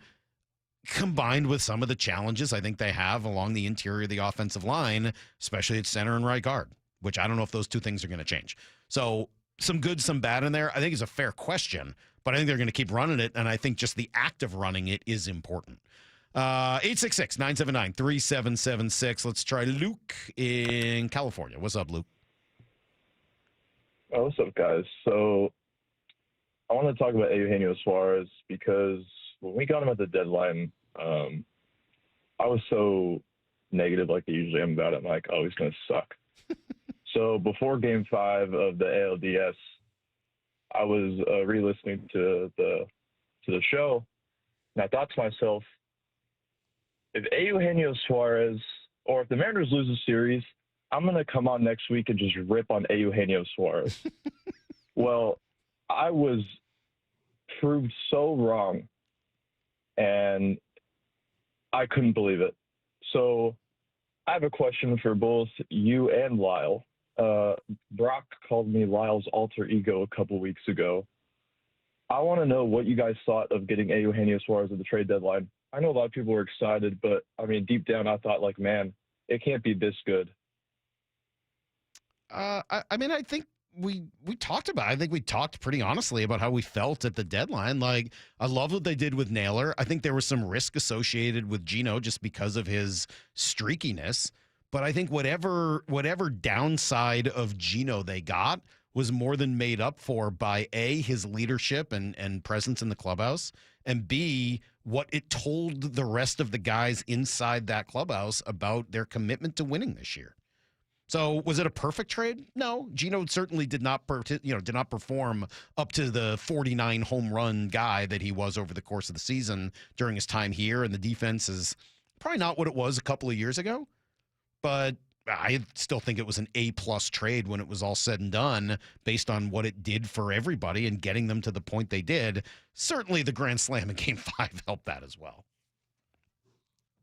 Lyle, did you want to weigh in? He asked you specifically. But Yeah, I think the latter point that you hit there is a big thing because the impact of Naylor is really what changed the final 2 months of the year, but the overall vibes and just commitment they showed to the players and the fans about winning, that's when it really felt like it changed, is when they got Gino. When they got Naylor, it was good and people were excited, but people were saying, is this going to be it? Are they going to make one more move? Are they going to really push this thing over the top? And when they got Gino, I think the message was sent to everybody that they really tried to push that whole thing over the top. Look, in retrospect, if you could have had Yohan Duran for the same package that you gave up for Gino and if it was one or the other, would they have been better off with Duran? I might be able to write you that story, but I do think that getting Gino in that spot was awfully important to the success that they had in September. 866-979-3776. Let me try Brian in Puyallup. What's up, Brian? Good morning. Hey, Mike, thanks. Hey, I preface all my comments by saying I was pleasantly surprised and give the M's credit for bringing in Gino and Naylor. I would say, as much as I love Polanco and Gino at their age and what the cost, I would walk away from that. I do think it's fair as a fan base to say that we can't quite trust, it's been decades of them focusing more on profitability than winning, although I'm hoping that's changing. I'm saying aggregate the free agent money into a young bat. I'm with you, Lyle. Make it be Kyle Tucker and Naylor, and then fill in with your young guys. But don't go out and spend, $10 million on three guys that are older and declining in their play. And I just think as a fan base, asking them to spend $200, not $350, is a very fair ask.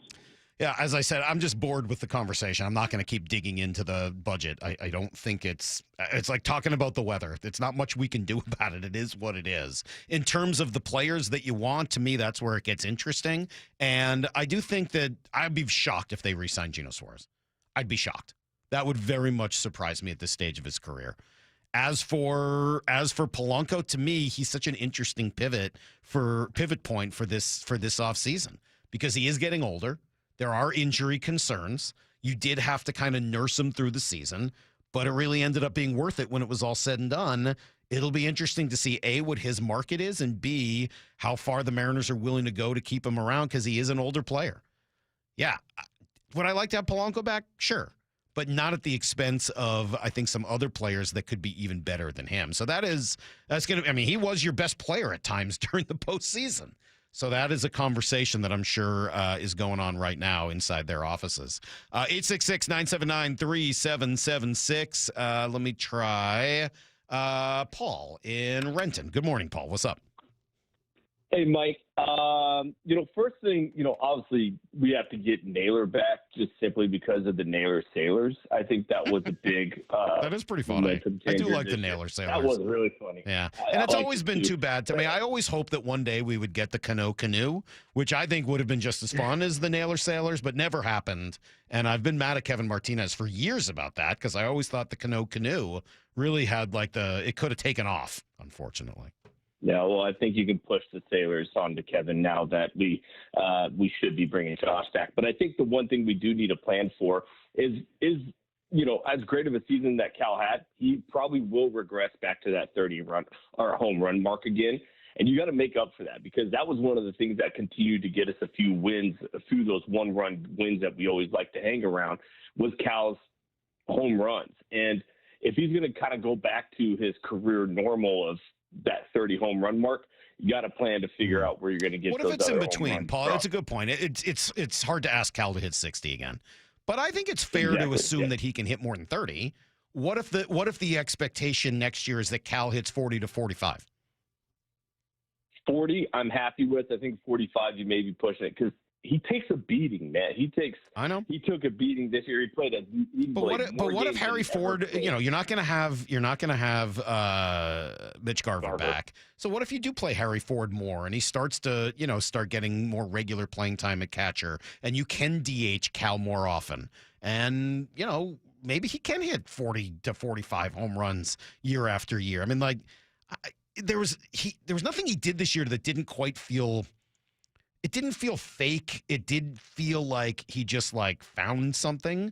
It felt like maybe just the progression of who he is as a player. No, I'm not going to expect 60. There's going to be some regression. I think, although I never thought he would do this to begin with, I think it's fair to expect 40 to 45. It doesn't mean you write it in pen, but I think Cal showed this year he can be more than a 30 to 35 home run hitter. And if he can do that once, he can do it more than once.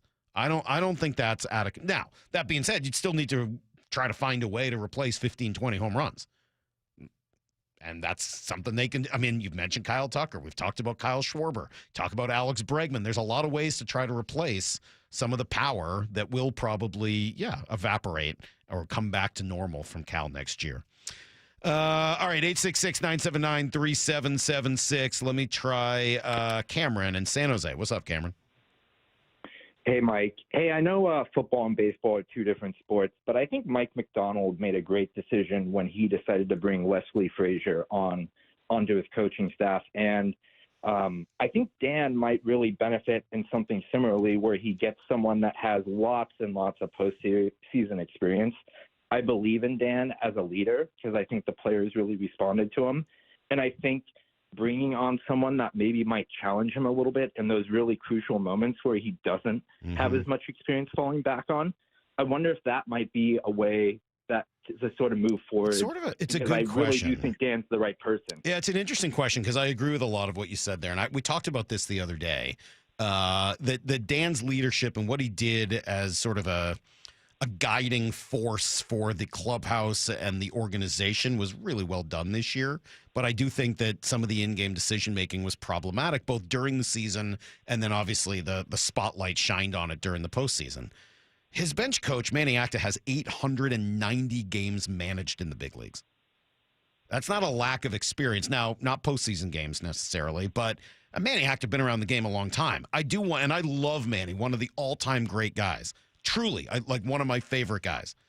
I do wonder if there is more of a conversation, not about experience next to Dan, but maybe somebody who can process that stuff and maybe specifically, use some of the newer techniques in management. And I don't know whether that means you find like Tony La Russa, right? A guy who's been doing this so long that they're using old school philosophies.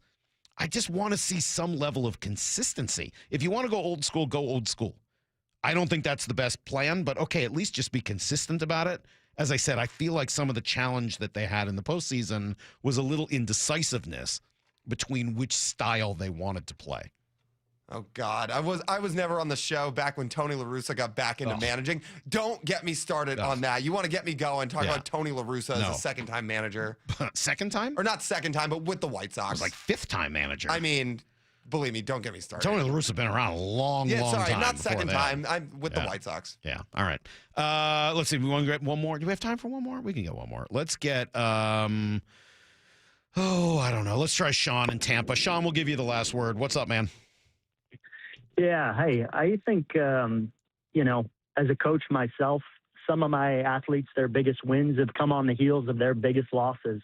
And sometimes it's harder to not change than change. Change is really easy, Everyone wants to change something when things are going wrong, but sometimes it's just belief in yourself. And Julio, I would encourage him to visualize being in that moment, ninth inning, and just loving the opportunity, having the opportunity. And now it's tangible. I mean, we've done it. We've done it in a Game 5, so they can feel close to that. And my athletes, they've gone to the Olympics, they've gone to WEG, they've lost it in the biggest moments. Getting there next year and doing it is the difference is belief, and that is a personal growth. And I encourage them to do that and not change a damn thing. Well, appreciate it, Sean. Thank you. And we did, wrote about that earlier this week, talked about it with the 2012 Seahawks and what happened the next year, the 03 Red Sox, what happened the next year. Yeah, there's hopefully some parallel there as well. Good point. 415 texter saying if Cal is going to DH more than once a week, you probably can't spend big money on Polanco or Schwarber or any other full-time DH. I think there's probably some reality of that with Schwarber. Lyle, you brought that up the other day. If you're going to let Cal DH as much as you'd probably want him to, probably it would be hard to sign Schwarber. Polanco, though, I think Polanco in that way is actually an excellent fit because he can DH 4 days a week or whatever it is and then move to second base on occasion, which is what they did this year, and were able to kind of keep his bat in the lineup without putting too much stress on the legs. You don't want to let Kyle Schwarber run around in left field twice a week? No. No, I don't. No, I'm good. Can he play first? You would think. But you already got nailed, hopefully, at first. Right. Wasn't he a catcher when he first came up? Yeah, he was drafted as a catcher. I don't know about that. All right, we got to go. Have a great weekend, everybody. Brock will be back Monday with Brady. I'm going to take a day off. You guys can take a day away from me, which I think would be good for everybody. And but I'll be back Tuesday, rip-roaring, ready to go. We'll see where the World Series is at. We'll be getting ready for the Seahawks to get back on the field. Have a great weekend, everyone. It's been quite the week and quite the ride and quite the run. We'll see you next week. It's the Brock and Salk Show, right? Is that we're still the Brock and Salk Show? Okay, good. And the Hayes in the bar. See you, everybody. Get to the chopper!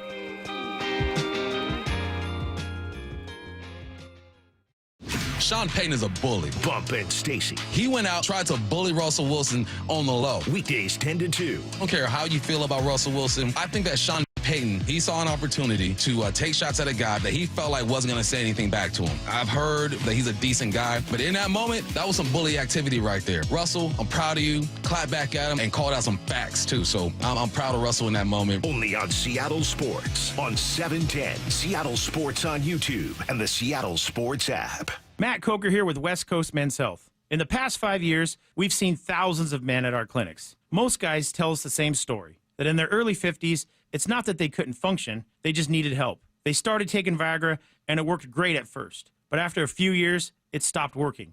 The problem is that their arteries had become more restricted since they started taking it, because Viagra does not unclog arteries. Here at West Coast Men's Health, we use acoustic wave therapy to target the real problem. We break down plaque and clear up the arteries so blood can flow like it did in your 20s. This restores function. And guys, listen to this. You won't have to take a pill anymore. So if this sounds like you, give West Coast Men's Health a call today and see how we can help. With clinics in Redmond and Tacoma, call 206-519-6541. That's 206-519-6541. 206-519-6541. Online at westcoastmenshealth.com. At O'Neill Plumbing, we've been exclusively plumbers for over 100 years. No corny mascots, no out-of-town owners. Just clean, fast, and professional plumbers out to your home fast. All rooter and all trenchless. O'Neill Plumbing. Northwest Homeowners. When it comes to your roof, you need a name you can trust. Techline Roofing has proudly served the Seattle area for years, delivering exceptional results and lasting security. Choose Techline Roofing. Your trust is our foundation.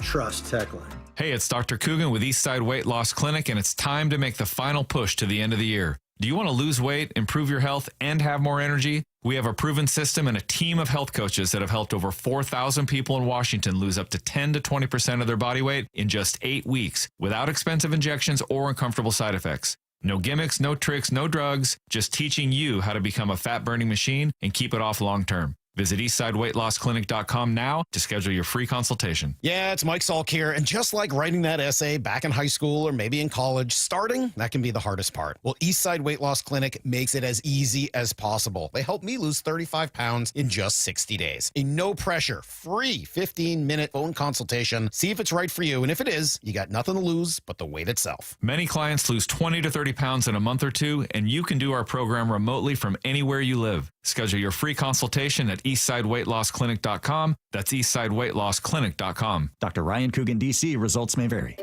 Finding great candidates to hire can be like, well, trying to find a needle in a haystack. Sure, you can post your job to some job board, but then all you can do is hope the right person comes along, which is why you should try ZipRecruiter for free at ZipRecruiter.com/free. ZipRecruiter doesn't depend on candidates finding you. Its powerful technology identifies people with the right experience and actively invites them to apply to your job. You get qualified candidates fast. So while other companies might deliver a lot of hay, ZipRecruiter finds you what you're looking for. The needle in the haystack. 4 out of 5 employers who post a job on ZipRecruiter get a quality candidate through the site within the first day. ZipRecruiter, the smartest way to hire. And right now, you can try ZipRecruiter for free. That's right, free. Just go to this exclusive web address, ZipRecruiter.com/free. That's ZipRecruiter.com/free. ZipRecruiter.com/free. This is the story of the one. As a maintenance supervisor at a manufacturing facility, he knows keeping the line up and running is a top priority. That's why he chooses Grainger. Because when a drive belt gets damaged, Grainger makes it easy to find the exact specs for the replacement product he needs. And next day delivery helps ensure he'll have everything in place and running like clockwork. Call 1-800-GRAINGER, click Grainger.com, or just stop by. Grainger, for the ones who get it done. Every time I turn around, my